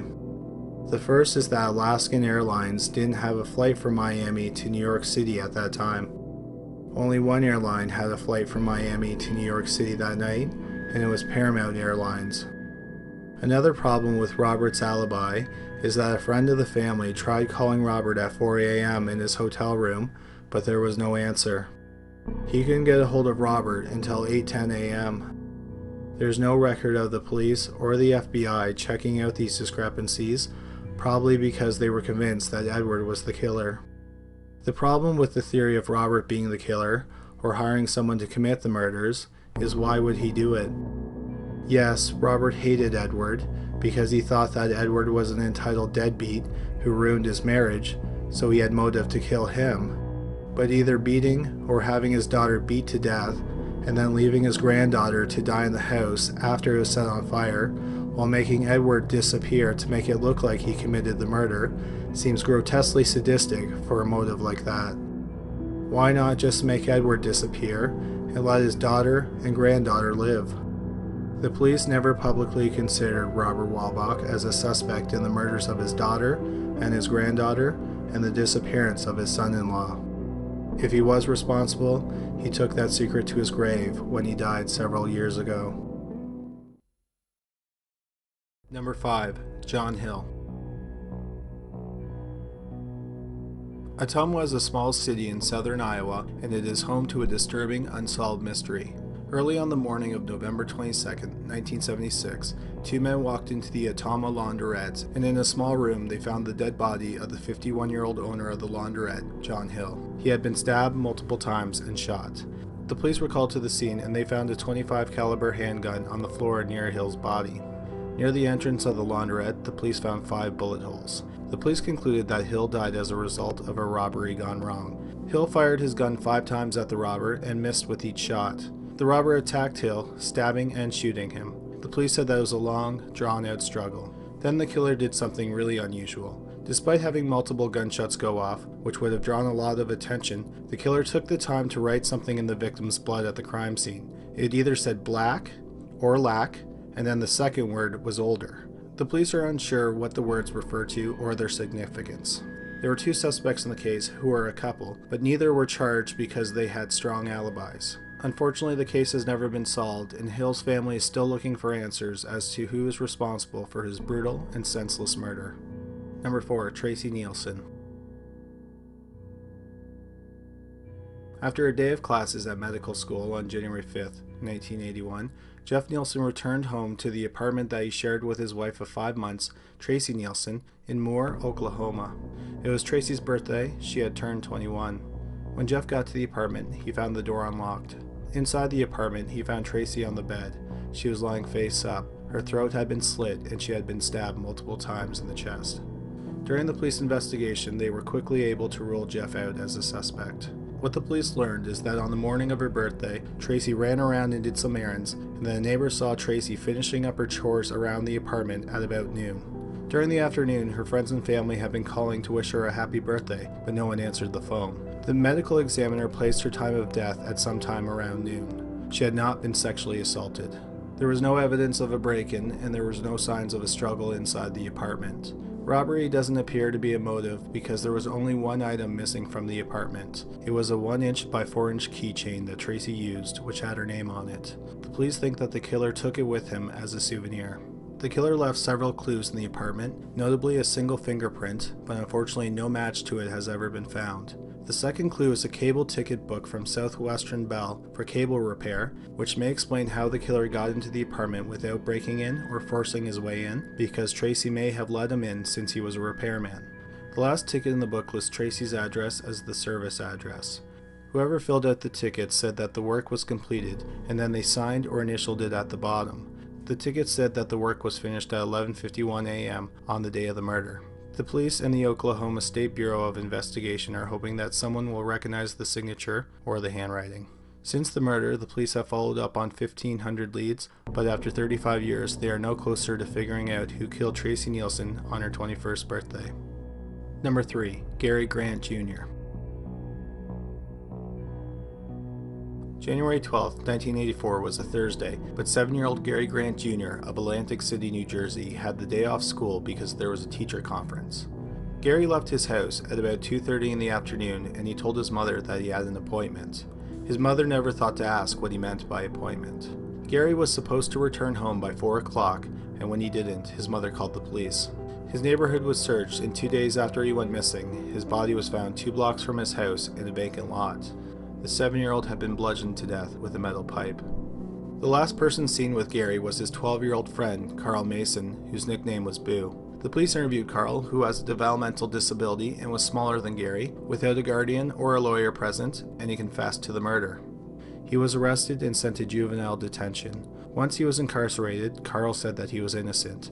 He was given 2 polygraph tests, one was inconclusive and the other showed that he was telling the truth about being innocent. The judge eventually threw out the confession and Carl was released. Not long afterwards, the investigation into Gary's murder frosted over. This was especially tough on Gary Grant Sr., who was a police officer with the Atlantic City Police Department. On January 4th, 1986, a message was found scrawled on the side of an Atlantic City police car. It read, "Gary Grant's dead. I am living. Another will die on January 12th if all goes right." January 12th was the 2nd anniversary of Gary's murder. Luckily, January 12th came and went and no one was murdered in Atlantic City on that day. A few weeks later, a second message was found. This time it was scratched onto a sidewalk. It said, "Gary Grant Jr. lives. I still killed him. Son of a pig officer. Payback is an MF." The last message led to speculation that Grant may have been killed as payback against his father because he arrested somebody. However, that theory has never been proven. In fact, to this day, the police are uncertain if the killer actually wrote the messages or if they were just a horrible prank. The case has sat cold ever since, but a new clue emerged in 2016. Gary Grant Sr. was converting some audio tapes to MP3 files when he came across one that was labeled phone calls. On the audio tape, he heard the following call that was made to the 911 dispatch on March 8, 1986, weeks after the messages were found. Police and fire. Yes. Is it possible for me to collect the reward on my own self for the murder of Gary Grant? No, how's if I did it myself and I want to collect the own reward? If you did it? Yeah. Well, suppose I hook you into the Detective Bureau. No, it's okay. I mean, that's only you. Make sure they know that's not a crank call. You'll never be able to catch them. This wasn't the only mysterious phone call on the audio tape. A few weeks after the bizarre confession, the 911 dispatch received a second strange phone call regarding the murder of Gary Grant. The caller didn't identify themselves, but they accused a man of killing Gary because his father was a cop. The man's name was never made public because he was never charged. Gary Grant Sr. knows the man, but says that he never had a problem with him. We should also point out that the accused man was arrested in 2011 for sexual contact with a child under the age of 5 and child endangerment. He ended up pleading guilty to child endangerment in 2013. Again, it is unclear if the calls are genuine or just a disturbing prank. Tragically, despite his father conducting his own investigation, the murder of Gary Grant Jr. remains unsolved. Number 2. The Freeway Phantom. The evening of April 25th, 1971 was a warm one in Prince George's County, Maryland, and it was just an ordinary Sunday for 13-year-old Carol Spinks and her family.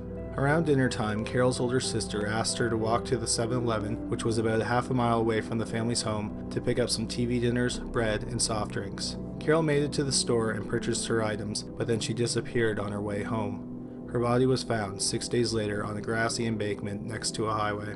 A few months later, on the morning of July 8th, 16-year-old Darlena Johnson, who lived a few blocks away from Carol, left her home to go to her summer job at a local recreation center. Sadly, she never made it to work. Her body was found 11 days after she went missing. She had been dumped about 15 feet away from where Carol's body was found. 19 days after Darlene disappeared, 10-year-old Brenda Crockett was sent to the store by her mother. When she didn't return home, her family searched the neighborhood for her. 3 hours after Brenda left for the store, her 7-year-old sister was at home and the phone rang. She answered it, and it was Brenda. She was crying. She said that a white man picked her up and she was heading home in a cab. She also said that she thought she was in Virginia. She then hung up the phone quickly. Minutes later, the phone rang again. Brenda's mother's boyfriend answered it this time. Again, it was Brenda calling. She repeated what she told her sister, and then she added that she was alone in a house with a man. The boyfriend told Brenda to put the man on the phone and to tell him where she was, and he'd come get her. Brenda then asked, "Did my mother see me?" The boyfriend responded, "How could she see you when you're in Virginia? Tell the man to come to the phone." The boyfriend then heard the sound of heavy footsteps, and Brenda said, "I'll see you," and then the line went dead. Hours later, Brenda's body was found along a highway in Prince George's County. Her body wasn't hidden like the first two victims. She had been raped and strangled to death. A scarf was tied around her neck. The police think that the killer made Brenda call her home to give them false information to throw investigators off his track. On October 8th, 12-year-old Nino Moshio Yates went missing while walking home from the store in Prince George's County. Her corpse was found dumped along the side of the road just hours after she went missing. She had been raped and strangled. Then, around 10:25 on November 15th, 18-year-old Brenda Woodward was seen getting off a bus to transfer to another one. Her body was found near an access ramp early the next morning. She had been strangled and stabbed. Her coat was then laid gently over her body. In her coat pocket there was a note that said, "This is tantamount to my insensitivity to people, especially women. I will admit the others when you catch me, if you can. Freeway Phantom." A handwriting analysis was performed on the note, and the handwriting experts said that the note was written by Brenda herself, meaning the Phantom dictated the note to her. At this point, the FBI was called in, and they got thousands of tips, but none of the tips led anywhere. Around the same time that the FBI got involved, the killer took a hiatus. But then on September 5th, 1972, he popped back up again. On that day, witnesses saw 17-year-old Diane Williams as she was heading home on the bus after visiting her boyfriend, but she never made it home. She was found strangled to death off the side of the road hours after she was seen exiting the bus. After the murder of Diane Williams, the Freeway Phantom killings came to an end. Over the course of 2 years, he claimed at least 6 lives. All the girls were between the ages of 10 and 18, and all of them were African American. The FBI continued to work on the case, but then in 1974, they reassigned the agents that were working on the case because manpower was needed to investigate the Watergate scandal, and the Freeway Phantom killings went cold. In the ensuing years, cold case investigators have continued to look into the string of murders. One conclusion they drew, which is based on the areas where the girls were kidnapped and the locations where their bodies were dumped, that the Phantom's anchor spot is Congress Heights, which is a neighborhood in Washington, D.C., suggesting that he lived or worked in the area during the time of the murders. There have been several attempts to pull testable DNA from evidence left on the victims, but so far they have not been able to. They also found fibers from a green synthetic carpet on 5 of the 6 girls, however, they have not been able to find the carpet that it belongs to. Finally, something that may just be a total coincidence, but 3 of the 6 victims had the middle name Denise. Over the years, the police have had over 100 potential suspects. The strongest suspect is a man named Robert Askins. Before the Freeway Phantom murders, he had been charged with murder 3 different times, and he was convicted of one of them in 1938 for poisoning a prostitute with cyanide. He was released 20 years later because of a legal technicality. In 1977, Askins was arrested for raping a 24-year-old woman in his house. After the arrest, the police searched his house. In his desk, they found his appellate court opinion, and in one of the footnotes was the word tantamount. However, there's no physical evidence tying Askins to the Freeway Phantom murders, and he was never charged. Askins ended up being found guilty of raping and kidnapping the 24-year-old woman, and he was sentenced to life in prison in the late 1970s. He died in prison in 2010 at the age of 91 without ever confessing to the Freeway Phantom murders. The police are hoping that in the future, some new technology will help them crack the case. Number 1. Jean French, Elizabeth Short, Mimi Boomhauer, and Jean Spangler. February 10, 1947 was a Monday, and a construction worker on his way to work happened upon a woman's body in a field off an isolated road in West Los Angeles. The body was identified as 45-year-old Jean French. When she was in her 30s, Jean was a pioneering female aviator, but in 1947 her glory days were long gone. She was estranged from her fourth husband, Frank French, who possibly suffered from PTSD and supposedly was abusive. Jean herself was an alcoholic who liked to go out and party. On the night before her body was found, Jean was having dinner and drinks at a diner with two men. During the meal, she got up from the table and made a phone call.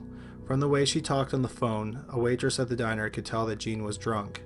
On the phone, Jean said, "Don't bring a bottle, the landlord doesn't allow it." She then yelled over to the two men she was dining with not to put any liquor in the car and not to take any liquor. About 2 hours later, Jean was alone and she stopped in at a drive-in diner where she had coffee with the owner. She talked about her troubles and complained about her estranged husband, Frank.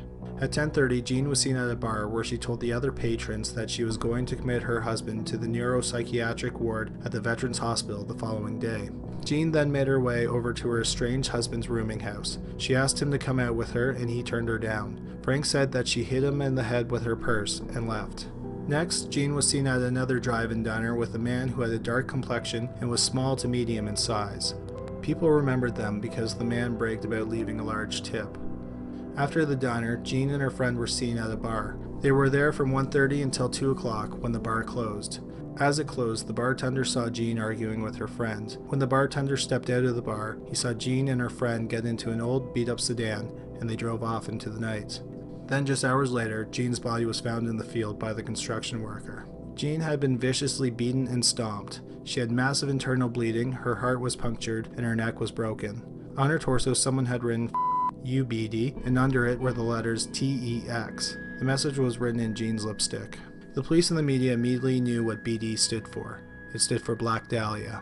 Just 4 weeks before Jean French was beaten to death, 22-year-old Elizabeth Short's body was found in Los Angeles. Short had been cut in half and her intestines had been removed. Her body was drained of blood, her skin was scrubbed, and her lips were slashed from ear to ear, making it look like she had a horrifying smile. Like Jean French, Short had been dumped in a field.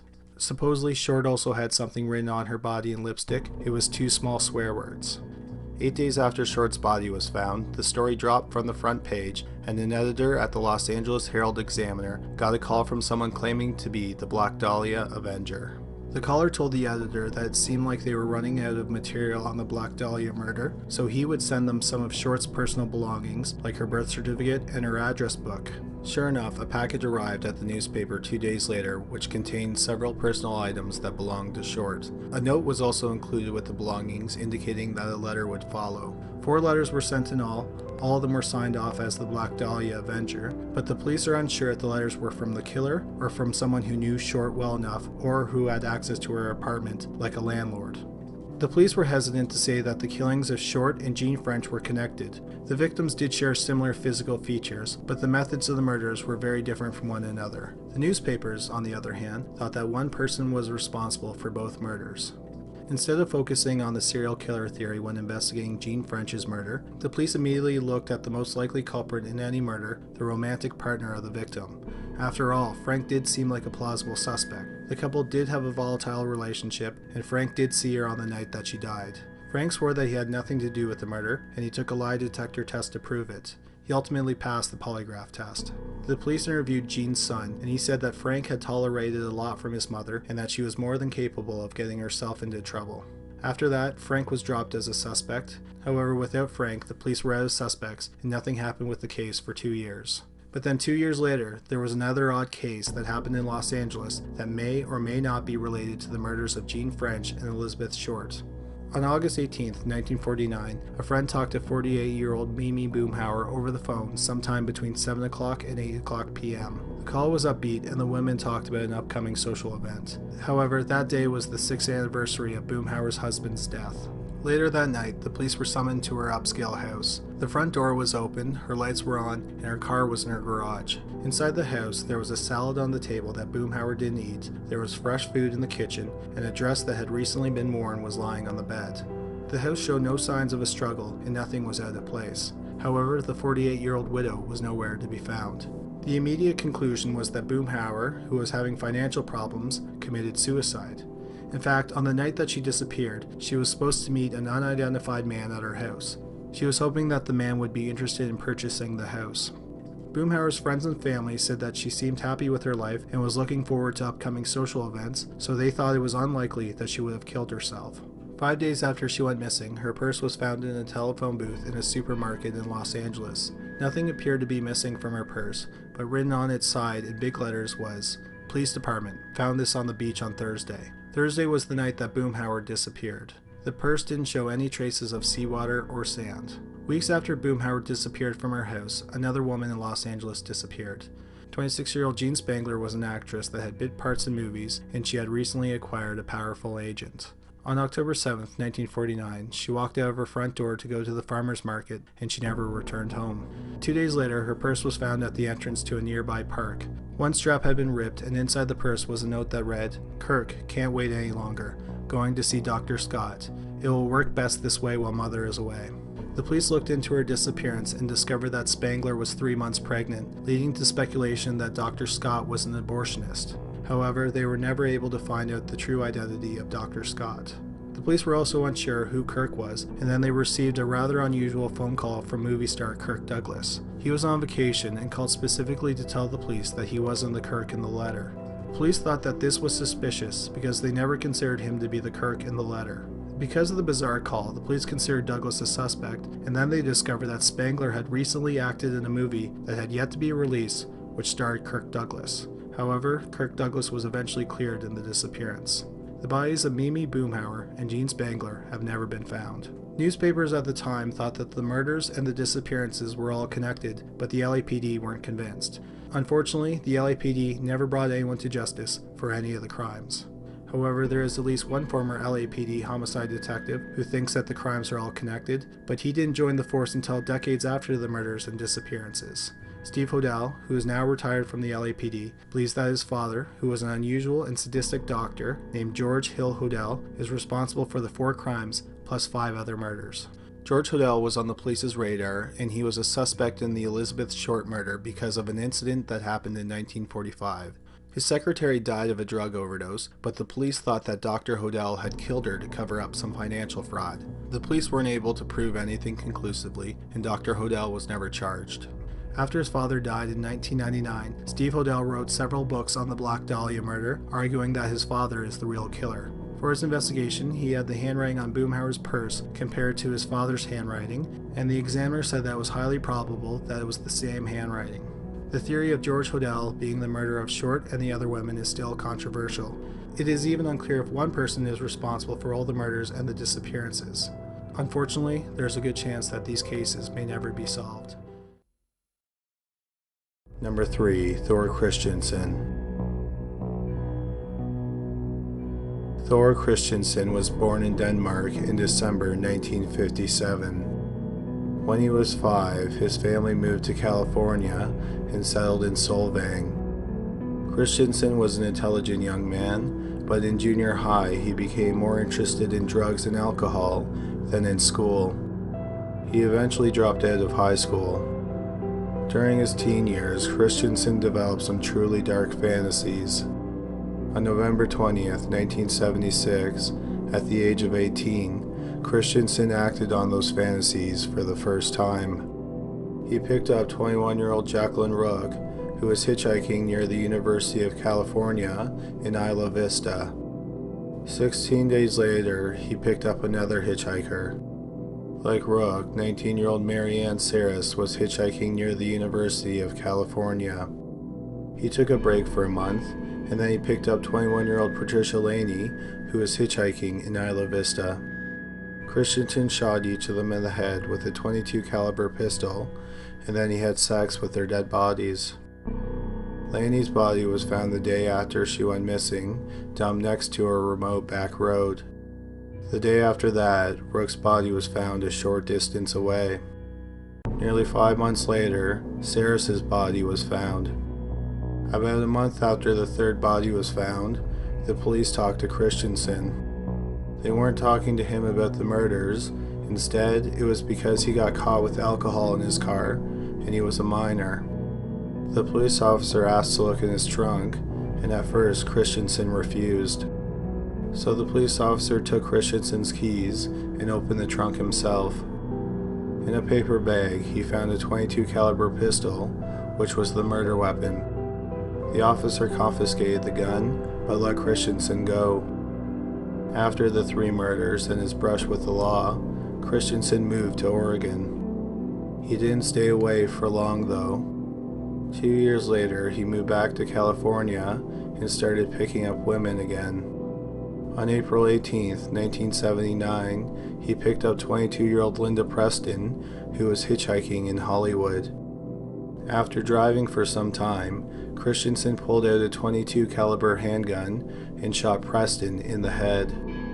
Amazingly, the shot didn't kill her. Preston managed to get out of the car and she ran for help. She ultimately survived the shooting.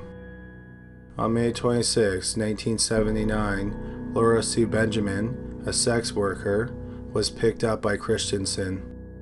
He shot her once in the head and then had sex with her body. Her body was found a month later, dumped near a highway in the mountains north of Los Angeles. 2 months later, on July 11, 1979, Christensen walked into a bar in Hollywood. In the bar was Linda Preston, the woman he shot who had survived. Preston recognized Christensen and she called the police. He was arrested that night, and when the police looked at his records, they realized that they still had his .22 caliber pistol. It was tested against the bullets used to kill the 3 women in Isla Vista, and it was a match. Christensen pleaded guilty to the 3 Isla Vista murders, and he was sentenced to life in prison in June 1980.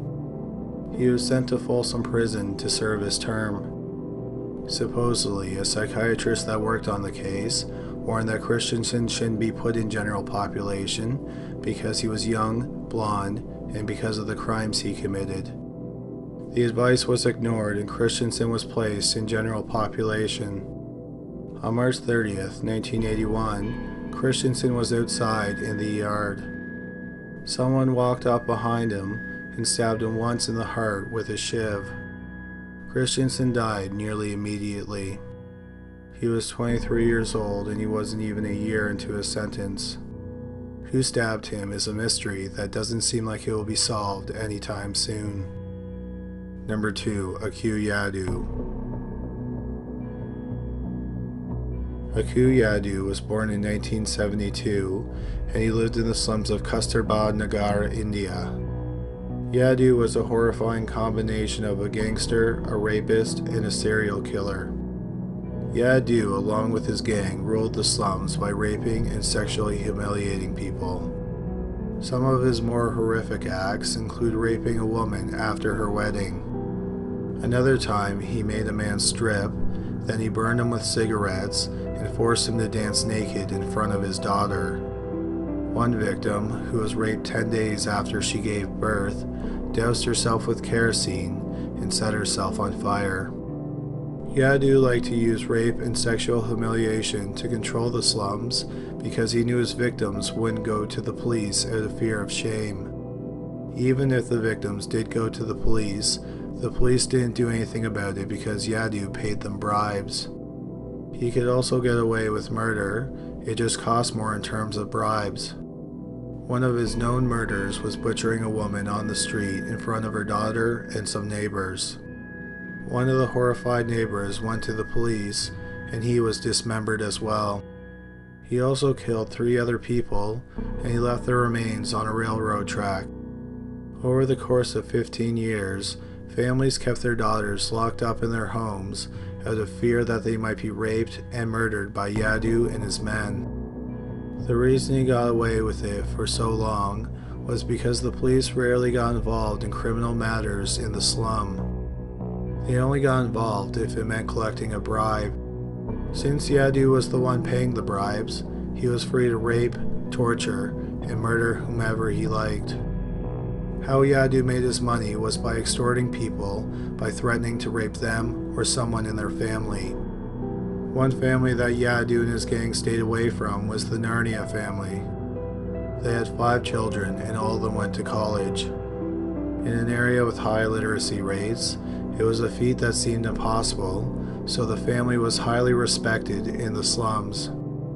In the summer of 2004, one of the Narnia children, 26-year-old Usha was on vacation and she was staying in her family's shack. Usha worked at a call center, but there were big expectations that she would go on to hotel management, which is what she studied in college. One day while Usha was visiting, Yadu went to the Narnia's next-door neighbor's home and threatened to kill the entire family unless they paid him some money. Afterwards, Usha told her neighbors to go to the police, and when they didn't, she did. The next day, Yadu and 40 gang members surrounded Usha's shack. She barricaded the door while Yadu stood outside with a ball of acid in his hand. He shouted through the door that he was going to rape, disfigure, and kill her. Usha shouted insults back at him, and she called the police. When the police didn't come, Usha decided that if she was going to die that day, she wasn't going to be the only one. She turned on the gas used for cooking and grabbed a match. She told Yadu that if anyone came inside, she was going to blow everyone up. Yadu and his men decided not to call her bluff, and they backed off. This act of defiance inspired other people in the slum, and they attacked Yadu's house. They smashed his windows and set his house on fire. The police decided to arrest Yadu for his own protection. A bail hearing for Yadu was set for August 13, 2004. Word spread around the slum that there was a good chance that Yadu would be released after the bail hearing.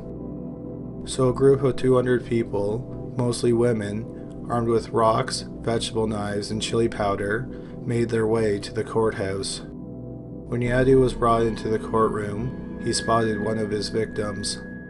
He called her a prostitute, and then he threatened to rape her again. The woman took off her slipper and started hitting Yadu with it. She said something to the effect of, "We can't both live on this earth together. It's you or me."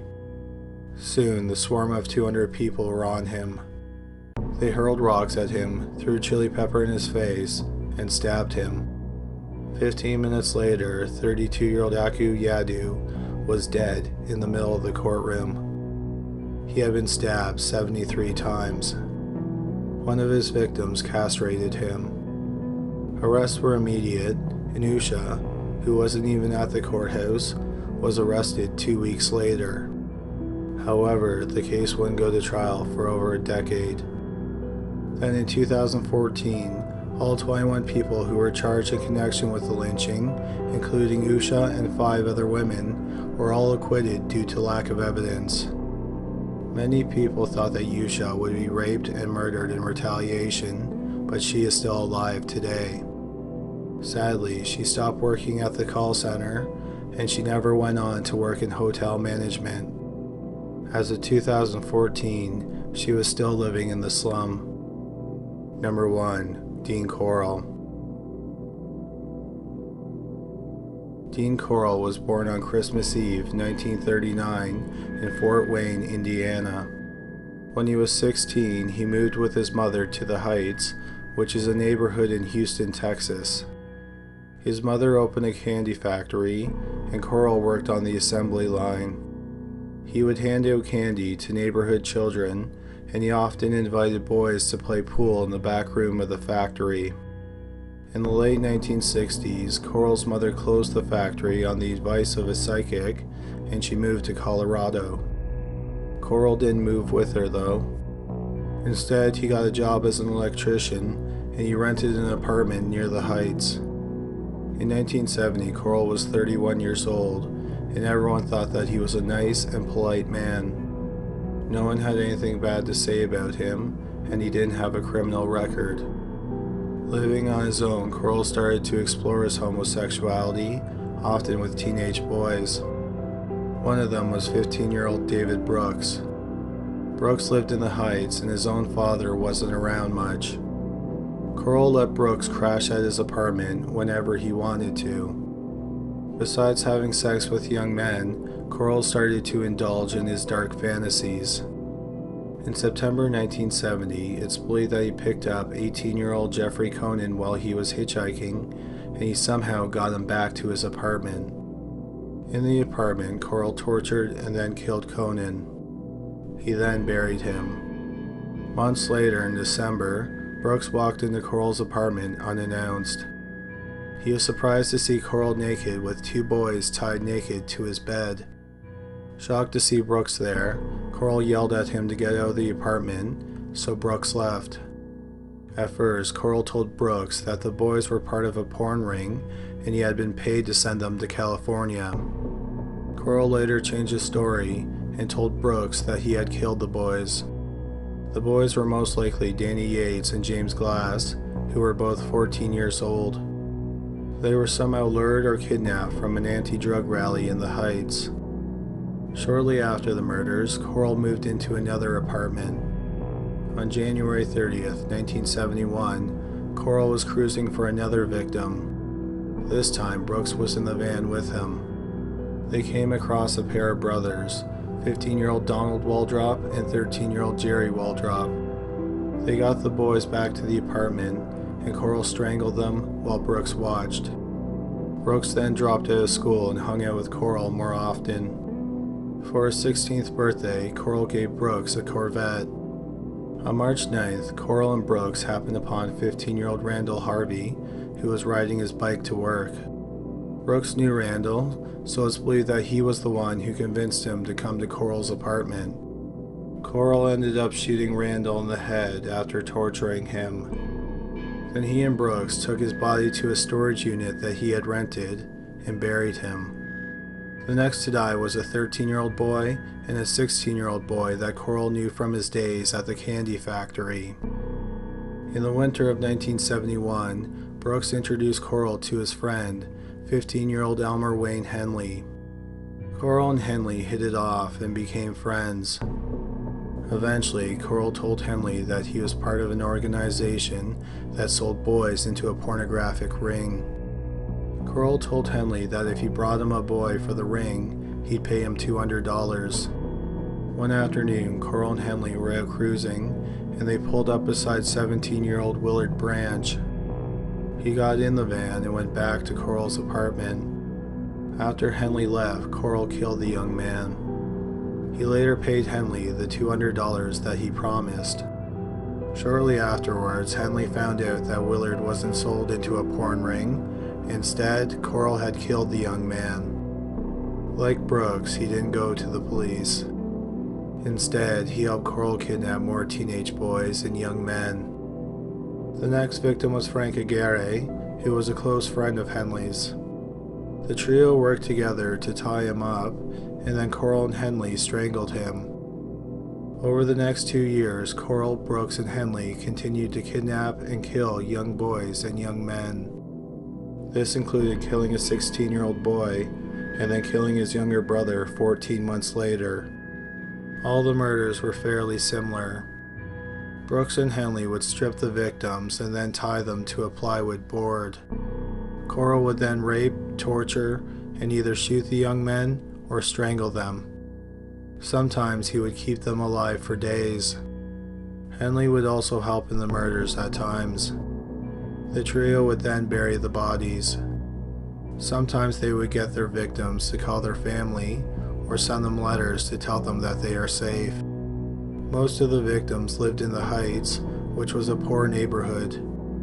The police were used to runaways from that area, and they just assumed that was what was happening with all the missing boys, so no one looked for them. By 1973, the gang was starting to splinter. Brooks married his pregnant girlfriend, and he stopped spending time at Coral's apartment.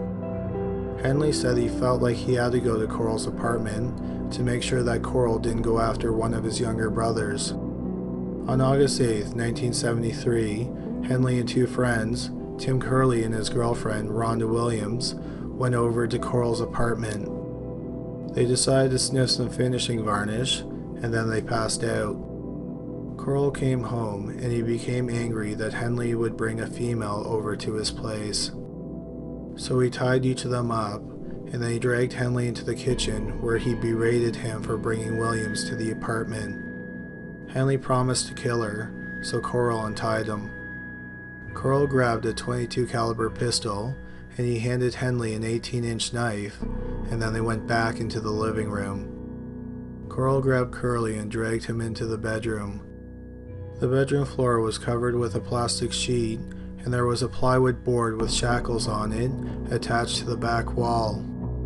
After attaching Curly to the plywood board, Coral came back into the living room and dragged Williams into the bedroom. Henley followed behind, and once in the bedroom, Henley grabbed Coral's gun. He aimed it at Coral and said, "I can't go on any longer. I can't have you kill all my friends." He then fired 6 bullets into Coral. Dean Coral died at the scene. He was 33 years old. Henley and Brooks were both arrested, and they admitted to the murders. The police managed to find 27 bodies of boys and young men, and another body was linked to Coral through DNA, making Coral's official victim count 28. At the time, Coral, who was dubbed the Candyman, was the worst serial killer in American history. Not all of Coral's victims have been identified, and it's also possible that he may be responsible for even more murders. There were 40 young men who went missing in the same area around the time that Coral was active. Another possible victim is the young man seen in this photo. The picture was found among Henley's belongings, and the young man has never been identified. He doesn't match any of the known victims, and he could be a victim whose body was never found. Both Henley and Brooks were convicted for their roles in the murders, and they were both sentenced to life in prison. Number 3. Russell Summary Car. In 1975, 20-year-old Michael Mansfield was attending Lincoln College in Lincoln, Illinois.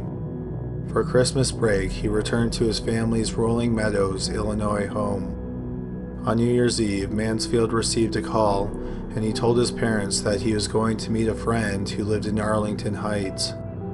Sadly, he never returned home. 6 months later, on June 2, 1976, 51-year-old Ruth Moren of Lincoln, Illinois, didn't show up for work. On the floor of her garage, the police found blood and a .22 caliber bullet. Her car was found abandoned 2 days later in a hotel parking lot in Bloomington, Illinois. In the trunk, there was a lot of blood. The blood was tested, and it was the same blood type as Martin's. The police searched for her, but she was nowhere to be found. Several months later, the investigations into both disappearances were at a standstill. At the time, the police had no reason to believe that the crimes were connected. The victims disappeared from different cities, they were different sexes and ages, and they didn't know each other when they were alive. Then, months later, on October 9, 1976, the police were called to the home of Jay and Robin Fry in Lincoln. They had been shot to death with a shotgun. Someone had forced them onto their knees, and Robin was shot first in the chest. Jay was shot next as he leaned over his wife. He was shot once in the abdomen and once in the head. Both of them were 25 years old, and Robin was 3 months pregnant with the couple's first child. The police were called, and they interviewed some witnesses who heard the gunshots. They spoke to Jay's sister, and she saw a young man leaving their house shortly after the gunshots were heard. The police learned that Jay Fry was going to testify in court against 21-year-old Russell Semrikar of Joliet, Illinois. Semrikar was due in court for a traffic violation 9 days after the murders. When he arrived at the courthouse, Jay's sister identified him as the man who she saw leaving her brother's house. The police also realized that Jay Fry wasn't the only person who was set to testify against Semrikar that possibly met with an untimely death. Ruth Moren was also supposed to testify at the same trial, and Michael Mansfield disappeared 6 days before he was going to testify against Semrikar on different charges. While killing witnesses before they had a chance to testify seems like a logical motive, what the police had a hard time wrapping their heads around was why Semrikar felt that he needed to kill the witnesses in his cases. Mansfield went to school with Semrikar, and he was caught with records and a guitar that Semrikar had stolen from another dorm room. The police arrested Mansfield for possession of stolen goods and offered him a deal. The charges against him would be dropped if he testified against Semrikar for theft, and Mansfield took the deal. As for Semrikar's second trial, it stemmed from an incident at Kroger's grocery store in Lincoln. Semrikar walked out of the store with stolen goods, and Jay Fry, an employee at the store, chased after him. As Semrikar ran, he threw the stolen goods under Ruth Martin's car. Both Jay Fry and Ruth Martin were set to testify against Semrikar for shoplifting. The stolen goods were 2 ribeye steaks that cost $4. Robin Fry was killed just because she happened to be with her husband when Semrikar went to kill him. Semrikar was charged with the murders of Jay and Robin Fry, and while he was in jail waiting trial, he tried to arrange a hit on Jay's sister, who was going to testify against him. His cellmate snitched on him, and the hit was never carried out. Semrikar was found guilty, and he was given 2 sentences of 100 to 300 years in prison. Since the bodies of Mansfield and Martin were still missing, Semrikar wasn't charged with their murders, although he was the prime suspect. As Semrikar sat in prison, he denied being involved in their disappearances. Then, in October 2011, Semrikar, who was 56 years old and terminally ill, started to tell a news story. He confessed to investigators that he killed Mansfield, but he didn't tell them where his body was. He said that he killed Martin, and he buried her under Interstate 55, which was under construction at the time. He said that he killed her on the day that he kidnapped her, and buried her that night. Since he buried her at night, he couldn't remember the exact location of the body. Unfortunately, the bodies of Michael Mansfield and Ruth Martin have never been found. The police continue to look for their bodies, but they consider their murders solved. Number 2. Geraldine Kelly. Geraldine and John Kelly grew up in a rough neighborhood in Somerville, Massachusetts. The couple married young, and in 1970 and 1971, Geraldine gave birth, first to a daughter and then a son. The couple would argue often, especially after John had been drinking. In 1981, the couple was attending the wedding of a family member, and John, once again, drank too much. A brawl broke out between 4 men, and one of them was John. When the fighting was done, John's brother-in-law was dead. The death created problems for John with the rest of his family and with the law. He was certain that he was going to be indicted, so he decided to move his family away from Somerville. They bounced around for a while before ending up in Ventura, California, working at a motel beside Highway 101. Geraldine ran the front desk, and John, who was a trained plumber, did maintenance around the motel. In 1989, the kids, who were 18 and 19, moved out, and eventually they became estranged from their parents. The main reason that they moved out was because John and Geraldine fought often, and John was abusive at times. In early 1992, the owners of the motel noticed that John wasn't around anymore. Geraldine said that he had to go out of town, and while he was out of town, he was hit by a car and killed. She called her children and told them a similar story. Geraldine continued to manage the motel for 6 more years. In 1998, she decided to move back to her hometown, Somerville. In November of that year, Geraldine was dying of breast cancer. Her estranged daughter came to her bedside, and Geraldine made a startling confession. She said that she killed John, which isn't exactly that shocking. What was shocking was the location of the body. She said that his body was in a freezer in a storage unit in Somerville. When Geraldine moved across the country months earlier, she sealed the freezer with duct tape, and she had it shipped with the rest of her stuff. The truck driver had no idea that there was a body in the freezer. After Geraldine died on November 18th, her daughter contacted the police. They found John's mummified remains in the freezer. He had been shot once in the back of the head. The bullet, fired from a .38 caliber handgun, was still in his skull. In the home where Geraldine last lived, they found the murder weapon. Like her husband, she held on to it for 6 years. Number 1. Brian Squires. 14-year-old Gina Brooks spent the evening of August 5th, 1989, watching her brother's baseball game. After the game, she returned home with her family to their Fredericktown, Missouri house, and she left again on her bike sometime between 10 o'clock and 10:30. She was going to see her boyfriend, who lived 6 blocks away. When Gina didn't return home by 2:30 a.m., her frantic mother, who didn't know she left on her bike, called the police. The neighborhood was searched and her bike was found abandoned on a road about 5 blocks from her home. The last confirmed sighting of Gina was near a church not far from where her bike was found.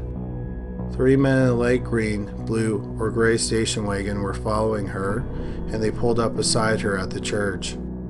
They tried to talk to her as she stood beside her bike, but then she got on her bike and started to ride away.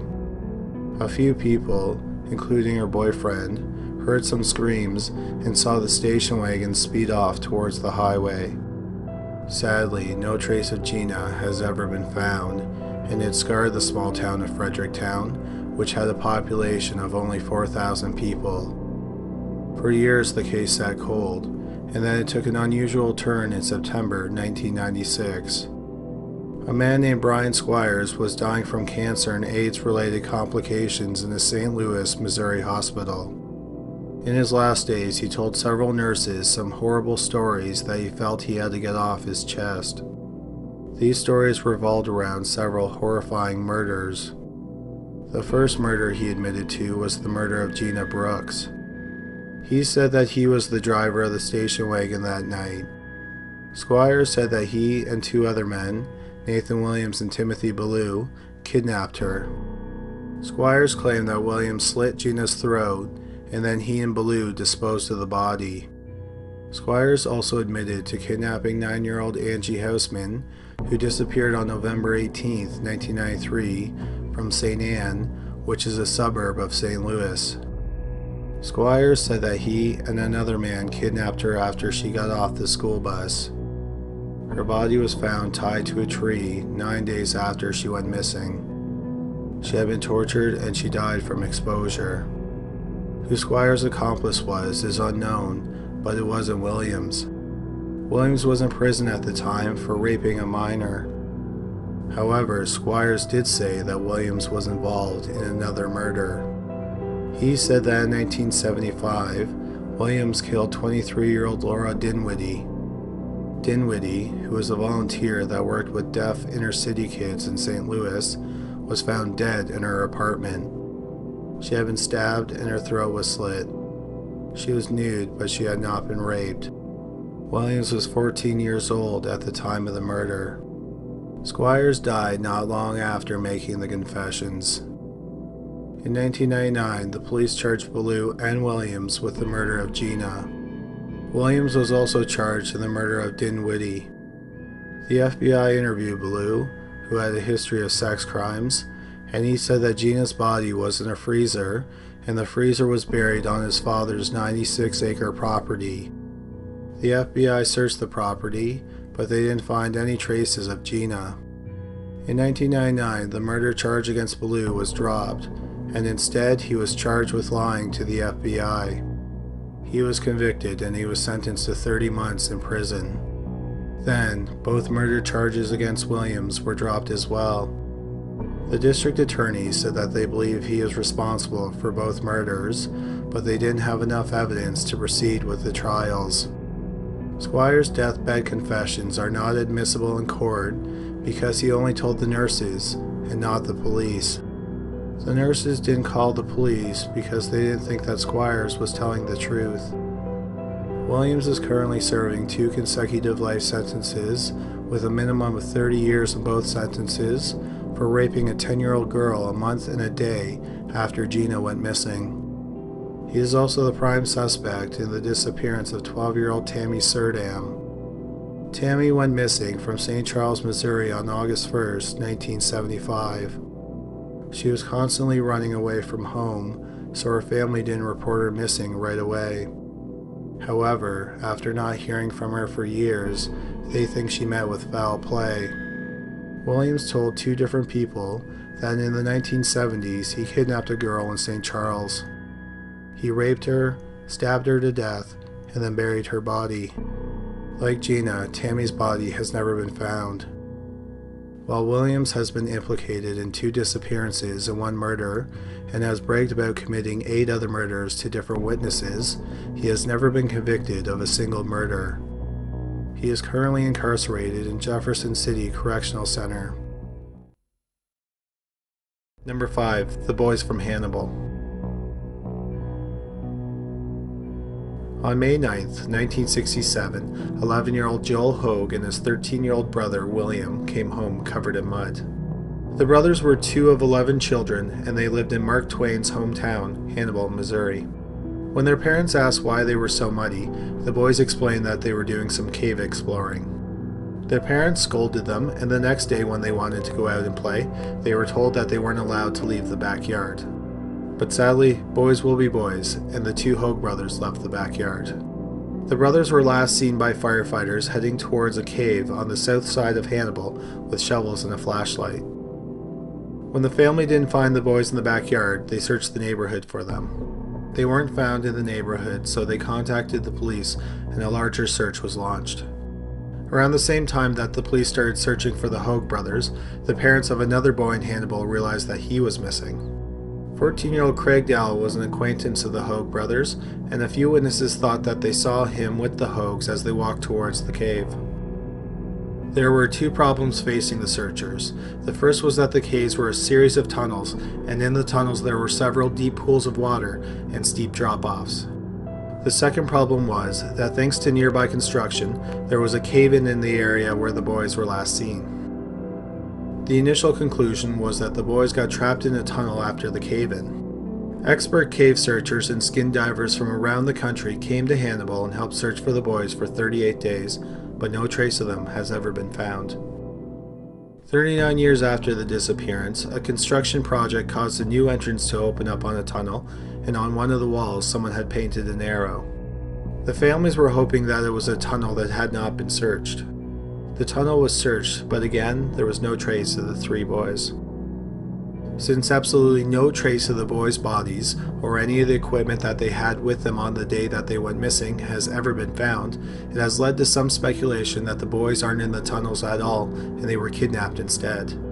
But again, there's no physical evidence to back up that theory either, and the whereabouts of the boys remains a mystery. Number 4. Leslie, Julie, and Timothy Guthrie. In early 1977, 29-year-old Leslie Guthrie and her husband, Tim Sr., were living apart. Tim Sr. was living in Katona, New York, and Leslie was living with her mother and the couple's 2 children in nearby White Plains. Although the couple was split up, they still had an amicable relationship. At 1:30 on the afternoon of February 5th, 1977, Leslie picked up her daughter Julie, who was 6, and her son, Timothy, who was 3, at their father's home, and they drove off in Leslie's 1974 green Ford Maverick that had a white roof. And that was the last time any of their family ever saw them again. In over 40 years, not even their car has been found. At first, the police thought that the most logical explanation is that their car crashed into one of the lakes that are beside the highway that leads from Katona to White Plains, and their car is still submerged. But according to historical weather forecasts, 1977 was a cold winter in that part of New York, and the ice on the lakes would have been thick enough for a car to drive on. The next theory was that Tim Sr. was responsible for their disappearance. After all, he was the last person to see them alive. The police quickly ruled him out as a suspect, and in the ensuing years he spent his life savings hiring private investigators and personally following up on tips and possible leads. The police thought that was possible, that since their bodies and their car weren't found, that they are still alive and either chose or were forced to disappear. Just a year after they disappeared, a tabloid newspaper published a story about a hermit who lived in Utah near the Arizona border with several wives. There was a picture of the wives, and one of the women looked like Leslie, and in the caption it said that the woman's name was Leslie. The woman in the picture looked enough like Leslie that Tim Sr. and a detective flew out to Utah to check out the hermit and his wives. By the time that they got there, the hermit and his wives had left the area and no one knew where they went. Over the past 40 years, there have been several sightings of Leslie, but none of them have ever been confirmed, and there have been no sightings of the children. If they are still alive, at the time of this video, Leslie would be 69, Julie would be 46, and Timothy Jr. would be 43. Number 3. Daru Fayette. On July 29, 1965, 3 men armed with guns stormed into a bank in Gothenburg, Sweden. They were dressed in women's clothes and they had blonde wigs on. One of the robbers watched the door while the other 2 walked into the bank, firing wildly into the ceiling, which sent many of the employees and customers scurrying for cover. One of the customers didn't flee, and instead he tried to wrestle the gun away from one of the robbers, and the robber ended up shooting himself in the leg. After robbing the bank, they ran to a nearby river and discarded their disguises. Underneath the women's clothes, they were wearing wetsuits. The plan was to jump into the water and swim to a getaway boat, but they were all arrested before making it to the boat. Later that same night in Gothenburg, the family of 16-year-old Kjell Johansson became worried when he didn't come home. Then, over the next several days, the families of 22-year-old Gay Carlson and 21-year-old Jan Jolof Daswu also noticed that they were missing. The 3 young men were acquaintances and worked together. Months later, the authorities realized that they were all together when they went missing. They were all seen in a midnight blue 1956 Volvo PV444 on the day of the robbery. The young men in the car have never been found. But the story only gets weirder from there. In July 1965, Hubner Lundquist was hitchhiking from Skåne to Lysekil, and when his parents didn't hear from him after a few weeks, they contacted the police. The last time the Lundquist's family heard from him was a postcard that was mailed from Gothenburg on July 29th, which is the same day that the 3 young men disappeared, and it was the same day as the robbery. This has led people to speculate that the 4 disappearances and the robbery are all connected. One theory is that the young men saw the robbers prepping for the heist, and the robbers killed them to keep them quiet. Another possibility is that the 3 young men were actually involved in the robbery and chose to disappear when it went wrong. Lundquist may have either been killed by the 6 of them, or he wasn't involved and his disappearance is a total coincidence. Or it is wholly possible that the disappearances of the 3 young men and Lundquist and the robbery aren't connected at all. Perhaps the 3 young men got into a car accident in a remote area or crashed into the water and their car just hasn't been found. Lundquist was hitchhiking, so it's even possible that he was in the car with them. It's also possible that Lundquist is still alive. There are 2 people who said that they saw Lundquist after he disappeared, but their claims have never been verified, and he has never returned home or contacted any friends or family. Sadly, the families of the 4 young men have been waiting over 50 years to find out what happened to them, but they are no closer to any answers. Number 2. The Jack Family. The Jack family of Prince George, British Columbia were a young Aboriginal family that were struggling to make ends meet. On the night of August 1st, 1989, the family's patriarch, 24-year-old Ronald Jack, was seen talking to a Caucasian man at a local pub. After talking for a little bit, Ronald left the pub with the man. Ronald then went home and told his wife, 26-year-old Doreen, that he had gotten them jobs at a logging camp out of town. They were apparently great jobs that included daycare, but in order to get the jobs, they had to leave that night. So they gathered up some of their belongings and got their 2 sons, 9-year-old Russell and 4-year-old Ryan, into the car, and then they drove off. At about 1:30 a.m., Ronald called his mother and told her about the jobs. Ronald told his mother some details about the jobs, but didn't say where the camp was located. He also said that the family would be gone for 10 days to 2 weeks. Tragically, that was the last time anyone heard from the family. After the call, they disappeared, and not even their car has been found. After the family was reported missing, the police went to their home in Prince George, and it looked like the family planned to return after a short time. Next, they traced the call that Ronald made to his mother, and they learned that the call was placed about 30 miles away from Prince George, near Bedesty Lake. But in terms of clues, that was it, and the case quickly froze over. Nearly 7 years later, on January 28, 1996, the Prince George Police Department received a call from an anonymous man. The voice was muffled and it was hard to hear, but the man said that the family was buried at the south end of a ranch. After cleaning up the audio, they couldn't say for sure, but they thought that the caller said Gordy's Ranch. Based on the call, the police did end up searching a ranch, but there was no trace of the family. They also traced this call, and it came from a home about an hour away from Prince George. On the night that the call was made, there was a party happening at the house. The party guests were interviewed, but they all claimed that they didn't know who made the call. Where the Jack family went missing suggests that they may have been victims of foul play. They were heading west on British Columbia Highway 16 on a stretch of highway infamously known as the Highway of Tears. The Highway of Tears is a stretch of 450 miles of Highway 16 that runs between the cities of Prince George and Prince Rupert. Since 1969, 9 confirmed women have gone missing or were murdered while hitchhiking on Highway 16. But Highway 16 isn't the only deadly highway in that area of British Columbia. On Highways 5 and 97, there are another 9 confirmed missing or murdered women. However, many people think that the number of victims is actually much higher than that, quite possibly in the 40s, and that includes the Jacks. Many of the victims are Aboriginal women, and for years neither the Royal Canadian Mounted Police nor the Canadian government put a lot of effort into solving these cases. For example, Stephen Harper, who was Canada's Prime Minister from February 2006 to November 2015, continually rejected pleas for an inquest into the missing and murdered women. When Harper was asked about doing an inquest into the missing and murdered Aboriginal women in the run-up to the 2015 election, he said, It isn't really high on our radar, to be honest. You know, our ministers will continue to dialogue with those who are concerned about this.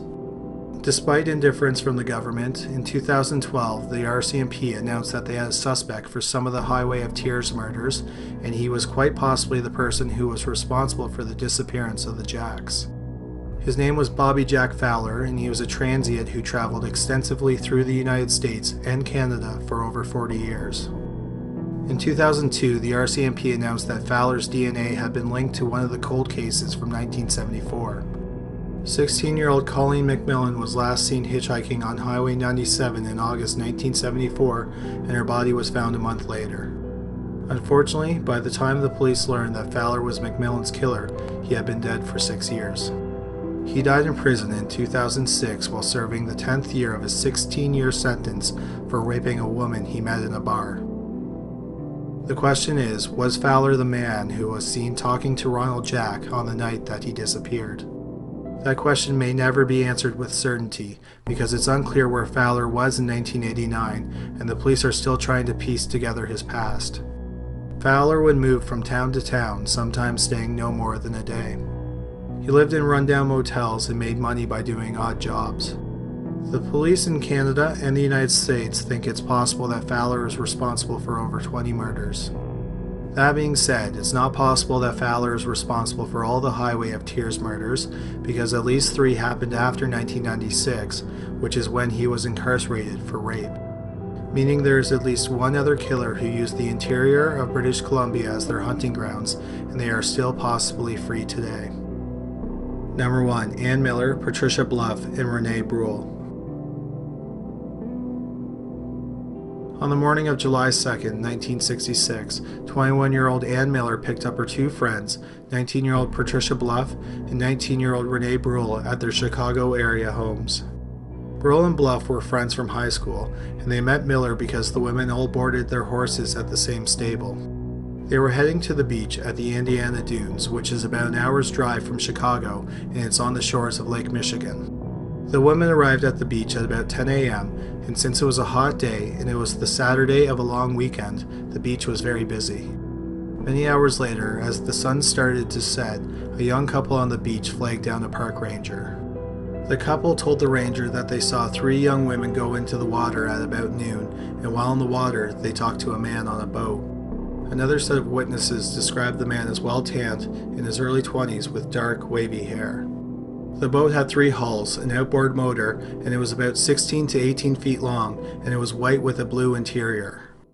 The 3 women boarded the boat, but they didn't return, and their belongings were still lying on the beach. On the blanket were the women's purses, shoes, and clothes. The ranger gathered up the belongings and took it to the ranger's office where they were forgotten about because it was a busy long weekend. 2 days later, the ranger's office got a call from Rene Bruhl's father, and he sounded panicked. The ranger checked the belongings and found a set of car keys that belonged to a car that was in the parking lot that had not moved since Saturday. The ranger called the Chicago police and found out that the car belonged to Ann Miller. He also learned that Miller and her 2 friends had been reported missing 2 days earlier. Searches were conducted on both land and the waters of Lake Michigan, but at this point the young women had been missing for 48 hours.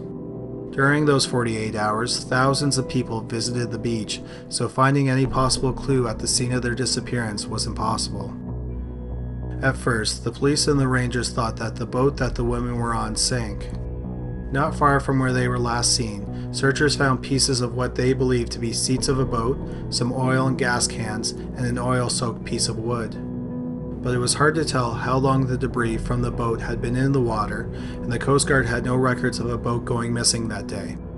Also, 2 of the women were very strong swimmers, so the police don't think that they drowned. The next theory is that the women wanted to disappear. Out of the 3 women, only Rene Bruhl was married. In her purse that was found at the beach was a letter addressed to her husband of 15 months. Bruhl wrote that she was leaving him because he spent too much time working on his cars and hung out with his friends too much. The letter was dated 2 weeks before she disappeared, and it's unclear why she never gave it to her husband. The husband was interviewed, and he said that he had no idea that she was unhappy. Bruhl's family thinks that she may have written the letter in a fit of anger and then decided not to give it to her husband. She may have even forgotten that it was in her purse. The police concluded that all 3 women had personal problems, but nothing serious enough to fake their death over. If the 3 women didn't drown and didn't choose to disappear, they may have met with foul play. If they did meet with foul play, there are 2 very different sets of suspects. The first set of suspects is a pair of abortionists. Just before the 3 women disappeared, Miller told friends that she was 3 months pregnant. Patricia Bluff may have also been pregnant. At the time, abortion was illegal in Illinois, so it's possible that the women went to Indiana to meet a husband and wife team named Helen and Frank Largo, who performed black market abortions. On the day that the women went missing, the nephew of the Largos was at the same beach, and he matched the description of the man seen on the boat. The theory is that the nephew picked up the girls at the beach and then took them to a houseboat where the Largos performed the abortions. They think that something went wrong and all 3 women were killed to ensure that they would stay quiet, and then their bodies were dumped in the river. This is only speculation, and there is no evidence implicating the Largos in the murder of the 3 women. The second theory about who may have killed the 3 women is based on the stable where the women kept their horses. 4 months before she disappeared, friends and family of Patricia Bluff noticed an injury on her face, which could have been caused by a fist. When she was asked about the injury, she said that she was having some problems with some syndicate people. How this is linked to the stable is that the stable was owned by a man named George Jane. His maternal half-brother was a rival horse breeder and a stable owner named Silas Jane, who went by Cy.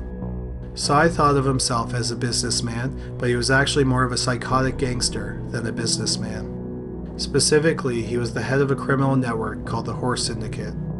The criminal network consisted of riders, trainers, owners, and veterinarians who developed plans to kill horses to collect insurance money. Cy hated George because in 1961, one of George's horses beat one of his in a competition. After the loss, Cy swore that he would kill his half-brother. In June 1965, George asked a riding instructor named Cherry Rude to run an errand for him and to take his car. When Rude started the car, a car bomb exploded and she was killed instantly. The police knew that Cy planted the bomb, but they couldn't prove it. Since the bomb was planted at the stables where Miller, Brule, and Bluff boarded their horses, the theory is that one or all three women saw something that they shouldn't have, and they were killed to silence them. Besides trying to kill his brother, Cy did have a reputation for violence, and he has been linked to some of Chicago's most notorious crimes. Cy's criminal history dates back to when he was just 17 years old. He was convicted of rape, and he was sent to a state reformatory for a year. The first major crime that he was connected to as an adult was the murder of 14-year-old Robert Peterson and two brothers, 13-year-old John and 11-year-old Anton Schuessler. On October 16, 1955, the boys went to downtown Chicago to see a movie, and they didn't return home. Their nude bodies were found 2 days later. They had been severely beaten and strangled. While the case wouldn't be solved until 1994, what happened was that the boys were hitchhiking, and they were picked up by a horse trainer named Kenneth Hansen. Hansen took the three boys to Cy's stable, where he was an employee. Once at the farm, he killed all three boys, and then Cy apparently walked in on the murders.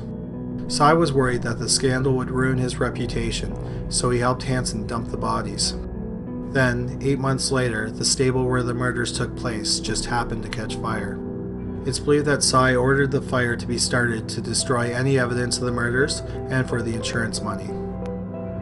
Then, over the next 10 years, Cy continued to threaten and harass his half-brother. He also hired several people to kill him. In 1966, one of the men who Cy asked to kill his half-brother went to the police, but when it came time to testify against him in court, the man said that he had amnesia. The man was sent to jail for 30 days for contempt, and Cy was acquitted. Obviously, George was nervous and feared for his own life, so he had a tracker placed on Cy's car. On January 19, 1969, George had 28-year-old Frank Michel, who was the son of one of his employees, go to Cy's house and change the battery on the tracker. Hours later, Michel would be dead. According to Cy, he was watching TV when someone rang the doorbell. He grabbed a gun and asked who was at the door. Cy said the man fired 3 shots into the door, so he fired back. Cy then went upstairs, grabbed 2 more guns, including an M1 rifle, and continued to fire at Michel from the 2nd floor as he was trying to flee. Cy then walked outside and found Michel bleeding to death. From 8 feet away, he fired his rifle twice, killing the already dying man. The shooting was ruled self-defense, and Silas was never charged. On October 28, 1970, Cy finally managed to kill his half-brother George. As George was playing cards in his home with his family on his son's 16th birthday, a bullet fired by a hitman hired by Cy came through a window and he was fatally wounded. Cy was arrested, and in 1973 he was only convicted of conspiracy to commit murder and not the murder itself. He was given a sentence of 6 to 20 years in prison, and he served under 7 years. Cy was released from prison in 1979, and he died from leukemia on July 13, 1987. After Cy was dead and there was no longer the fear of reprisals, witnesses started to come forward about crimes that Cy and the syndicate were responsible for. One crime that tied all the syndicate crimes together is one that they may not have committed. That is the case of 65-year-old candy heiress Helen Brock, who was last seen alive on February 17, 1977, leaving the Mayo Clinic in Rochester, Minnesota. Jack Matlick, who worked as her chauffeur and houseman, claims that she was home for a few days and then he drove her to the airport so she could go to Florida. He didn't report her missing for 2 weeks, and during that time he had 2 rooms repainted in Brock's home, and the carpet in one of the rooms was replaced. He took 2 polygraph tests about her whereabouts, and he failed both of them. He also admitted that he got into a fight with her before she disappeared, and that he stole money from her. What's interesting is that the investigation led to a second suspect, a gigolo and a horse seller named Richard Bailey. Bailey's business partner in the horse business was Cy's nephew, Frank Jane. Bailey had been dating Brock at the time of her disappearance, and he was selling her horses at inflated prices. The police thought that Brock found out that Bailey was swindling her, and she was going to tell the police. The police said that Bailey arranged to have her killed, quite possibly on the orders of Cy, who was in prison at the time. In 1995, Bailey pleaded guilty to 16 counts of racketeering and fraud, but he denied swindling Brock, and he swore that he didn't have her killed. Amazingly, even though Bailey wasn't charged with Brock's murder, the judge thought that it was more probable that he committed the murder than not, so he sentenced Bailey to 30 years in prison. Bailey has been in prison ever since, and in 2017 he asked for a clemency hearing. Matlick was never charged in connection with the disappearance of Brock, and he died in a nursing home in 2011. The investigation into Brock's disappearance uncovered more of the syndicate's crimes, which included killing horses in horrific ways for insurance money. It also led to Kenneth Hansen being charged in 1994 with the 1955 murders of Robert Peterson and John and Anton Schuessler. During the 39 years that he spent free, it's suspected that Hansen abused hundreds of other boys and teenagers. He was convicted of all 3 murders in 1995, and he appealed the convictions.